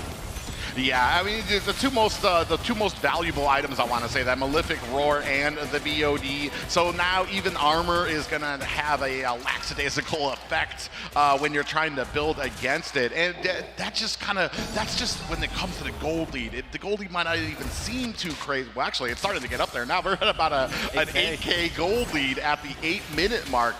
Right now, a very dominating performance by Avalon. And it just goes to show Avalon's overall rotations, right? Ooh, wait a second. Yeah, big pop-out comes in there, and caught with a hook is Merciless, who's able to flicker out. Demon goes ahead, puts the boots to Jules Cutie, and Promise takes down Merciless. You see Mark Cutie, look how fast he was bursted down, even with the speedy light wheel activated. Yeah, there's just no answer right now. They fall too far behind, and those plays would have looked good if the gold was even, but it's just not enough right now. And Avalon trying to close out early. Yeah, DPR comes in there with that Thorned Rose, but I mean, this one seems academic. Oh, just a lonely minion in there. So, I mean, they're not able to close it just yet, but Area 77, this one seems starting to slip further and further out of their hands. Yeah, this is starting to look a little rough. 10K gold lead, almost creeping into 11K.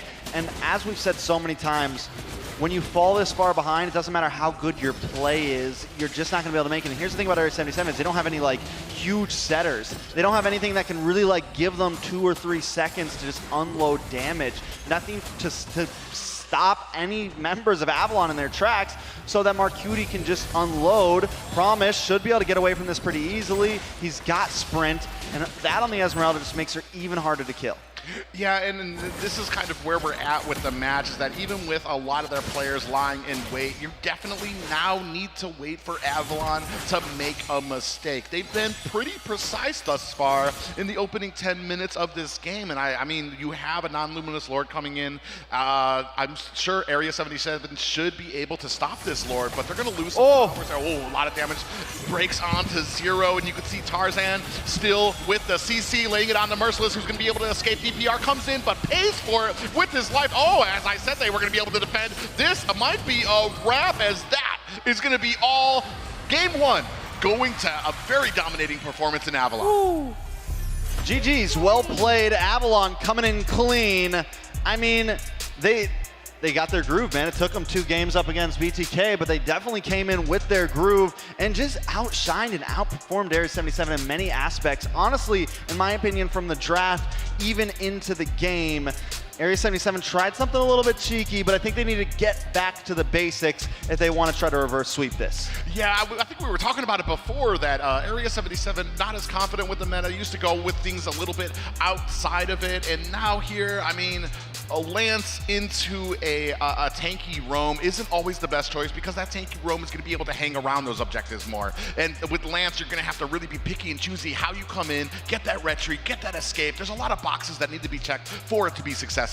You know what I noticed is the Franco pick. Right? I said in the beginning of the draft, and it's so impactful. He was able to flicker all, and I was surprised Cold is able to pull such a great Franco that last game. You know, the engage is really, really decisive, and it's on point, getting Mathilda, getting some key characters, and that just helped them snowball the game. I mean, it's hard. I mean, yes, the Franco is amazing, and it's hard to like pick out a singular player because literally none of them died except for Demon once. They just, overall as a team, I feel like rotations in general, and one of the things pointed out is it wasn't like a high kill game. They just out-rotated, they outmaneuvered, they started taking away enemy jungle, and with that, they were able to just scale more and more and more. It's not like they were scaling that gold lead through pure kills. The ending score was only 9-1. That's only 10 kills overall, and that's nothing crazy. What you saw there was a clinic, just basically a tutorial of how to play, how to make those kills last, use those kills, transition them into objectives, transition them into towers, transition them ultimately into a push into the core. Oh, look at Tarzan excited. I want to see that type of stuff more and more from Team Avalon, right? Because they got what it takes. They got all-star players. For those people who do not know this player, they're literally some of the best in North America can offer, right? Now assembling into one team, that's something about Basic that he can do. Usually assemble the best players into one team. And obviously that's exactly what Avalon have. But I want to point out also for Area 77, this team, the draft, they're missing lockdown. They're missing suppression. You saw it just now on the bottom lane where they were camping the Esmeralda, but there was nothing to keep him there for the damage to really run through. All the shield, the HP, and also the sprint. So, you know, he just got away. Yeah, I mean, and with that, with like the big difference between the TOB draft and their draft is TOB had that Fermis 2 games ago, and that gave those squishies in the mid side a little bit of sustainability. But watching the difference between this, that one hero picking up a Harley instead, you just don't have that movement with him. And yes, you have the flicker, but you're just a prime target, man. And that is the thing that I think really ultimately shows the difference. Like, it's not like it's unviable to not have lockdown, but you have to really think it through, and you have to have the mechanics too. Right. Because if you get caught off at any point, you're done so, you know? And you don't have a way to catch them off, so you really have to have those micro movements throughout laning phase to the end. Yeah, and when you come with those outside-the-box picks, I mean, you really are banking on a great early game to kind of get you that lead, to get them afraid of it. Unfortunately, they didn't take off when they wanted to, and that kind of spelled disaster for the rest. Right now, we're going to be moving into the draft. Very familiar bands out already. We do have that DPR-focused Marta span and the Valentina taken off for Area 77. Area 77 now on the blue side is going to have that first pick. We're going to see where they focus. Not as successful, though, with that Matilda pick, and I kind of wanted to see it utilized a little bit better than we saw from that first game. The thing about last game, about Area 77 that I noticed is like, yeah, we're talking about lack of, you know, quad control, locking people down, but at the same time, it's like an off-sync draft. You know, you have someone who's looking to dive, the full comp is looking to dive, but then you have carry, right, who's more of like a play towards me, play front to back, play the peeling strategies, like a conflict of interest, right? One person's yelling out, yo, protect me, let me kill their tanks, let me kill Esmeralda. But at the same time, the rest of the team's like, but we have to dive into their backline. So you just have your carry stay in the back, completely unprotected, and you just lose the game like that. Now let's see if Area 77 can adjust their draft and pick something that Zero can work with at the same time that has the overall synergy to the entire comp. And I mean, now Avalon does have they're going to have a last band here, and I'm wondering, does DPR this time pick up the Fredder? And if Avalon leaves it open, I think it'd be a solid upfront pick. I hate to say it, but I don't want to see him in the Lancelot again. I don't want to see him on an Assassin, man. Just keep it simple. And because it worked so well before. And you can even see Avalon, like, they respect it. They know what DPR is good on. They know what they don't want to play against. They're banning out the Basha. They're banning out the Martys, because those are things that he's been running well. That's when he's winning retries. And yes, he had a Prime and Glory, but there goes the Fredrin. Akai Sky's still open though, and Mobazane just showed that it is very viable. I've been seeing players overseas. It is viable. It is back. The Panda is back, welcomed into the Land of Dawn, and I think it's something that could be picked up here. Yeah, it's either that or, you know, and we still have the Franco out there. He was a bit of a nuisance when it came to Area 77. Cold World did a great job getting the vision, getting in there to get a lot of those bloody hunts locked in on Area 77, but it does look like we're going to go ahead and steal away that Esmeralda. Area 77 going to focus on that. An interesting first pickup for that, about to be answered by Avalon. Yeah, I like Indo landed down too, to be honest. With the Akai, I think Akai actually worked really well against Fredrin. You know, we were talking about before, because you can push Fredrin away. And he can't really continue to keep on CCing you. The thing about Fredrin is this character has too much CC back to back to back. Being one of the meta's favorite, guess what counters it? Akai does it really, really well, right? You just push it away, you can't really skills at all, and you can't really use your retry at the same time. What do the old school, what Akai team comp does, you know? And let's take a look. Of course, Team Avalon's gonna take it out. This is against Esmeralda. Yeah, and I mean, I feel like Area 77 maybe should have picked it up first, but Avalon's like, fine, with Fredrin gone, with Basha gone, with Martis gone, we're just gonna pick this up. And like, what does Area 77 have to answer with it? Like, they can't really pick up an assassin. It's just gonna get bullied by that. So it's definitely a tough position, and now they pick up the Wrath as well. A lot more movement speed, possible heal, make that heavy spin, move around, get different angles even quicker. But Area 77, all right, fine. You want to go support? You want a healer? We got a little girl of our own.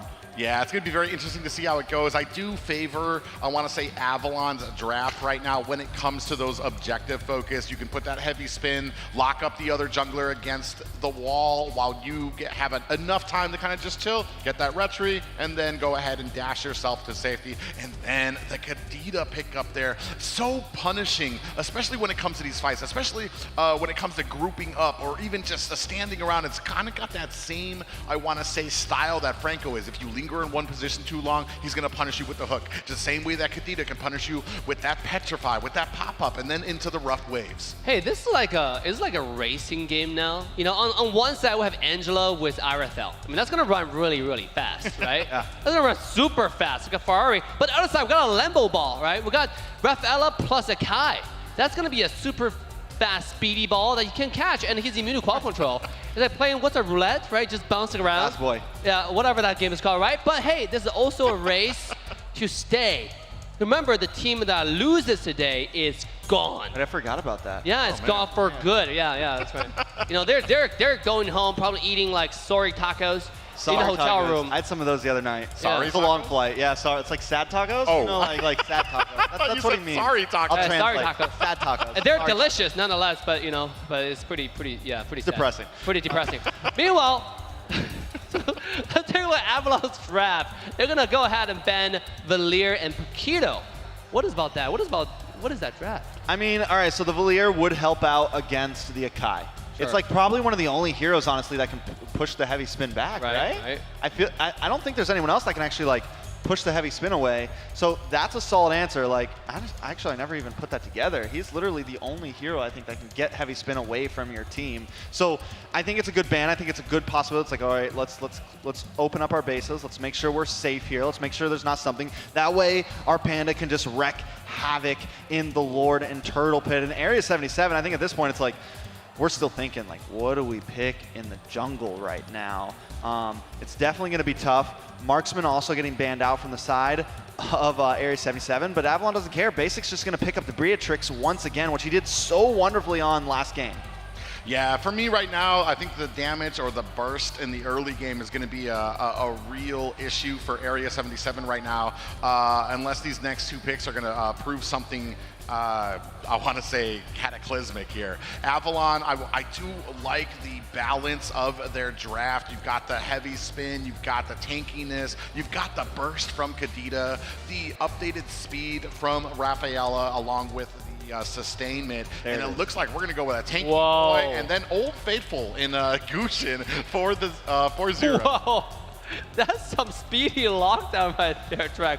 Walk us through those picks. I actually have been wondering if we're going to see the Barats. There's been whispers in the community, you know. There's been some talks thinking, is this something that's going to come back? You know, we've known it. It's been around. It's been a pocket pick here and there ever since it kind of fell off the meta. But I think now that he picks this could be a possible answer. He gets immune to CC when he tries to use the ultimate.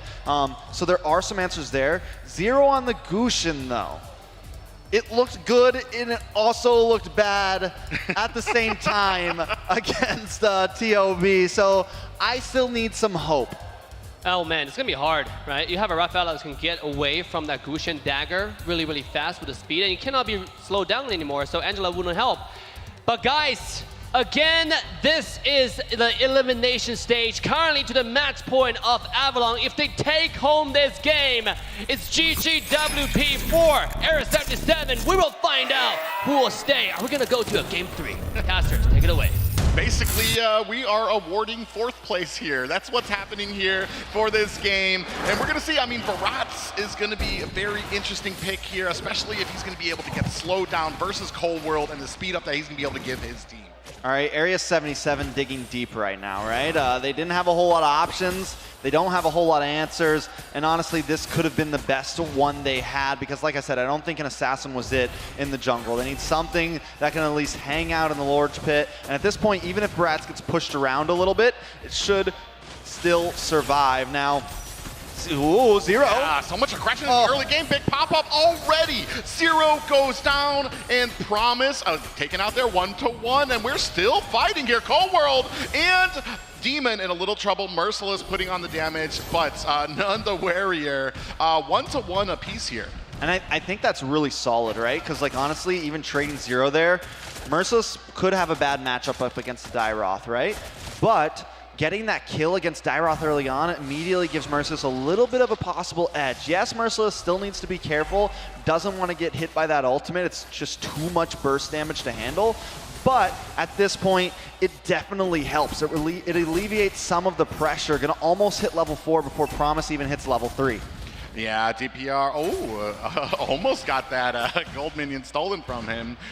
Is going to go ahead and rotate. 0 coming up here onto the side. Demon hiding, and doesn't look like we're going to have too much of an engagement here just yet. Yeah, so let's take a look at both compositions. For a late game, I mean, we saw how well Basic did on the Beatrix. It's hard to count him out in the late game.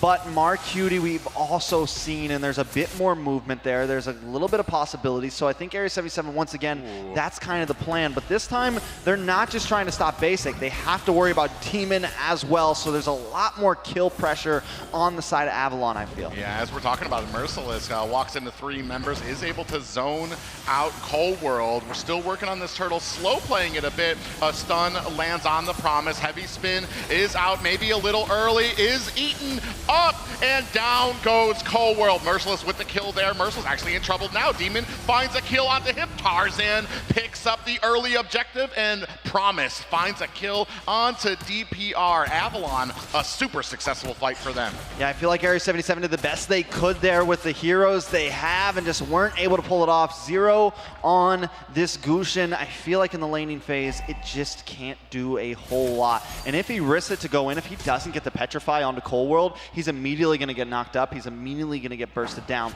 So he has to be very careful about that. And until we get into like the 6, 7, 8 minute, we're not even going to see a huge amount of damage from him overall. To whereas Demon, I mean, you have, when you see that Kadita literally at level 4, you are taking people down with you.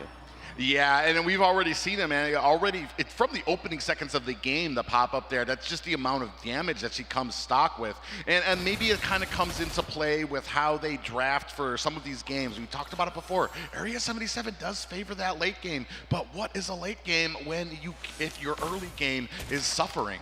Yeah, now taking a look at the gold lane, Basic and Marcutie, both deathless, but neither team's really focusing up there too much. Avalon is kind of controlling the side of the map, but it's more in just of the turtle coming in just about 40 seconds. Demon keeping good vision, and overall it feels like Avalon is kind of controlling the pace here. They always kind of have vision, they always know where DPR is because either... Oh, wait a second. Oh, yeah. Marcutie comes in. Heartsguard lands onto him. Unfortunately, Basic, too quick on the draw, is able to get himself away. 20 seconds for the next turtle.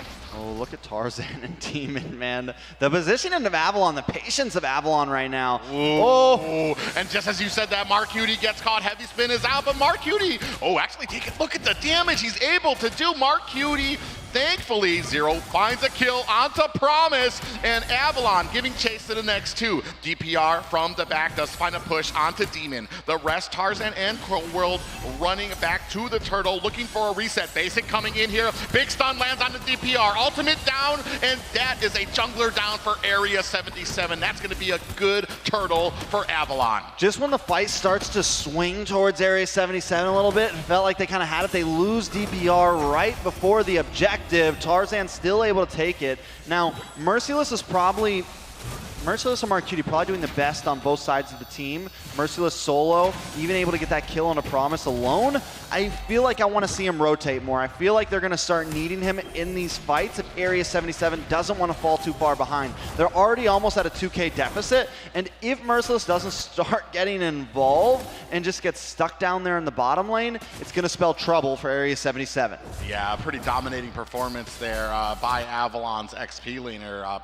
Merciless having some issues, and this is the problem when you, ooh, big rough waves comes out. Zero taken out by the burn damage. I don't know if this was it, Private. I don't know if the Gushin pick was it. Possibly the last game. Marcuti still trying to carry though, but goes down. Avalon on the uphill rise right now. Yeah, we've talked about some of these picks. There's a meta for a reason, and if your performance, especially in the early game, you can't get that little bit of a surprise advantage. Avalon obviously learning from their mistakes when it comes to these types of drafts from the online sort. Here at the live stage, they are ready to play, and they have a plan. Yeah, now Area 77 are starting to move around a bit more as a unit. DPR 0 sticking together. I think it's something that's needed. Taking a look at the items real fast. Basic doesn't have as much. I know it's still 1,300 gold lead. He's got the BOD. He's going to be working into possible Malefic Roar soon. To whereas all Marcuti has is the Haas Claws, and there's not a whole lot of damage from that. He has to get the Berserkers in. He has to start building some more crit before he can even pack a punch. On the side of the junglers, also DPR is so far behind, 1,000 gold behind. Tarzan level 10, DPR level 8. It feels like for the past 2 games, he's always been a step behind. Yeah, and I mean, that's just the value you get. A BOD when it comes to a Hazclaw in comparison. Hazclaw will give you that little bit more of sustain, but the BOD, especially if you can get it at around the same time, you're just dishing out so much damage that it doesn't even matter how much sustain you have. With that said, Area 77, Marcuti doing a good job, still able to macro up, gets a tower for his team, but that's going to be the first one out of the, I want to say, 4 towers that Avalon has, and another objective. Another objective. That's the 3rd turtle going inside of Avalon, 3 for 3. Not only that, but it looks very reminiscent of the last game of right around this point, we start taking your jungle. We start scaling our gold lead even more. We don't have to kill you a bunch. We just have to control the map, take objectives, take your objectives, control waves, and slowly and surely, we're just going to move down your lanes closer and closer to your base. Yeah, and right now it's kind of a very remnant of the last game where even if you catch them, you're starting to group in, you're starting to get locked into your base. You're not able to leave out too much. Great positioning. You can see there's always, no matter where DPR is, no matter where the rest of Area 77 is, there is Avalon members there getting the vision, making sure that they are going to be able to counteract and refuse at jungle that farming ability to Area 77. Yeah, so with Area 77 backed up against the wall right now, what are the answers? Zero's taking Dude Death, so he can get another item. Maybe he gets onto someone to the backside, but once again, it feels like Basic is the target, and the way he moves with his team, the way the Promise, Cold World, and then the movement speed from this Rafaela works all together, it's so hard to catch on to anyone, and Area 77 has a decent lineup, but they don't have the speed definitely to catch up with them. They don't have a way around, and it's just so reminiscent to the same issues they faced last game. Well, and it's just a surgical approach. I mean, it was just so smooth. That last tower, Tarzan swoops in, in with the heavy spin. He's not really trying to get a kill. He's not trying to do much, but create space so that Avalon can get that tower, and then they back up again. And they're just surgically going in, getting one, backing out, going in, getting one, backing out. It's a low kill game, but man, the macro is on a top for Avalon. Yeah, and I feel like Area 77 wants fights. Like, that's where they thrive. Like, they like, let's do this. Let's go. Let's throw fisticuffs and see who comes out on top. Whereas an Avalon, I think, knows that, right? They kind of got their number, and it's like, we're not going to fight you. We're just going to beat you at macro. We're just going to control towers. We're going to take them. We're going to control your buffs. And as long as we don't have to clash you to win, like, we don't have to clash you every minute to get this, but as long as we get picks like that every couple minutes, it's a dub in our book. Ooh, Merciless actually sidesteps their Abyssal Strike from Promise, and still taking out even with the Hearts Guard. And that is unfortunate. DPR with the flame. Jules Cutie gets too close. Nom noms for DPR. Is going to throw him against the wall. And Promise, not long for this world. A good little setup there. A little bait from Area 77, but ultimately doesn't really change the course of the game just yet. Yeah, DPR needed that one. Area 77 needed that one. They need to try to slow Avalon down a bit more. Avalon still just being surgical, like you said, taking another tower. Lord's going to be up in a little bit. They don't need to do too much, and as long as they keep picking, Area 77 can't get to the backside. Mark Cutie getting a little bit of poke. He's only taken one death. He's taken the least behind Jules Cutie of death. So I got to imagine earlier when we saw his items, he did have the Berserkers. There might start being a bit more of a punch from him, but it's still going to be a while. Yeah, and unfortunately, there's really not much they can do. Merciless and DPR, the rest of Area 77 trying to farm up as much as they can, waiting for a little bit of a mistake, but like we said, there's not much to do when the enemy is refusing any type of engagements. They're just going to push in, take down these towers. Lord coming in at top right now. It's not a Luminous Lord, so it's not going to have that charge. It's not going to be able to put on a ton of damage onto the tower, but you have Avalon with almost a 10k gold lead. Heavy spin into the back to push out the rest of the team. Towers down to about 10%, and Area 77 able to defend the top tower at least. A little pressure from the mid as they go ahead, sweep out the minions. Now switching back up and forth. I just love Avalon right now. Just switch the mid, switch the top, switch the mid. Just getting these things, checking the boxes to take down this tower. And right now, Area 77 is just getting this noose tied around their necks, tighter and tighter by Avalon, who's just working a very slow and steady game. Yeah, the oppression is real in the land of Dawn right now, but Avalon might finally be going for the cutthroat. Yeah, you do. They're going to go ahead. They want to make something happen. Tarzan finds the tower, and a lot of damage comes out. Zero taken down again. Heartsguard is on top of Mark Cutie, trying to put on the damage. Tarzan leaps in, does miss the charge. In comes Promise, looking for the Abyssal Strike. Is going to be able to flicker out of the Daytona's welcome from DPR, and this is just, they're not able to find that rhythm that they need.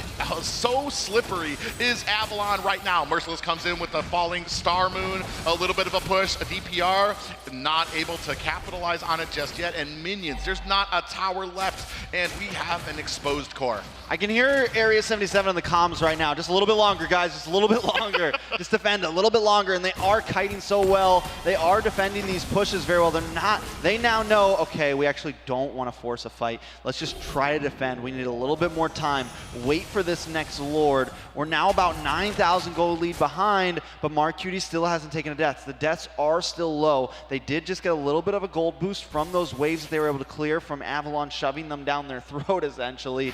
But 5 seconds until Lord, no inhibitors. I feel like this could be a Lord that even though they're behind, you gotta go for it. Yeah, I was just about to say that. It might not even work out for them. They might get wiped, but at this point, you need to do something, because a stalemating at your base is not gonna be able to win you this game. You see Colwell comes in there. Merciless takes a lot of damage down to 10%. He has a bunch of seal. Demon gonna go ahead, use that rough waves to get away, but they're still working on the Lord. DPR trying to close the distance on their half health on that Lord. Tarzan still at full health. The rest of the team here looking for some good positioning. In comes the heavy spin. DPR gets chomped up for the Daytona's welcome. Down to 10%. DPR not in a great position.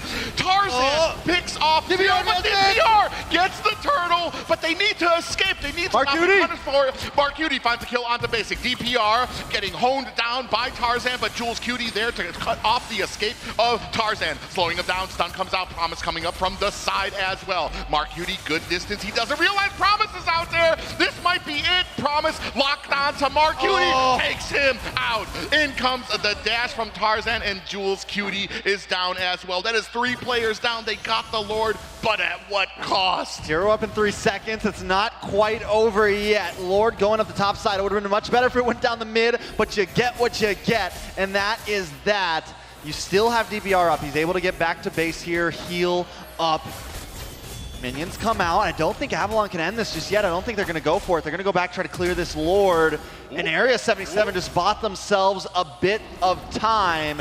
Promise, though, able to wait out and turn that around, because if he didn't get that kill into Mark Cutie, this could have possibly really tipped back into the hands of Area 77. Yeah, and that's just kind of showing the composure, and that's what happens when you have such a commanding lead from these guys. I mean, they have narrowed it down to about a 6K gold lead, so it's not as bad. Yeah, a 6K gold lead. It's not as bad as it could have been for Area 77, but this does say they do have signs of life, especially when they go and they have those organized. They want to make something happen, and they force that in. It's just they have to have the right time for it. Yeah, and Mark Cutie is now locked in Wind of Nature, which is going to be really helpful. He's locked in Berserker's Fury. He's got the Haas Claws. Now we're going to start seeing that punch come. DPR just gets in the Blade Armor as well. Going to be able to help with basic a little bit. Going to be able to repel some of that damage. Going to also add some bulkiness, because one of his problems that it looks like he's been having in the Lord Pit is he's just taking too much damage. And yes, the Barats was a solid pick. We saw it in the last pit.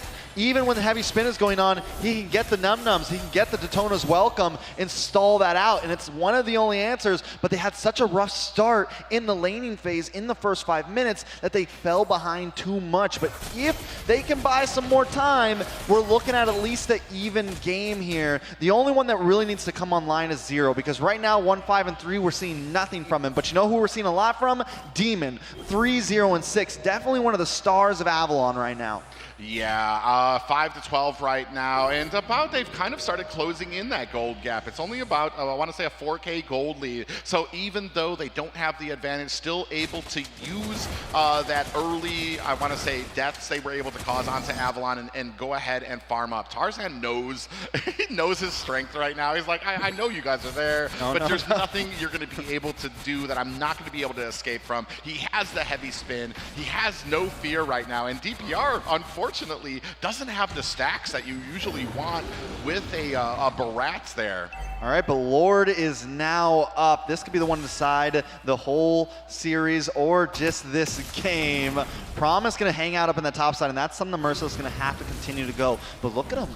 They might be trying to go for something a little cheeky here, something bad. Area 77 doesn't have vision on them, and if they're able to take out Merciless and all of Area 77 is on the other side, this could either be bad for either team. I will say that. Yeah, Merciless is going to be forced to try to make something happen if his team engages here at the Lord Pit, but he has to know the rest of the team is nowhere on the map, and you have a Dairoth. That's kind of almost the wrong person, because the Dairoth is going to push him back anyway. Merciless doesn't want any bit of that fight in the first place, so he's not going to be kind of pressing on there, but you can see he's doing a great job moving up forward fast and quick, down to about half health right now at this Lord. Tarzan slow playing it, DPR. Bites onto the bait right now. Good positioning for Area 77. On the side, 3 members. It's just Tarzan. This is going to be all on DPR if he can get it. And alone at the base right now is Merciless going against Promise. Yeah, good. A flank right now. They're going to go in. Promise activates that flicker to get himself out of harm's way. But now Avalon in a good position to go ahead, flank onto DPR. Amen. He's trying to get away. Down is the Lord to about 10%. DPR not in a position. Promise takes him out. And this Lord goes to Tarzan. Heavy spin is out. Basic takes down Zero. 2 down for Area 77 right now. 5 members. Basic actually taking a decent amount of damage. Mark Cutie in trouble, trying to get himself to safety. Good job by Jules Cutie, who takes a chunk from Basic, and that sniper shot, Falling Star Moon, used to escape. The rest of Avalon pushing in. Big pop-up lands. This could spell the end for Area 77. Merciless getting jumped on by 5 members. It is only Mark Cutie alone. Out come the hellos. I think Mark Cutie knows what's up here. 5 members. He knows he doesn't have a chance, and Avalon have eliminated Area 77. GG's, well played. A lot of us doubted Avalon. After phase 3, they had a slightly rough run, but they took that dust off their shoulders. They came in, took a loss, but in the losers bracket, they've taken their first dub in the playoffs. They're gonna move forward and play on tomorrow. Yeah, I mean, an intense game for Avalon, who just, I mean, that loss that they took, I mean, and I was actually kind of wondering, you just got done with a loss, you get right back on stage to face another opponent, but Avalon showed that, man, that loss kind of pumped them up, they were ready, and they weren't willing to take another one from Area 77. I mean, and they came in very just clean that game, to whereas Area 77 almost went the opposite way. And maybe it was the draft, maybe Avalon got in their heads. Even with that second game, banning out the Fredrin, the Basha, and the Martis, and then because they win, I feel like the real death sentence, putting Merciless on the Esmeralda immediately instead of picking up the Akai, it shows how just sometimes that one pick can be so troublesome, how just making that one small chess move in the draft can change can tip the scales in so many ways. Not just that, but when you take away something that he is so good on and you try to use it against him, you're talking about somebody, if he's good on that hero, he knows what counters it. He knows how to deal against it in the lane, and he showed it in there. Usually Dairoth doesn't shine when it comes to those team fights, but when you get such a commanding lead on Dairoth, it doesn't even matter of his squishiness because the rest of the team there was there to provide that support for him in a very dominating performance by Avalon. Man, what incredible performance, like you said, Private, by Avalon. Area 77, they put out some creative draft. Unfortunately, it did not work out for them. Let's take a look at the post-game stats. You know, both games, I would say second game is a lot more aggressive, a lot more death, a lot more kills than the first game, but nonetheless, it's still more of a macro rotation type of playstyle coming out from Avalon. Yeah, I mean, Private said it the whole time, just surgical, very clean and dealing with Area 77 here. Game 1, I would say Basic was our player to keep our eyes on, but this time, Demon and Tarzan going deathless, just moving around as a unit, and Demon's positioning was so clean, along with Tarzan's as well, but they wouldn't have been able to do that without Cold World, without Raph able to get that movement around. The whole team just as a unit, it felt different than what we've been seeing from them. It feels like maybe taking that loss, maybe being here, maybe finally getting through this, has really put them online. Now, what we're looking at here, a replay from the last game, and this was when Area 77 almost kind of took an advantage. They get the Lord, Mark Cutie gets a couple kills, but then walks right back into Promise and is taken out, and right before DPRs tries to steal that last Lord of game 2, they're able to finish him off, and that secures Tarzan the red tree. Yeah, just such interesting positioning for them. We saw basically the whole of the team, except for the jungler who was going ahead fighting the Lord, able to put the flank onto Area 77, but here we have the post-game stats. Whoa, everything is going to Avalon right now, right? Sandbag carry, Rich Guy, Basic popped off that game. 35% total damage dealt, I think. That's a lot of damage right now. Yeah, I mean, he's definitely been a monster, and even we saw it last game. He's definitely cleaned up, and on Beatrix isn't something we've been seeing all the time, but it just goes to show, because they were banning the Prody, they were banning this and that, but Basic's been around a little while, and though sometimes he has some rough games, he can still pull a Beatrix out of his pocket, he can still pull this out of his pocket, and do very, very well with it. And it just goes to show right there, able to get a clean sweep, not just a dub, but a clean sweep against Area 77. Yeah, that is as smooth as you would like to have your lower bracket match up to as well. I mean, if it would have gone, I know we both wanted to see it go out to the 3 games, but if you're the team, I mean, there's no better way to get that victory when it comes to the lower bracket. You know, speaking of Basic, I think our wonderful host Liz have him on the stage ready for a post-game interview for that incredible performance. Actually, let's take a look at the stats first before we go onto the stage. All right, game number 1, 2-0-5, and that's what I'm talking about, 40,000 damage. They cleaned that one up quick, but game 2, that was game 1. Game 2, he only takes 2 deaths, but still 85, doubling his damage and putting out an even greater gold amount. And this is the same hero. This is they were banning other marksmen thinking that was going to be the problem, but obviously Basic had a solution for it. It's like, listen, Beatrix is just as good. What are you talking about, guys? Yeah, I mean, the team able to get that early advantage, so he was able to get those BODs, which usually can set marksmen's behind, because BOD is a lot of money there, a lot of gold that has to be bought out there. But when your team is so ahead and you're able to kind of outget items from the enemy marksman despite getting the more expensive items out of it and the damage that comes along with it, I mean, just great play style and great great strategy when it comes into it and just aided his team through it. Right, before we actually show you the heat map of the MVP for this match, I want to give a shout out to Area 77 still. They did a phenomenal job. The journey all the way here, especially the upset in the regular season, and making it all the way to LA. And I gotta say, even after a loss, it seems like everybody's in a good spirit. So look forward to see them in the venue tomorrow supporting their favorite team. Now, with that being said, I'm gonna quickly show you the heat map of the MVP in the past game. Now, this is a heat map throughout the entire game. You can see that basics mostly hang out everywhere. Yeah, like everywhere. But orange buffs, those orange buffs are crucial. Whether it's our orange buff or your orange buff, I'm hanging out there and I'm taking it.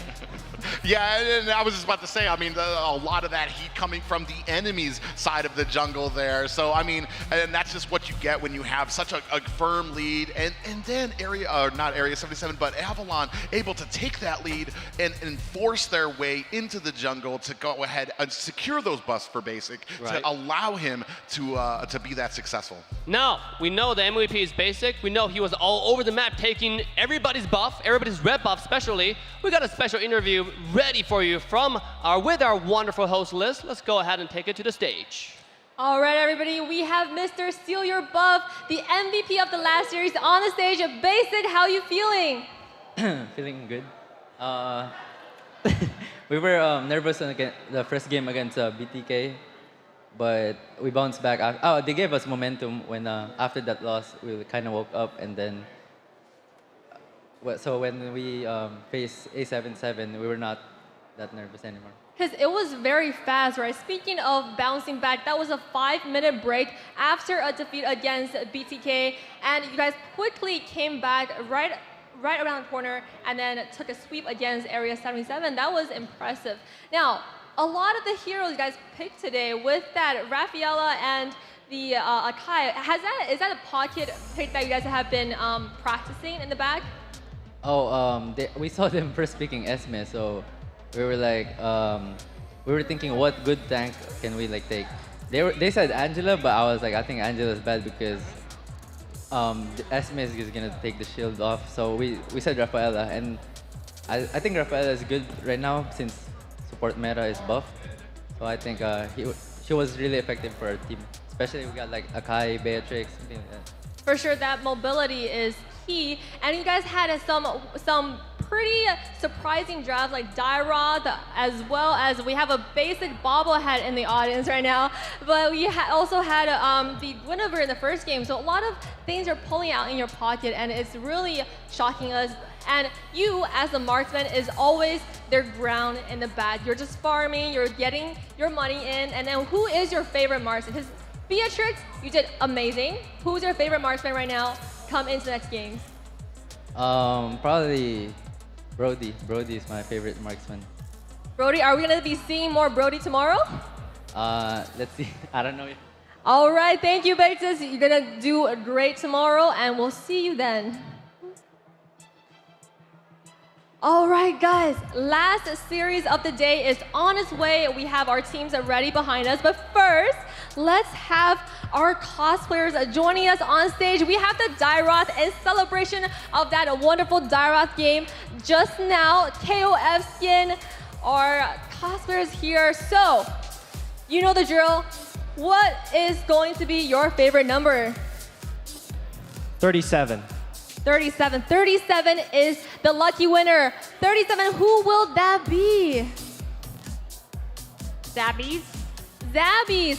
Do we have a Zabbies in the audience? Number 37. Check your wristband to see if you're that lucky winner to take home this box. Anyone Zabbies?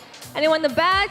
We're gonna go one more time. All right, so I guess 37 isn't your lucky number today. So what will it be? 32. Okay, 32. Let's see. The luck is back in the hands of the audience. 32. Who is the third number? 32. Jericho? Jericho. Number 32. Oh, do we have it in the back? All right, come up on stage.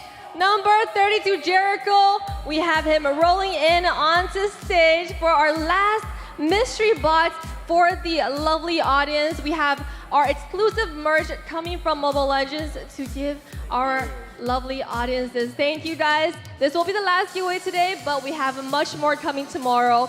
So without further ado, I believe the next series will be ready. So I'm going to toss it back first, the caster set, to see what is going on. Wow, I want to see what's in the mystery box. It seemed like the viewer was ready. He was excited. I think his friends were more excited than him, though. When I was looking at his friends, they were cheering louder than him. He was like, oh, crap, I got it.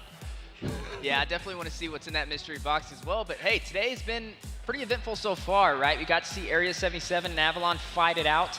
Another sweep. It's been 3 sweeps today. We do have 2 days of this, though, so it's only going to get more intense. And up next, we have a match that I know everybody's waiting to see. Absolutely, guys. Coming up, it's the TheOhioBrothers versus BloodThirstyKings, the game you waited for. Obviously, it's a Tansic run. It's going to be exciting. Who will show us the ultimate meta tonight? Don't go anywhere. We'll see you after this short break.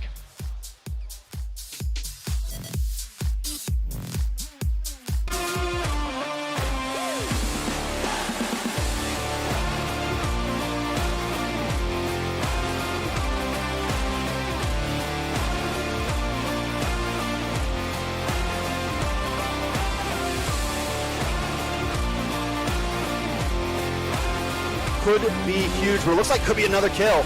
Yeah, Razor's Wrath onto Marcuti ends his hopes.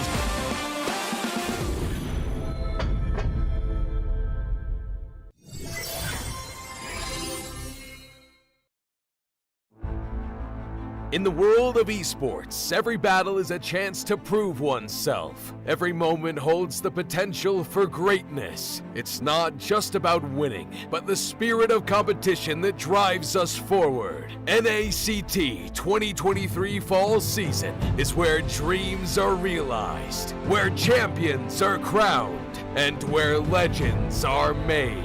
In the arena, we face our rivals head-on with unwavering focus and unwavering resolve.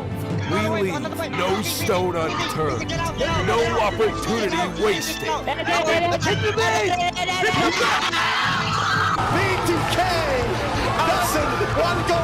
Together, we create moments that will be etched in history.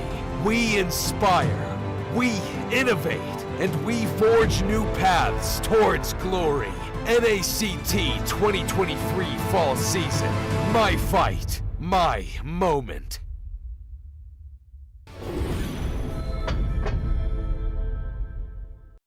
Welcome to a journey through time as we delve into the transformative milestones of North American Challenger Tournament, NACT.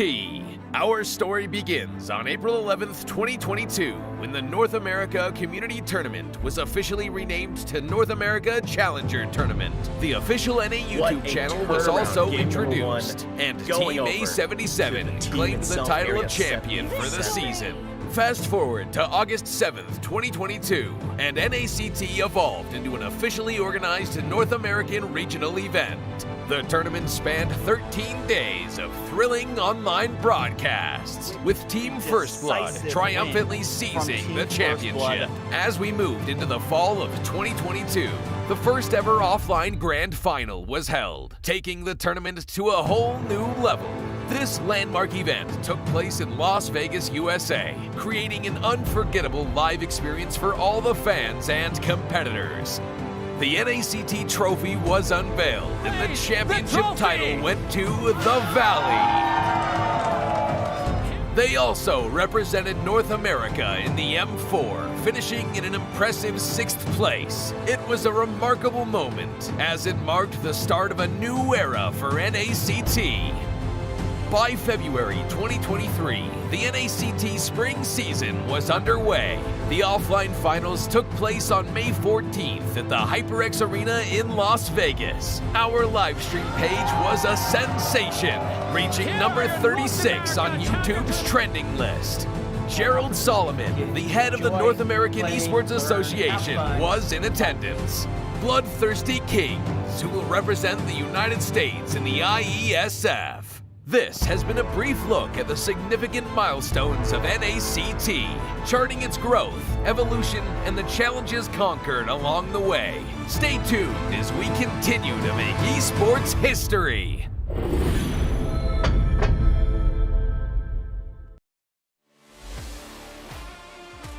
The upcoming tournament for NACT Fall. This is Mara, wishing you guys luck, and I hope you guys do so well and you go to Philippines for the upcoming M5 World Championship. And you never know, it might be you that I announce as the winner. Hi, I'm Gideon Q. I'm from Malaysia. I'm a talent as well as a caster for a majority of the MLBB tournaments that you may see internationally. Good luck to all the teams who are coming in for NACT Fall season.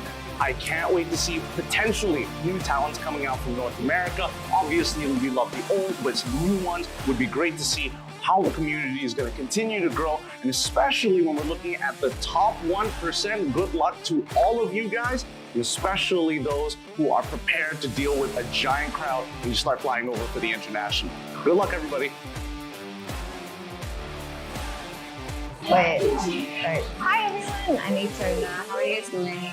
I just want to say a few good words here.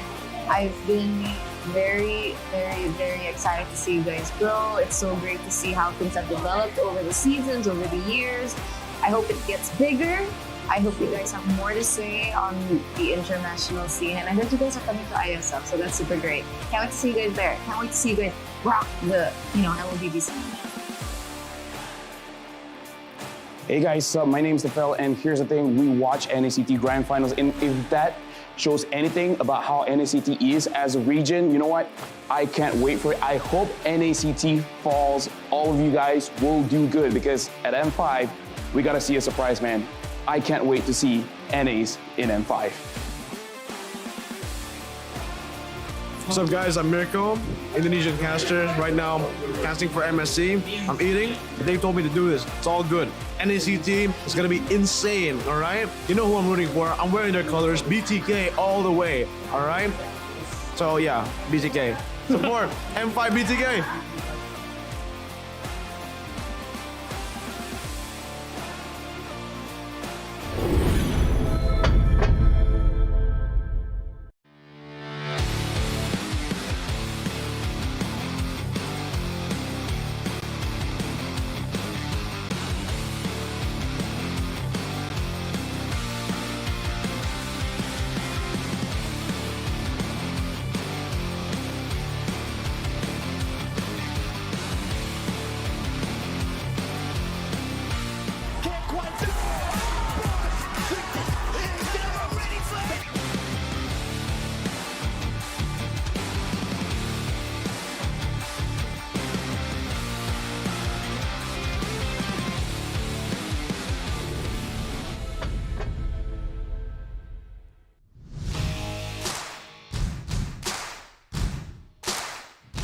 All right, as Bloodthirsty King and TOB are gearing up for the very last series tonight. You're now watching the 2023 North America Challenger Tournament Fall Season Playoff. That is right, the last series of the night. On the desk with me again is our wonderful Steph Weezy and Yue. How you guys doing tonight? Man, it's been insane today, right? 3 series so far, and all of them have been sweeps. Now we've got TOB, we've got BTK. Hey, I personally want to see this go all the way. No, it's a really big sneak peek for the Grand Finals event that's going to be happening tomorrow. Today's only going to be a best-of-3 series, but tomorrow we got a best-of-5 and 7, so it's going to be a really good show. Hey, like I said, it's a testing ground, right? We're going to see some new meta, but obviously, let's take a look off the bracket so you get a clear picture in your head of exactly what's ahead of us. Now, right off the bat is going to be the match on the winner bracket, the semifinal best-of-3, the TheOhioBrothers versus BloodThirstyKings. That's coming at you at lightning speed. And now tomorrow in the morning, actually in the afternoon at 1 o'clock, we're going to have, 1 o'clock local time, PT, we're going to have Avalon versus the loser of today's match. Right? I mean, everybody got one more chance. Who's going to make it to the grand final? And obviously, you have the grand final, which is tomorrow, best out of 7, guys. That's right. we're back to the OG style. Best out of 7, and I really want to see where this goes. TOB, BTK, we always say it's like the God flips a coin, and you never know which way it's going to land, and so far, they both have had phenomenal performances in the NACT Fall season. TOB almost undefeated, and BTK right behind them, sitting in second place. And it's kind of like the biggest story of North America. You got the two big titans clashing, and we get a sneak peek, and I think, you know, that's going to be absolutely amazing. It's like going to school. It's like a midterms, you know? every now and then, you get tested for how well you've been doing, how well you've been learning or progressing, right? Every so often, we see TOB versus BTK going against each other, you know, every stage. And guys, we talk about the last stage of the entire tournament. The first game of the last series tonight has now begun with the draft. Let's take a look of what's on the stage. That's right, TOB wasting no time, taking out that Fredrin, taking out that Akai.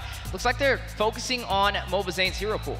Yeah, but here's the thing. BTK, we saw them go for a lot of supports ban, but the respect comes out when they're meeting the Ohio brothers. The fanny comes out, especially for best player, but on the opposite end, they're choosing to ban out all the utility jungles. I wouldn't even be surprised if you see a Boxia ban just to focus a lot of these, you know, specific bans onto Mobizane. Absolutely. Oh, Valentina being banned out. You know, Valentina was the first pick twice in a row, right? In the first series of the day when TOB was playing. Now they're banning it away. Now we mentioned how Valentina is so detrimental in the current meta. You just don't even know why. Yeah, you kind of understand, but at the same time, the players they've been playing, they've been training, they got a first-hand experience on why this character is so deadly. Why do you think that is? Well, I would definitely say with Valentina, having the ability to use any ultimate against the enemy team sometimes could be overwhelming. But you know, something interesting with what I'm seeing so far, at least with these bans, is there's still all the supports on the table. Yeah, with all the supports on the table though, it makes something like a Matilda first pick not so viable because there's a lot of counter plays. There's the Raph, there's the Estes, they could just kind of out heal, and there's also the Angela available. So I don't think this draft is going to be prioritized towards, you know, the supports, but I'd rather think with 2 mage bans being on the board and 3 jungle and assassins, the Martis might be something that we're going to see really, really early. Yeah, well, I was about to say Fredrin, but then I forgot Fredrin was the first ban, right? From TOB. They actually banned Comfort. I like that, respect it. Nobody actually banned Fredrin away from Zane for a long time. And now coming on the stage, this is serious. We're going to take that away. We're going to ensure they don't have it. And now obviously, today we've seen how TOB play. They kind of adapted to the meta. They have a lot of different synergy they're trying. Where BTK, they're heavy dive. Oh, here we go. Here, heavy dive one more time. They still have the Boxia. And on the other side, Yue, just like you mentioned, Matilda being one of the support, got taken out. Yeah, even Yue mentioned in the Boxia, it was definitely a good call. Not being banned out, and Mobizane making the most out of the situation. I mean, even in the NACT Fall season, he had such a great performance on it, so it could be a little bit of a problem for the Ohio brothers, but they found some answers themselves, picking up that Matilda. I feel like the response here should have been maybe like a Raphael, but they still have another pick on the side of BTK. Now, I forgot, hey, Chicken, he likes to play these set roamers, these fighter, these EXP roams. So with the Edith still being available, I feel like BloodThirstyKings, they might look to opt to go for that. Now we see the Novaria. It has been a great pick. I'm not sure if we've seen it today, but definitely the range that comes with that hero, it is unbelievable, and the cooldown's so short. You know what? I think this might be a Franco game from the side of BTK, because we've seen how successful this character can be going against a high mobility support like Matilda. Matilda can give vision. Even if he gets stunned up by someone like Boxia, he can then just jump away. Not only jumping away, he's taking away a teammate with him, right? Which is going to be problematic if you play Edis. Yeah, you can knock people up, but what about Matilda just, you know, takes their teammate away, save them? So let's go ahead and take some suppression to make sure, yeah, even if you jump, that person's not going anywhere. We can.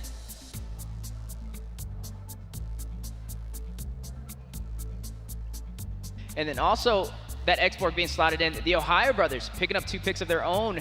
You have that Terizla, and you also have the Irithel. Now, the Irithel pick, we've seen it quite often in this tournament already. I would say, especially with the Bruno nerf and a lot of like the Claude nerf also, it makes Irithel shine even more. And with the Hasclaw change to make her go into that really crit heavy build, it makes Irithel stand out so much more. And Terizla being popped out, he has a lot of AoE CC with the penalty zone, but the response coming in with the X-Borg, I think that might be a perfect counterplay here. Yep, BloodThirstyKing here, once again, full dive comp. You're gonna have Export diving in with Boxia, Novaria scouting the vision to give them the best target, give them the best choice. So So overall, so far from side of BTK, they've definitely done their homework.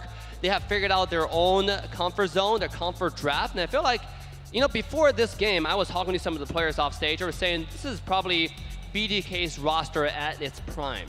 You know, I think we talked about how Joybaj is really good roam player, but right now with Chicken on the roam, I feel like it added another flavor. Somehow it's working out extremely well for BTK. Yeah, and we've just been seeing Chicken unravel and showing his showcase of flexibility with all the picks so far. He had a great performance on the Edith, and I'm wondering which way this is going to go now. Edith is still on the table, or does he pull something else out? You know, we haven't seen the roam slotted in for BTK yet, but what I'm seeing so far from TOB, sustainability, frontline presence, and also damage provided by the Irithyll. When I'm looking at BTK, I see frontline presence as well, but we still have yet to see the gold lane. Yeah, and the Edith pick comes out for BTK. Chicken has been on, you know, on this pick, and he's been doing so well, but with the Lancelot and the Marches being banned out, OhioBrothers opt to go for the Ling. The Ling was nerfed a few patches ago and has continued to be nerfed. Now, with this draft coming out, it's definitely OhioBrothers style here. Wow, the high mobility assassin style from TOB. Early game was Lilia to lock in with Milthilda's help, but at the same time, they don't really have a heavy lockdown, right? They have kind of a Terizala's, you know, ultimate. That's pretty much it. But what other quad control do we see? It's Engage coming out from Mathilda, but then you can't really lock people down. Meanwhile, from BTK, it's heavy dive, heavy CC, and then Yue, do you want to be my financial manager? I think you're right on the money on every pick so far, right? We got Edith, Boxia, Mathilda. What else are you right on? Like pretty much everything else. I mean, I honestly think Irithyll and the Lilia buff is quite nice. The Novaria pick has been quite well, and wow, the Bruno pick comes out. It's one of those nerfed heroes, but at the same time, it still does work. It pushes towers, it punishes towers, and it gets a lot of gold crabs really easy. Yeah, but the thing with Bruno is he's going to have to fight up close and personal, right? And you have that Lilia. You also are going up against Zia, who we've known to be one of the few marksmen that can pretty much outshine anybody in his lane. So ISO, if anybody can give him a run for money, it's definitely him. See, the thing about Bruno is that, like, Irithyll's a lane bully, right, with a skill 1-2 kind of harassment with an auto attack. But with Bruno, he's also a lane bully, right? After you use the skill 1-2 from Irithyll, Bruno is going to keep on using the enhanced auto attack to, you know, shred down your health. So this is a great draft from both sides to their playstyle, and really I want to see which strategy come off on top at end, because that will keep a lot of hint going to tomorrow's matches. You know, a lot of people are looking at best out of 7. That's where the money is at. That's what a game match is at. But guys, this is the last series of the night, the testing ground between TOB versus BTK. The draft has now finished. Which draft do you like better, Weezy? Oh, this is a tough one. You know why? Because not only did best player get something that he's comfortable on, but so did Mobazane. So I see some high contending in the jungle from both of them. I like Hoon on this Lilia as well. We'll be able to burst down the beefier composition, especially if Zane tries to rush in. It could be a problem. Super Shark, we've seen him time and time again be one of the few roamers who kind of keeps Zane on his toes, but he's not running a traditional set tank like you mentioned. He's running a support, so he won't really have the easiest time denying Zane, but he can still provide that vision. Yeah, but Super Shark, before the Matilda nerfs came in, he was running this hero back-to-back. I believe during MP days, this is his hero, so this is something that we really have to be careful. Now, BTK, they have a lot of early game damage. Dave talked about, you know, the Bruno bully. They also have the Novaria long range. And that's quite hard there. So without further ado, guys, let's quickly jump into game 1 between TOB and BTK. That's right, final series of the day on the way. On the blue side, best player revving up to get that buff. Mobazane on the other side, BTK and TOB. Final best of 3 in the playoffs and final series of today. Now, I'm quite excited here. Both teams actually have a really nice draft. A lot of physical and a lot of magic coming from both sides, but Super Shark already being a little bit annoying, and it's going to be quite hard here. Yeah, you're already looking at Shark in the jungle, harassing Zane, providing that vision, but he does have high mobility, especially running that Boxia. Yeah, right here, let's take a look at some of the emblems. A lot of mobilities coming out throughout both of these teams. Now, they definitely have the Wilderness Blessing, right? You know, the emblems look a little bit wrong, but the Wilderness Blessing gives a lot of these heroes like 8% movement speed when they're in the jungle or the river, so everyone's really fast. Speaking of fast, early engagement inside of the jungle. Best player very low. able to get out of there, using Super Shark to his advantage for the dash. But Chicken, he's not letting him go. Look, he may be able to catch him in the bush, but no, the recall was just too fast. Yeah, and a little bit of advantage going for the side of BTK. The goal leave is still pretty close, but right here, both teams, they're kind of looking to go forward on this side, kind of just farming out. You see best player right here trying to get onto that level 4, and so is Mobazane. So both of them farming up their jungles and getting ready for the next objective. Yeah, waiting for the next objective. Not to mention, both of these teams are fresh off of a sweep. Area 77 taken down by TOB. BTK taking down Avalon 2-0, so they definitely have the momentum boost they're looking for, but it's going to be a battle of execution. And I will say with these two teams, they make barely any mistakes. Yeah, fireworks coming out from both teams, but OhioBrothers, they've been traditionally doing really, really well in a lot of these lower brackets. They've done well in the preseason, leading on to the regular season, and now, you know, we're going to be facing kind of a little bit of a sneak peek. So this is going to be a very good game right here, a little bit of a turtle dance. Yeah, turtle dance on the way. Who will be able to get the first objective? Already looking good for Mobazane in position for Retribution. T with the last Insanity flicker in onto Shark. Zane will be able to claim that turtle. T will be able to get the kill, find Shark. BTK eyes on the prize, but now T may be punished on the counterplay. Milo rushing in, secures the kill, shuts him down. You are going to see a Tips of Blades from best player. Put him Fried Chicken on a trampoline, but got a trampoline of his own. The immobilization too much to handle. Down goes best player.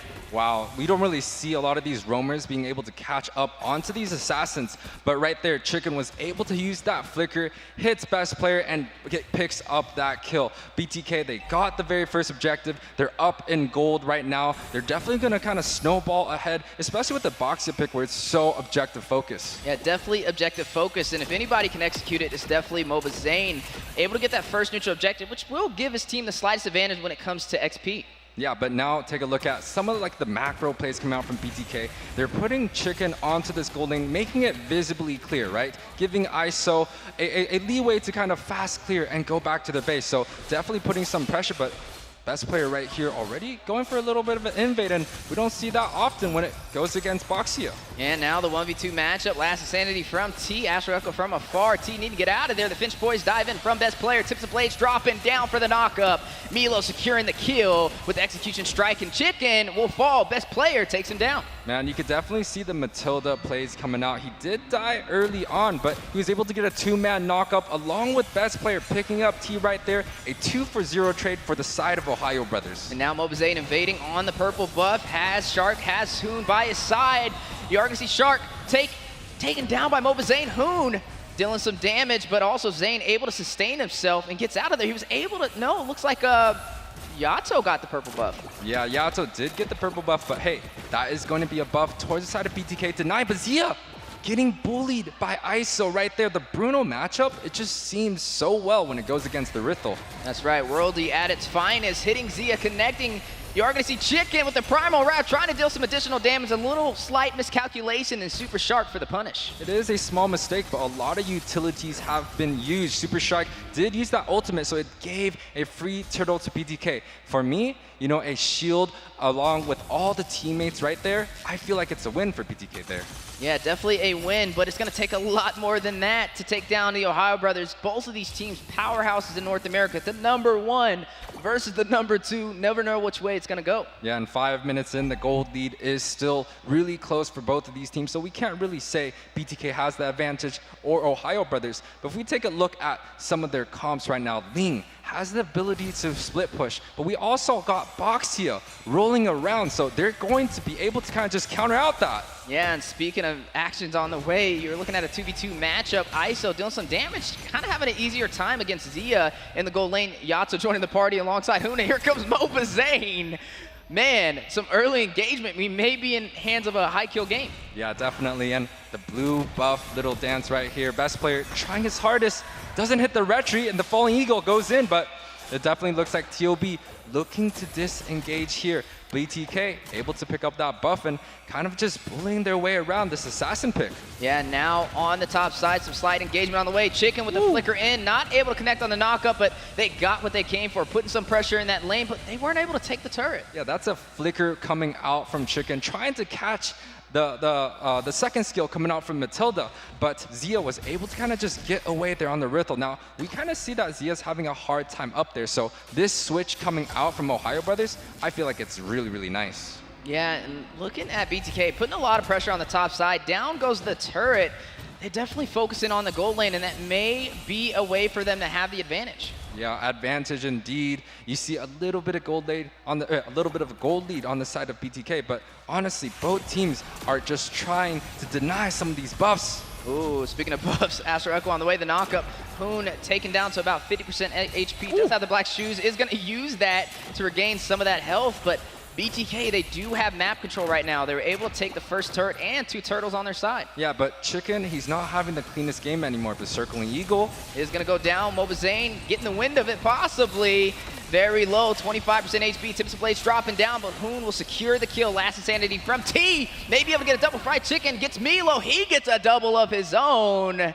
5-5 on the scoreboard. Yeah, it was a 2-for-1 trade advantage for the side of BTK. The gold lead is still really, really close. 7 minutes in. I believe this is one of the closest games that we have so far. Now, ISO, this Arythel versus Bruno matchup, he's doing so well. This last pick, Bruno, definitely in the favor of BTK. Yeah, right now, ISO on fire. Able to get 2 turrets so far, which means he is going to have the advantage over Zia, especially when it comes to the gold. And speaking of the economy, the battle on the turtle pit on the way, BTK already pulling the aggro. And I think it's smart, right? You have a utility jungle coming out from BTK. Of course, they're going to be trying to get the objectives. Assassins, they want to farm up, they want to push into that late game, and best players doing exactly that. And I feel like even with this strategy of just giving up the objectives, as long as OhioBrothers can take some sort of advantage on the opposite side of map, they're going to be okay. Yeah, speaking of okay, a little bit of a conceal play from Chicken. Thought he had an opportunity for a kill, but was denied by TOB. And speaking of TOB, putting some presence in the mid lane, even though they're down turrets, down turtles, it's one of the things that doesn't really bother them. They're one of the only teams that I can say, when the odds are not in their favor, they still pull through. And I feel like BTK's draft is so smart here. They put the X-Borg against Charizla, winning matchup here. Mobazane, Cheese Wheel, rolling onto the top side. It's Milo, penalty zone for the double set, and flickers away to safety. And take a look at bot. You got Chicken hiding in the bush. His flicker is on and available. So the first scene that when they see Zia, the flicker is going to be popping. He's going to try to knock him up. Ooh, speaking of knockups, Shark checking the bush, finds Chicken, finds ISO. Both of them knocked airborne. Zia taking some massive hits. Does fall. Chicken picking up the kill with the Primal Wrath. Gets a double. Finds Super Shark.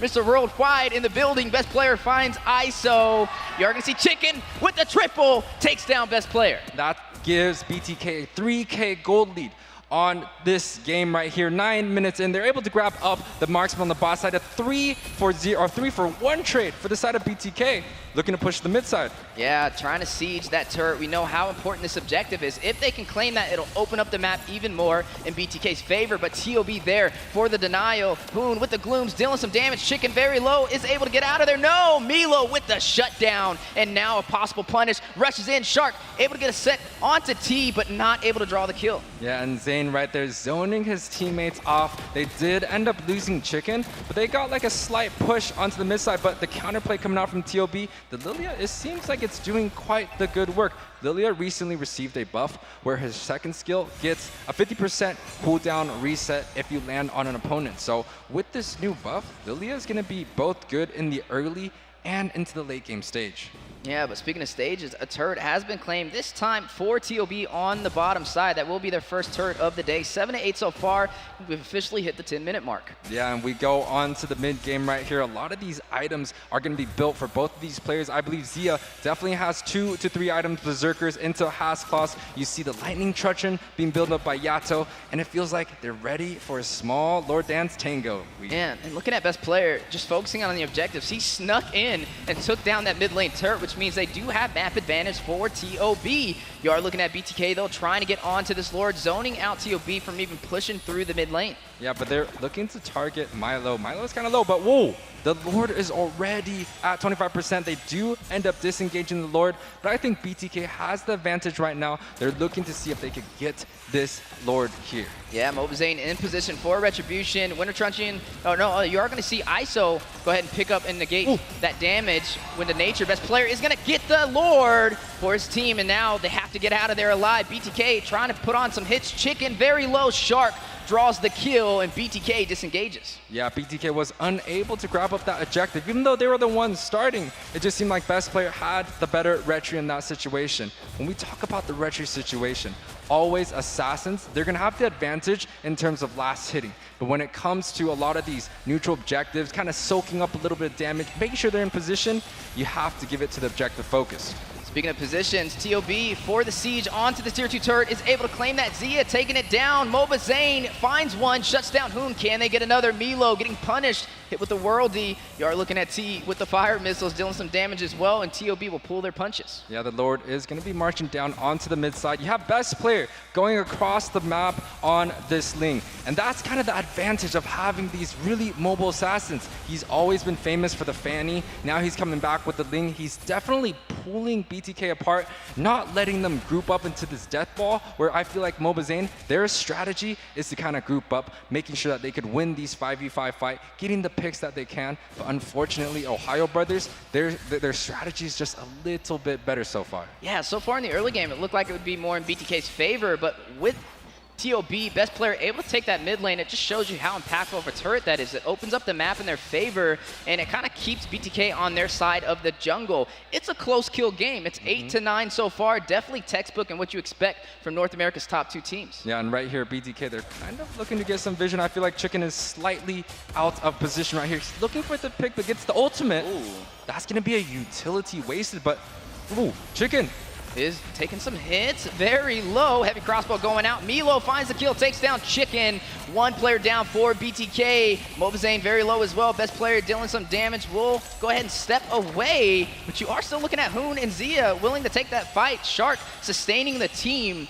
Looks like BTK will have to push back. Turrets are dropping. The inhibitor has fallen on the top side for BTK. Yeah, the mobility coming out from the Ohio Brothers just a little bit too much to handle. Yeah, best player going on to the boss side, getting that free tower, and you got a 4-man siege coming out on the mid side. BTK looking to find an opportunity to kind of slow the game, and I feel like the Novaria pick, this is where it's gonna shine. You're able to grab up some of the items. 13 minutes in, you definitely have a lot of damage. Clear these waves, slow it down, make sure you get these team fights, and ooh, items coming up. You do see the Clock of Destiny onto the Lightning. He's going to be able to clear these waves fast, and that's exactly what BTK needs to get back into this game. Yeah, and right now you are looking at Zia again, having an easy time in the gold lane, out farming ISO, something that we're kind of used to him doing against majority of the teams in North America. Definitely been a problem and shows that he has that international experience. But speaking of experience, Lord is going to spawn in. This is the enhanced version. We're now 14 minutes in, trickling into that late game,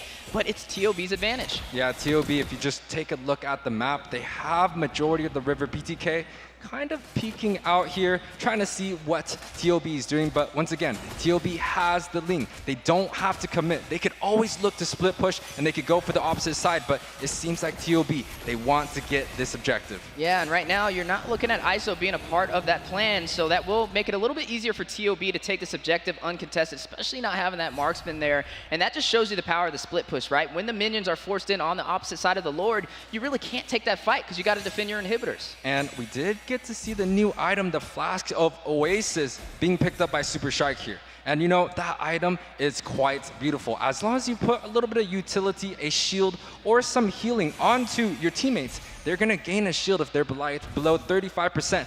But the counterplay from Mobazane, he has the Boxia, that's an anti-heal effect. You know, maybe they're gonna be able to negate some of that shield and healing. Speaking of negating, they are going to have to watch out. Luminous Lord is pushing on the top side, and you're looking at TOB starting to sink these lanes. We know they're one of the few teams who can go in for the early finish with the flawless execution, but BTK definitely won't make it easy. Mobazane, Chicken, Yato, T, ISO in position for defense. Now, here's the real question. Can BTK protect this clear? Oh, big penalty zone drops down, but wait a minute, fight on the way. Heavy crossbow going in. The Lord making his way to the base. Crystal, best player, is going to find Yato. Zane goes back to the base to regain some HP. ISO dealing some serious damage, is going to be able to burst down the Lord. Super Shark does fall in the process. Yato as well. T, Immortality has been proc. Milo needing to get out of there as well as Zia, as they were very low, but BTK able to push them back from closing it out. It's a 1-for-1 trade, but the towers, the inner inhibitors from BTK, it's exposed. That means they don't really have that late game insurance anymore. These lanes, these side lanes are going to be pushing, and the side lane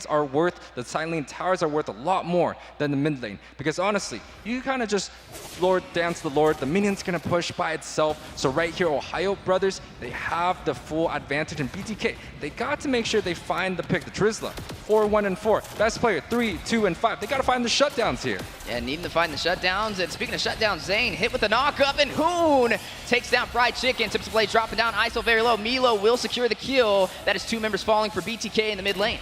Yeah, and those are really, really tough members. Oh, Yato from afar takes down Zia. And that is a priority target right there. That's exactly what BTK needs to get back into the game. They got to try to find a way to get onto the backside, and Yato does exactly that with the Novaria. And that's why that pick is so good, especially in the meta nowadays. You could just kind of shoot that first skill, and he can make sure that he can get the vision necessary here. And that makes it very effective. Taking down Zia opens up the opportunity for BTK to buy some time, play to the late game, and possibly turn this around. You take down the marksman, it limits their push potential to close it out. Yeah, but look at the position from OhioBrothers right now. They're completely dominating the whole entire map. BTK, they're kind of stuck in their base. They even have a 5-man here, but they're not even trying to check for the red buff. They're kind of giving it to TOB, making sure, hey, you guys can take all these buffs. We're just going to defend the waves. When the Lord comes up, we're going to try to go for a little death ball push. It might not happen, but they want to just prolong this game. And this is where the split push potential comes out, especially with the Ling on your side. Best player will be able to go to the opposing lanes, clear out those minions, and possibly take the neutral objectives. But you do have mobility on the side of BTK, but they are lacking in terms of defense. Only down to their inhibitor left, but they are still going in for the denial. Look at Mobazane, already still in position for the objective. And BTK chooses to go for a split push strategy. They're putting 4-man down near the Lord, and they're putting the expert to push that far side. So it's a disadvantage for the side of BTK, but OhioBrothers, they're not biting. They're not going to just take this Lord 50-50. They're making sure that they can make this Lord happen here in ISO. Top side pushing in a little bit. You see that Charizla? Ooh, T. Serious chase on the best player, buying some time, and he is very low, but he does have the tips of blades for the invulnerability to possibly get it. But Yato, wait a minute, he takes the Lord. Battle on the way. BTK claiming the neutral objective, but now needing to get out of there. Did they just turn this around? Best player very low. Zia takes down ISO. Members are dropping left and right, but the neutral objective goes to BTK. Yeah, BTK does take the neutral objective, but Chicken is the one that does fall right here. BTK, with the Lord marching down, they're down 2 of the members, and Zia, even looking to punish T a little bit, chooses to disengage. Now, I don't know if this is going to be worth it, as this at least prolongs the game, but they have to be able to defend against this 3-man siege here at mid side. Yeah, I don't even think TOB is worried about the Lord. They have Zia, they can close it out, they have the numbers. Super Shark does find Yato. Mobazane very low. Zia will get that kill. On top of that, rushing into T by himself. Milo with the penalty zone in the mid lane inhibitor turret. Last Insanity as a means of escape. Back to the base he goes for some regen. That's a 4-for-0 trade for the side of BTK, and they're going to just march straight into the base. TOB trying to close it out, trying to secure game 1, but BTK for the denial. ISO and T still in position against the full 5-man team of the OhioBrothers. Chicken now joining the party. Here comes the Edith we were looking for. A knockup possibly on the way, and TOB withdraws. Yeah, but that's just not going to be enough. The Lord is pushing down onto the bot side, so at least they get a small saving grace, but without the towers being down, BTK is just going to have a disadvantage throughout the whole entire game. They already have to deal with the Ling split push. Now they have to deal with 3 lanes pushing against them. It's going to be very, very hard. But once again, we saw the Novaria do big. He was able to hit that Zia earlier and completely shut down that push. So if Yato gets a couple more hits here, you might see the game turn. Yeah, but you can't count out BTK so far, right? It's almost 20 minutes in, so it's really going to boil down to split pushing and 5v5 engagements. And here goes the engagements we were talking about. Mobazane at about 45% HP, but Chicken will fall. Best player getting the kill, which means TOB has the numbers pushing through the mid lane. They may try and close this out. And TOB is kind of baiting Chicken out of his little death ball. He's making sure that Chicken is separated away from the members of BTK, so it's going to be really hard to get Chicken back in, and you can already see there's 8 deaths there. Chicken kind of is getting picked off right here. He has to make sure he's next to some of the priority damages from BTK, because they're the ones that are actually going to be killing, not Chicken. Double digits for the gold and everybody at full build. It's definitely going to boil down to who can get there first. We're looking at best player, right? We talked about him running the lane. This is a chance for him to split push and open up these lanes and also possibly rotate around and take these neutral objectives with that Tempest of Blades. But BTK, this is now a 50-50, right? First, it looked like it was going to be TOB, but now with the 20-minute mark, the respawn timers are way too high for anybody that falls. Yeah, 20 minutes is honestly anyone's game here. With the Lord coming up, though, TOB still is going to have the advantage. Now, one thing that I'm more interested about, why is there no too much immortalities being played? Is immortality an item that we're not trying to go for? Because it's late game. You need that insurance. You need to be able to just kind of die and come back alive. And speaking of dying, Milo caught out of position on the 4-man set from BTK. He's able to get out of there. Zia will be able to claim that Lord, a distraction working in the Ohio Brothers' favor. And take a look at the spells. The Ohio Brothers, they didn't trade anything. They still have all the purifies, the sprints, the flickers. So does BTK, but BTK has to use those to kind of defend it off. They have to make sure they don't get picked off here. Mobazane kind of looking to go forward, but it seems like no one's biting. BTK looking to defend. They have the Novaria and Xborg, two of the fastest wave clearing heroes in the game. Yeah, but this time, TOB is the one that has the Lord marching down to the base crystal. Before we saw BTK claim that a little bit of saving grace, but now TOB has the slightest advantage to be able to end this. Can the Bloodthirsty Kings stop this push and turn this around? Yes, they can. I hope they can. They're going to try to defend this Lord right here. Zane is honestly trying to get some damage dealt. Yeah, here comes the damage Lord marching into the base. BTK trying to hold him off. Tips Blade dropping down. Chicken very low. Needs to get out of there. Ooh. The Lord making his way into the base. Look at the crystal. That is all she wrote for game number 1. TOB takes down BTK.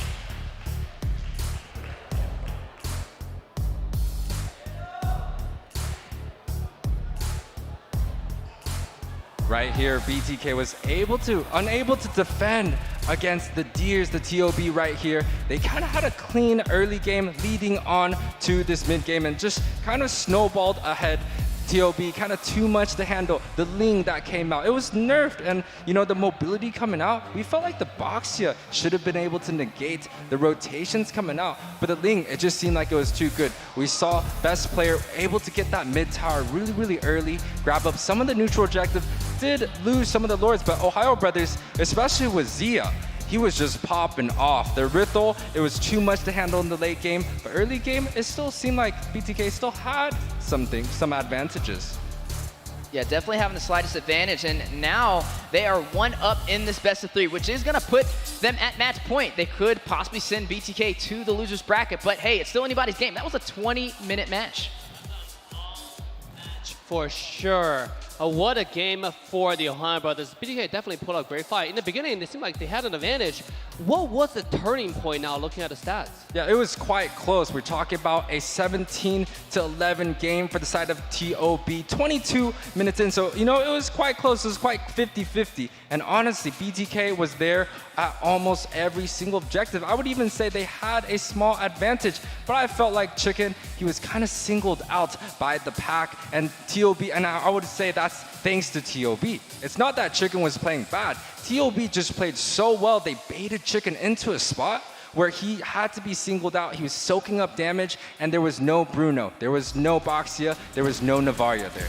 Yeah, as we are looking at a replay from the first game today, Fried Chicken getting that double, takes down Shark, just showing he's ready to step into the wrong position. Best player getting a kill of his own, though, did find ISO, but Chicken with that triple. And now as we look at the possible siege for that turret, amazing penalty zone set from Milo on 2T. You are looking at best player taking down Yato and the Lord, making his way into that base crystal.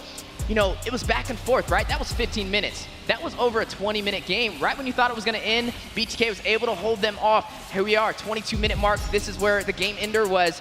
BTK trying to hold TOB from closing out this game, but it was too late, and that was all she wrote. Look at the hype from TOB. Yeah, look at Mielo jumping up the sea. Very excited.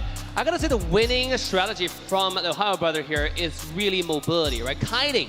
One word, kiting. They were kiting so much. Everybody on their team, except for the frontline Mielo, who's tank and soaking up a lot of damage, everybody can move around. And then they dodged the dive from Chicken. Look at this. You have Sandbag being Zane. He goes in, take a lot of damage, or Chicken goes in, take a lot of damage. But they can't really find anything solid because there's so much mobility from the entire side of OhioBrothers. Remember the last engage when they're catching Milo? Right? He was there trying to jump away, and then Shark jumps in with a skill too. He was out of there. And it's honestly the insurance that comes out from OhioBrothers' draft. They have the black shoes to kind of negate a lot of the damages. They have the Matilda to kind of just dash around. So honestly, they just had so much insurance. If one player was out of position, Matilda comes in to save. If Lilia was out of position, you could just use the black shoes and just kind of leave away. So honestly, the draft coming out from TOB, it just kind of seemed a little bit better. And especially with the team fights coming out, the picks that are coming out too. And also, best player on the Ling, you're giving him confidence now in a meta that's dominated by utility junglers. That's scary. Yeah, and on the other side of the table, BTK, right? They did have some things that worked in their favor. The early game looked very promising. I honestly thought they would have been the ones who were able to close that one out. But TOB, their resolve, right? When their backs are against the wall, that's when they really shine. Able to take the neutral objectives toward that mid to late and close that out. Like I said, I want to go back to the kiting thing, right? Because it's just so important. They find the way to crack the code for BTK. BTK is full dive. And yet, what they did, I was mentioning BTK should have got Franco, because with Matilda, you can't really lock anyone down. You needed some kind of suppression, either Kaja or Franco, which one you feel comfortable. But at the same time, we know Chick can actually play a really scary Franco. That's why I was thinking, oh, maybe that's a good character. But it turned out, look, with Edith engaged, they couldn't lock him down. Well, here's the thing, Dave. Yeah. Franco got banned out. Oh. Franco got banned on the second phase. He was kind of locked onto the Edith, and he talked about the kiting. Chicken was just singled out from that kiting. Again, he was lost from the pack. He was unable to kind of close out, and it kind of felt like Chicken was trying to do it all. He was trying to kill best player multiple times and just ended up not succeeding. He got him maybe once or twice, but that was not enough to kind of push forward the game. Yeah, not able to push forward, and now moving forward into the draft, BTK TOB, game number 2. This is game point. TOB, if they close this out, they will be able to move on forward and send BTK to the loser's bracket. Now, looking at the ban so far, best player, a little bit of a target ban right there. The Fanny taken off the table alongside that Valentina and the Angela. Weezy, I want to, add on top of the point that you just said, the winner will move on to the grand finalists tomorrow. They're a grand finalist tomorrow, right? But the loser, they actually... You might think, oh, they have another chance tomorrow, but they're actually under a lot of pressure because they will have to play a game, and then right after that, right after a short break, they have to play again, and it's going to be best out of 7, right? So you really want to put yourself in an advantageous situation to give yourself the most amount of resources you need for your player to relax and mentally be prepared for the grand final of the day. So it makes this game for BTK even more pressure to win. They have to make sure that they could get this game right here, because honestly, tomorrow, if they have to face the same exact team, they gotta find a strategy here. And the strategy coming out, the bans are still similar to what happened in game 1, but the Roam, the Kaja comes out, and that is definitely a fried chicken hero here, Weezy. Yeah, and it's a target, right? They are not able to ban out the Ling. There's just so much meta on the table that they have to allow it to walk. But hey, if you let it walk, we'll have an answer, and that's where the Kaja kind of shines. Not only for the jungler best player, but it also shines to be able to go into that goal lane and get some early pickoffs.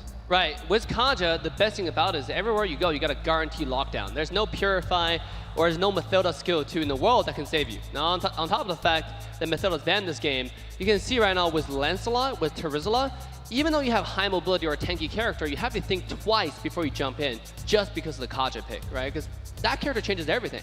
If you have the full, especially late game, when you have everybody fully decked out with item, with that full burst damage, Kaja 1 ult can just change the entire landscape of the game. But here I feel OhioBrothers, they kind of picked the Lancelot a little bit too early. I feel like Martis can be some hero that can kind of negate some of that Divine Judgment, but also Lancelot has a lot of iframes. You're able to kind of negate the Divine Judgment if you time it perfectly.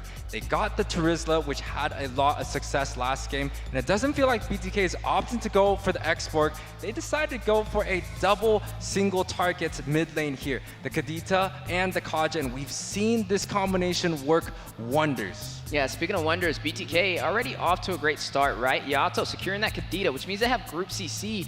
The problem with the Kaja is he's only single target, so you need somebody else on the team to be able to make up for that, and that is what the Kadita will provide. So overall, I'm liking where this draft is going for them. When I'm looking at TOB though, I'm right there with you, UA. The Lancelot may be a little too early, but I'm assuming they have a plan behind it.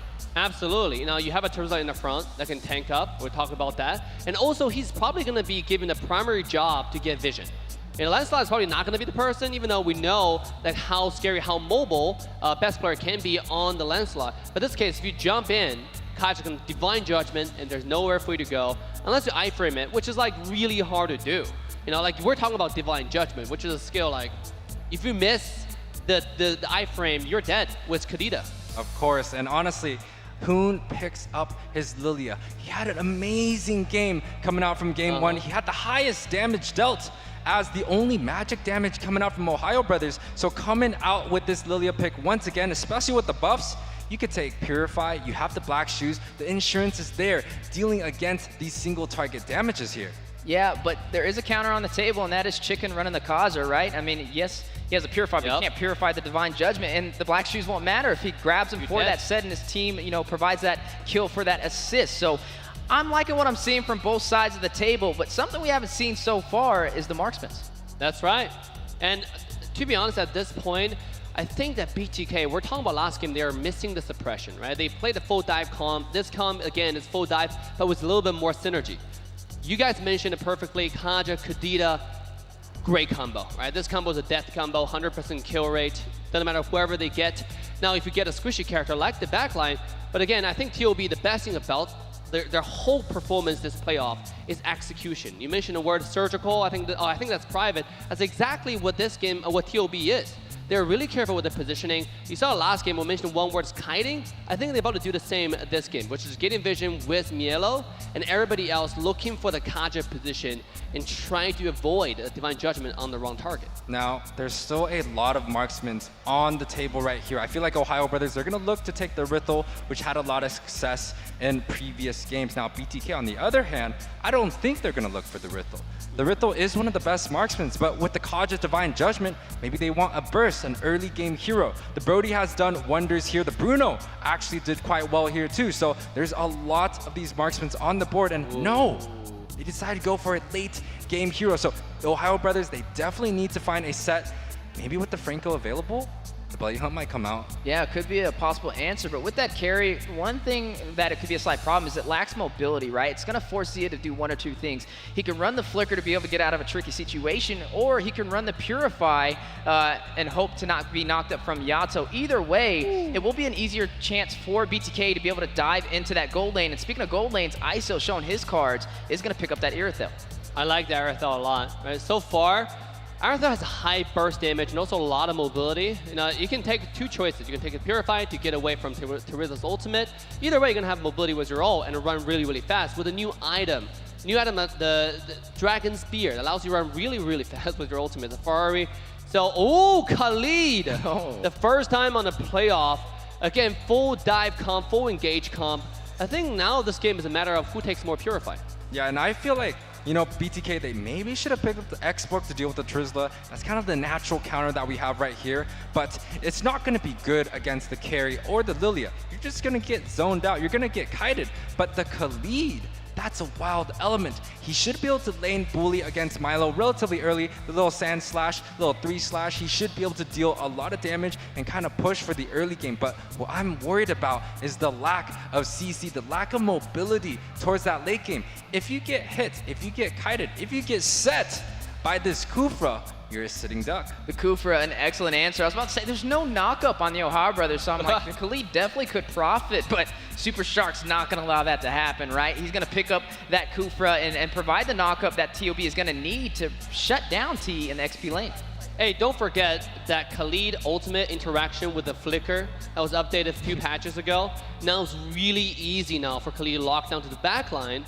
And this, I mean, again, BDK's full dive comp, so I think they're going to target Zia, they're going to target Hood, especially with Kaja. It doesn't matter who they target, that person's most likely dead if they combo it properly along with Kadita. We have 0 seconds on the clock. It's match point for the OhioBrothers. If they win this, they go into the grand final. Tomorrow waiting for their second opponent. BDK, can they take us to a game 3? Can they make the game more exciting? Ladies and gentlemen, we shall find out. It's time to share the stream with your friends. We're walking to game 2. And game 2, we are going to start out right here. It's going to be an exciting match. You see Mobazane down at the red side and best player starting from the blue. So we're going to be able to see an early clash near the 1 minute and 40-second mark right here. It's going to be quite tough because both teams, they're going to look to jungle fast. You have the Lancelot. You're able to take away right now, but ooh, this time Chicken is the one that's putting a little bit of pressure on the Retribution.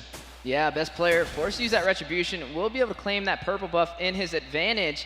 Now, this is match point. If TOB claims victory right here, they will knock BTK down to the loser's bracket. As Dave mentioned, it will provide a little bit of pressure onto BTK as they won't have too many saving graces, and TOB will have that assurance that they will be a grand finalist. Now, I kind of want to talk about something interesting. Chicken was able to use that flicker to get out of harm's way, but a lot of people, they're trying to use the first emblem, even on the marksman. They're going for a little bit of a defensive route. They're trying to make sure that they can get onto that late game, not take a lot of harass onto the boss side because they're quite independent. Ooh, knock up on ISO. Zia on the chase, already trying to get the early kill. Mobazane kiting around, trying to deny them from taking down his ADC. And I was talking about a red to blue buff start from Mobazane, but he chooses to opt for the opposite path. He's not trying to engage fully, and I believe that's smart. Assassin's gonna do a lot of damage, but the utility jungles, they want to farm up. They want to make sure that they could be full health and go into that objective. But top side, best player. Rushing in onto T, dealing some damage. Thorn Rose goes out, hitting Chicken as well. But there goes that quicksand to be able to regain majority of that HP. And without Milo having a knockup outside of the penalty zone, it will give T a little bit of an easier time. And that's got to be quite annoying for Milo right there. T can just kind of just regain his health after every 15 seconds, and that's going to be pretty hard. But the turtle is already going down. Yeah, Turtle at about 25% HP, best player in position, but Zane, faster at the Retribution, claims it for the Bloodthirsty Kings. You are going to go ahead and see that Quicksand go in and the Sandstorm. T is going to get a kill, finds best player. The suppression from the Divine Judgment. Yato gets a double, takes down Super Sharp. And Dave here projecting the future, had that TikTok play coming out from the Khalid. Able to hit 2 people and get the set coming out from Kadita. So the Wombo combo is coming out from BTK. The synergy, it's really, really showing right here, Weezy. And that's what it's going to take for BTK to get this game and try to go for game 3. Yeah, they're definitely putting on that pressure, right? They know they need this victory to have a little bit more insurance as a grand finalist, as this is what this is, a battle for a position in the grand finals. Right now, BTK up 3-1 at the 3-minute mark. Yeah, 3 minutes in. This is kind of where some of the items, some item paths are going to be showing. Now, best player playing that Lancelot. He's usually going to go for a little bit of offensive build, but chooses to go for kind of a Curse Helmet, Molten Essence route. Mobazane also opting to go for that, so 2 utility jungles coming out. On the other hand, we see some steel lake plates coming out from the marksman, making sure that they kind of get into that late game spot. Now here's the thing, BTK, they have to kind of look for the utility side and small engage. Yeah, small engage over there onto Mobazane. You know, it's funny seeing Chicken going up against Shark in the roam position. You wonder who was going to be able to kind of pull it off a little earlier and create that advantage the team is looking for. And there goes the advantage from Shark, wasting no time. Best player rushing in, gets the kill, finds ISO. Heavy focus in the gold lane for the Ohio Brothers. Yeah, Shark's just a little bit too fast on the rotation. He's not really getting seen around the map quite often. Chicken, a little bit late onto the bot side, ended up getting ISO killed right there. That's a pick off, a marksman off the board right there. That is going to be a very huge advantage from BTK because Rithel, gotta have a lot of items here. Ooh, and speaking of things, Divine Judgment goes in. Yato gets a kill onto Hoon. Assist provided over there by Chicken. Super Shark very low. Hit with the Ring of Order on his way out at about 25% HP. Yeah, and even with that pick off onto that mid side, DTK is still leading quite ahead. But here's the thing, Arithel, he needs a lot of time to scale. They have the damage, the physical damage coming out from Khalid here, but at the same time, they need Arithel to go into the late game. Best player struggling a little bit, trying to get his camp. Ooh, Mobazane able to claim that turtle, now possibly gonna join the fight. No, he is gonna turn around. Chicken on the 1v3. Yato over there may be able to help, but no, Milo will find the kill. That is now 4-3 on the scoreboard. But we were mentioning kills, right?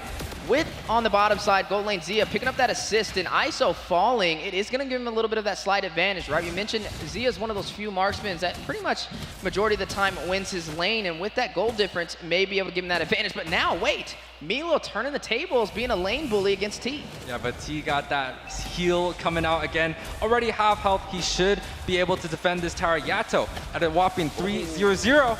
You are going to see the Sandstorm and the Petrify, the knock up the Rough Waves. Yato, high IQ play in the turret, able to draw the kill, and now the battle on the way on the bottom side. Shark very low, Mobazane as well, trying to get out of there.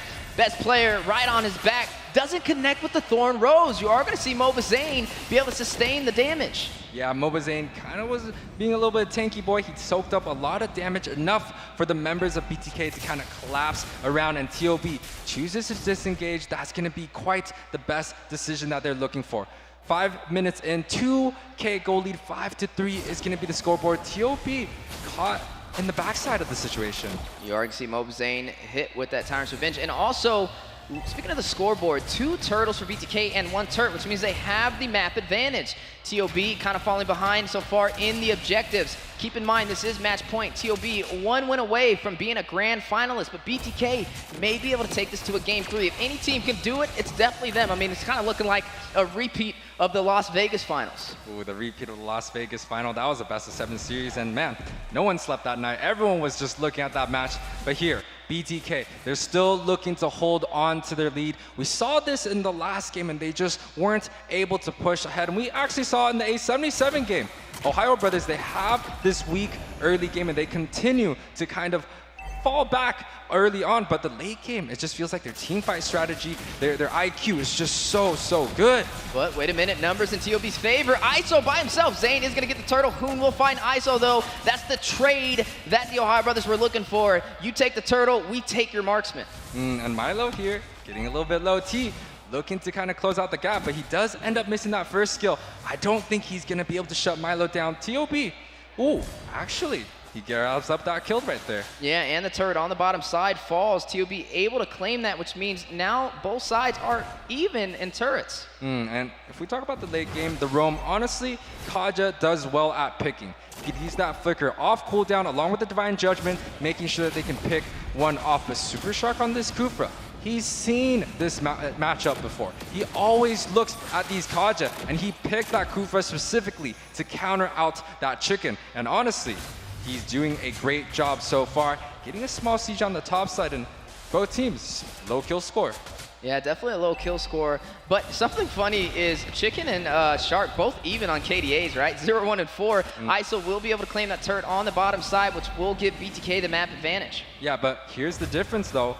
The side of BTK, they have a 4-0 Kadita. That's gonna be hard. Zia gets hit. Yeah, you are gonna see the battle on the way. Sandstorm going in from T, not gonna connect. Ring of order from Chicken. Zia, Shark, and Hoon fighting it against T. You're gonna see Yato getting a kill, finds Zia. Do they pull their punches? Hoon does shut down T, so that's gonna be one member falling for both sides. Yeah, it's a 1-for-1 trade, but Zia is the one that falls for in turn of T. That's gonna be an advantage towards BTK, but 8 minutes in, it feels like the gold lead is getting closer and closer, and this is kind of where we need BTK to step on the pedal. They need to be able to take over the jungle. They need to be aggressive and get these picks, especially with Fried Chicken. He has the flicker, so he needs to find a play, especially with ISO, and get a pick off. Yeah, it just shows you how even both of these teams are right now, right? 2 turrets down, map pretty much a stalemate. It's going to be a battle of who could take that mid lane turret. And speaking of battles, the Thorn Rose, the execution over there from best player to negate the damage from Mobazane. That shows you what the Lancelot can provide. Man, he's clean, but the huge Siren's Rage,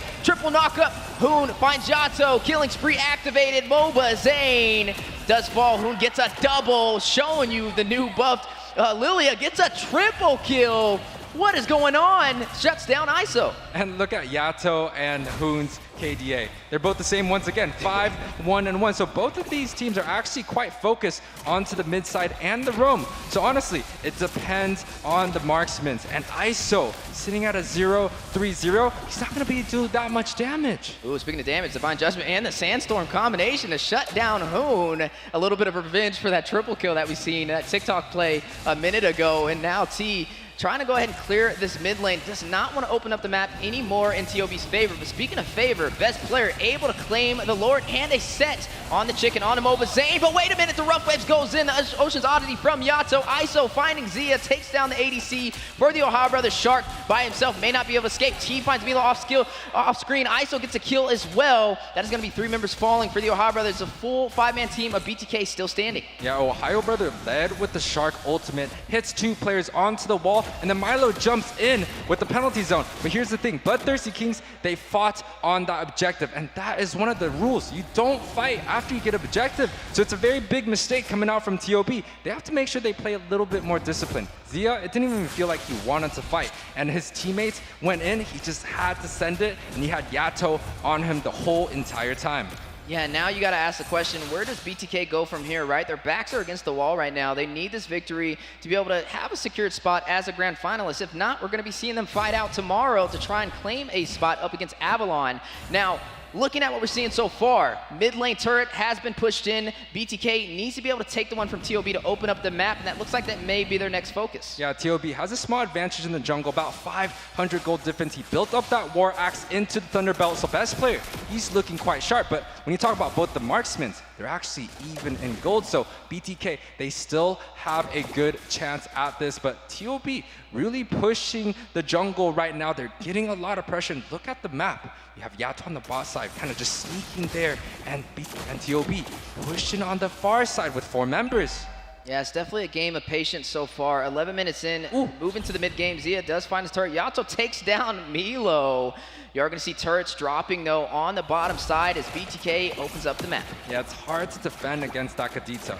Recently, they did have a change where her single target damage was slightly lowered, but they added, the AoE aspect onto her ult. Back then, basically, if there's multiple members that get hits from the ult, the damage goes down. But now with the new change, the Kadita, the rough ways, it's able to kind of just do the maximum damage, even with multiple members. And I feel like Yato right here, definitely getting 2 to 3 man sets each time. He's eating up that new update.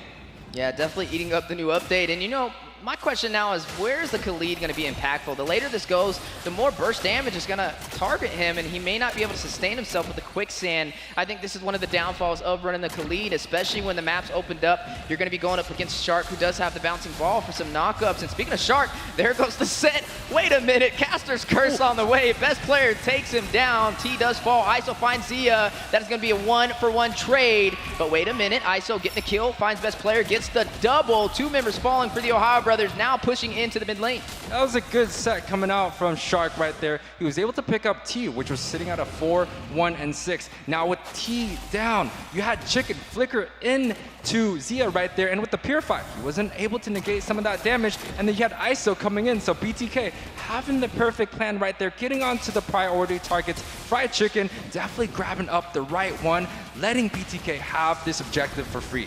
Yeah, Mobazane wasting no time. Definitely will take that Lord in their advantage. Holy Crystal being picked up for some additional magic power from Yato. 14-9 so far. BTK leading in terms of kills, but they still have yet to find a way to open up the mid lane. It's only a 2K goal lead at 13-minute, Weezy. And that doesn't really speak the whole entire story. They have the Lord marching down onto the far side, so they could try to group up either with the Lord or against the Lord. They could send 3 to 4 members onto the top side. Maybe they could try and get onto this mid tower, but again, 13-minute Lord. This guy, it's not going to be doing too much. He may smack the tower once, but man, look at the clear from TOB. They're just on point with this defense so far. And this is BTK's chance to open up this map, right? Luminous Lord on the bottom side, sinking the lanes. This will create the advantage, but Zia finds Yato all by himself. Didn't really have anybody to help kind of fight that battle, and that will be 1 member down for the BloodThirstyKings. A little bit of a slight miscalculation, and they had the Lord advantage. You are going to see best player hit with the Divine Judgment, and ISO with the heavy crossbow to shut him down. That is going to be a 1-for-1 trade. Battle in the mid lane on the way, while the Lord on the bottom side still pushes through. You are going to go ahead and see Zia for the denial. Yeah, Zia, Hoon was able to kind of just clear the waves with the black shoes, with the bombs right there, and that's kind of the power of Lilia. Right now, they changed her first skill, the little bomb skill. They have to cool down at max level, so pretty much every single time you toss that orb out, you're going to get majority of it back, and you can see the lane clear. Even with the 13-minute Lord, Weezy, they're able to defend mid quite well, and they even got that Kadita pick off, so TOB, they're looking quite sharp right now. Yeah, just slight miscalculation. Yato getting picked off kind of gave him a hard time to really capitalize on that Luminous Lord, but it looks like they still have a game plan. They were able to open up that mid lane and shut down that turret. Yeah, 3K gold lead for the side of BTK. Still anyone's game. 15 minutes in. We got a lot of the items being built up. I could believe Carry does have the full trinity of DHS, Golden Staff into that Corrosion. And also, he has the Wind Talker, so that's gonna negate a lot of damage coming out from T. But what I'm scared of is gonna be Kadita. Kadita and Kaja, they have the Divine Judgment into the rough ways. That's gonna be a death sentence for Zia. Yeah, and right now, still a battle of the mid laners. Yato sitting at 6, 2, and 5. Highest kills for the Bloodthirsty King. On the other side of the table, highest kills goes to Hoon. 5, 2, and 2 on this Lilia. We mentioned how much of an impactful force he can be, especially with that pick with Lilia having the recent buff in the meta.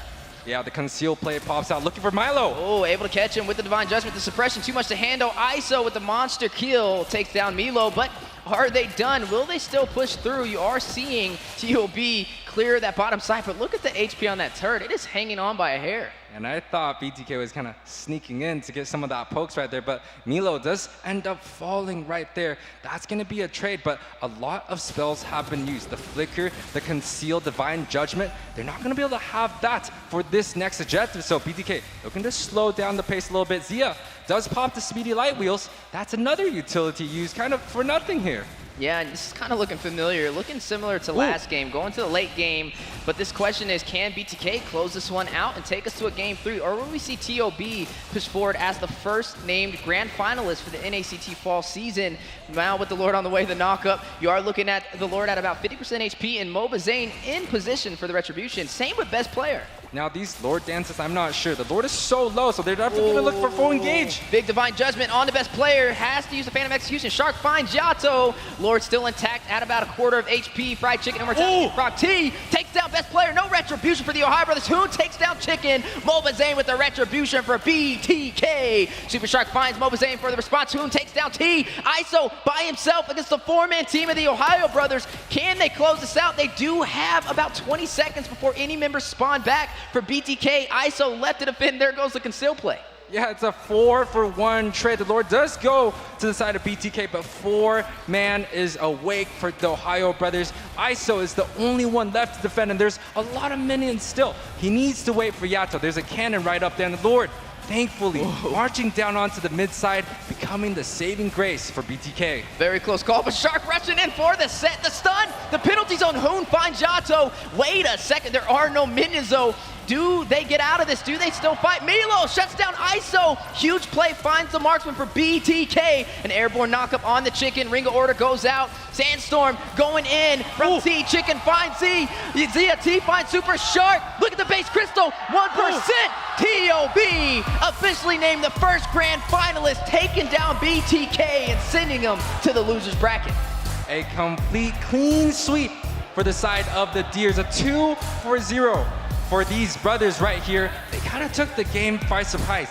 Both games, they struggled a little bit early on. It kind of shows a small tad of weakness, but they were able to close it out with a lot of the strategies. Thankful to Shark, thankful to Hoon, clearing these waves, having that synergies over. Honestly, they're making sure that they're having the strategies to be able to take this whole event and go to M5. It's textbook, right? Both of these teams, great performances so far. Honestly, you never really knew which way it would go. It's just a slight mistake, and they can just go so far with it. But TOB on fire. They've been dominating the entire NACT Fall season. There's a reason why they're sitting at the #1 position.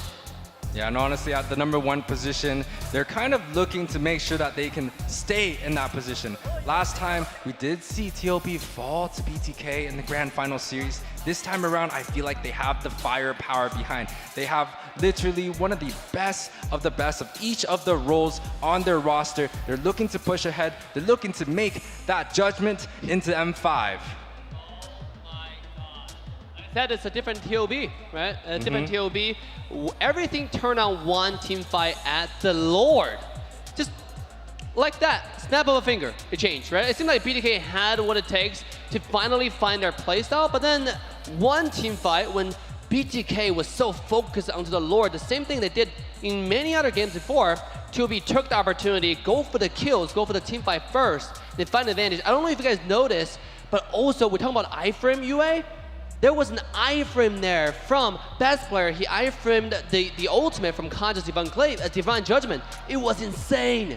Yeah, and he's building tanks, so even if he did not iframe it, he should be able to soak up a little bit of damage. But the post-game stats coming up, it is going to be a 16-20 advantage for the side of OhioBrothers. They're able to take this game 17 minutes in. Now, Milo did take a lot of deaths right here, but honestly, Hoon is definitely going to be the MVP, along with Shark. This mid lane duo, 8-2, 5-2, 3, and 12.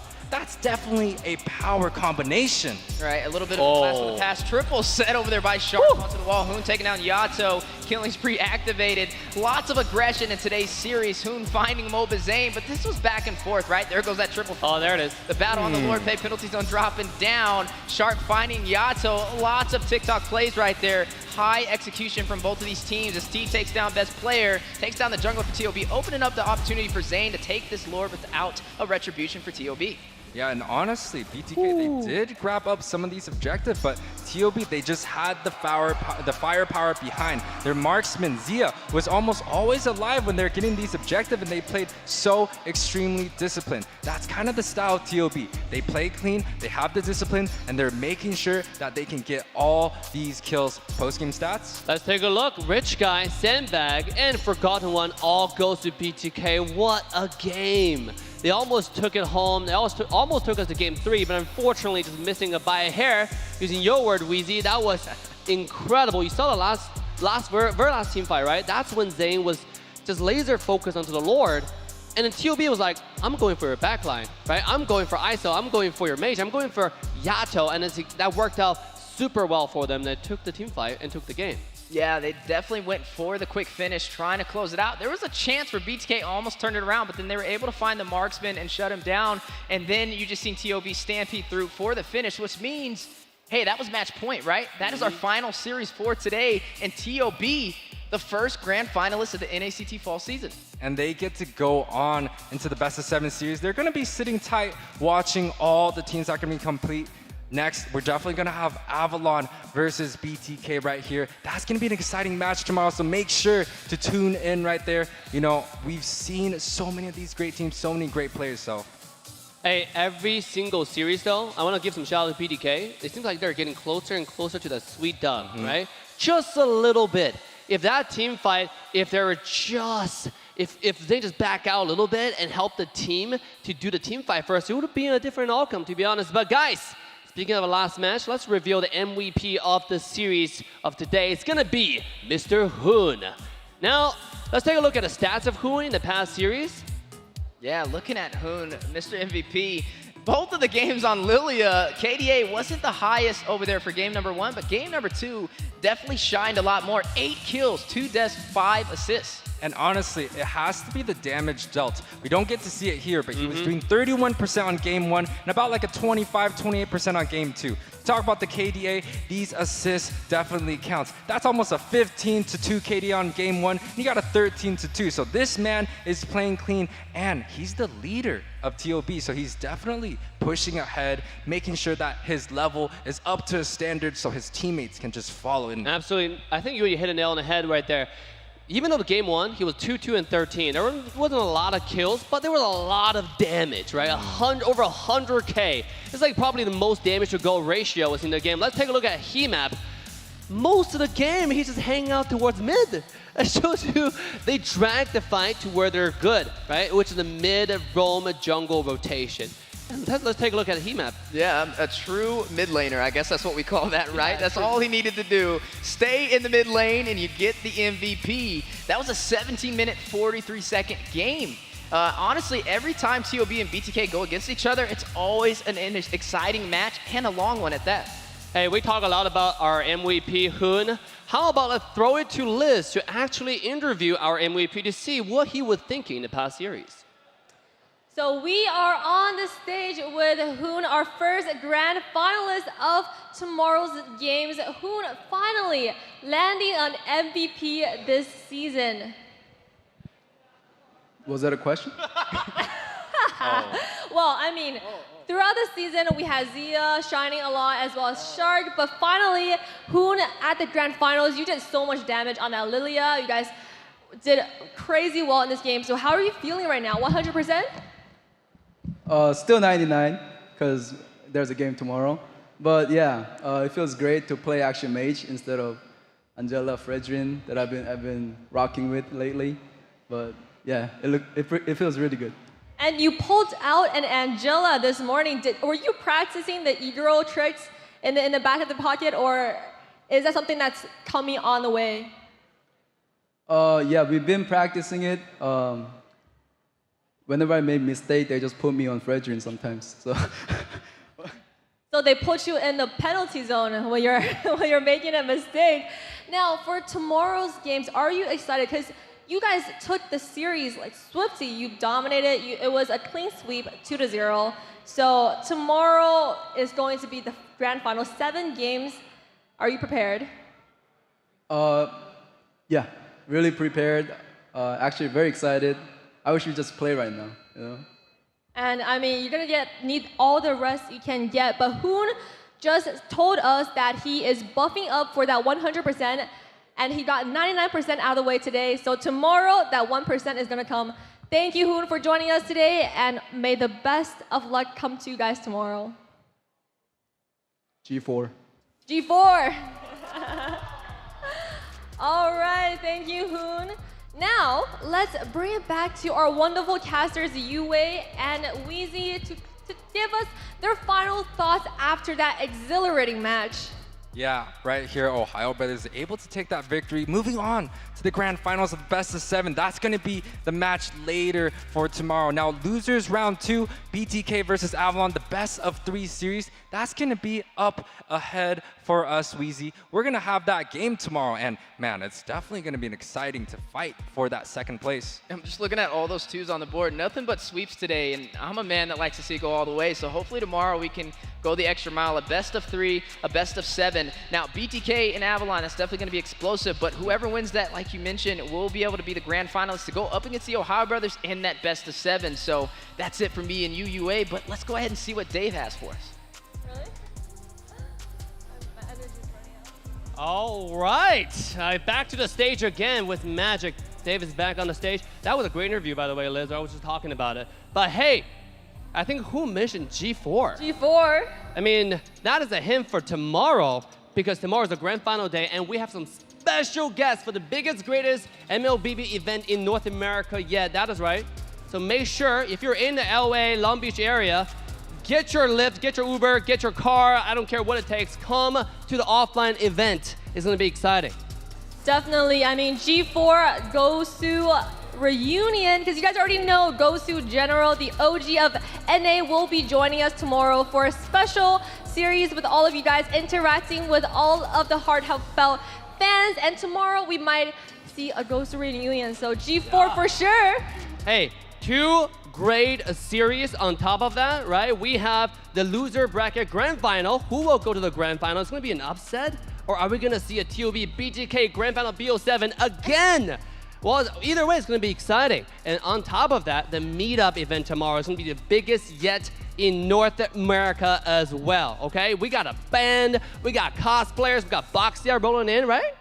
Well, yeah, and we also have, I mean, a sexy Layla coming in tomorrow. Yeah, you don't want to miss that. A lot of giveaway as well right here, exclusive merch for you. So do not be shy. Make sure to join us tomorrow right here in Founder Studio, Long Beach. Absolutely, Dave. I am thrilled for tomorrow's series. It's going to be a lot of fun, and I just can't wait. Yeah, I cannot wait as well, guys. Leave a comment down below right now. What's your favorite moments for today? We cannot wait for your comments, for your sharing the entire live stream with your friend. Let them know what happened today right here in the stage. We'll see you all tomorrow. Mazur up. Mazur up.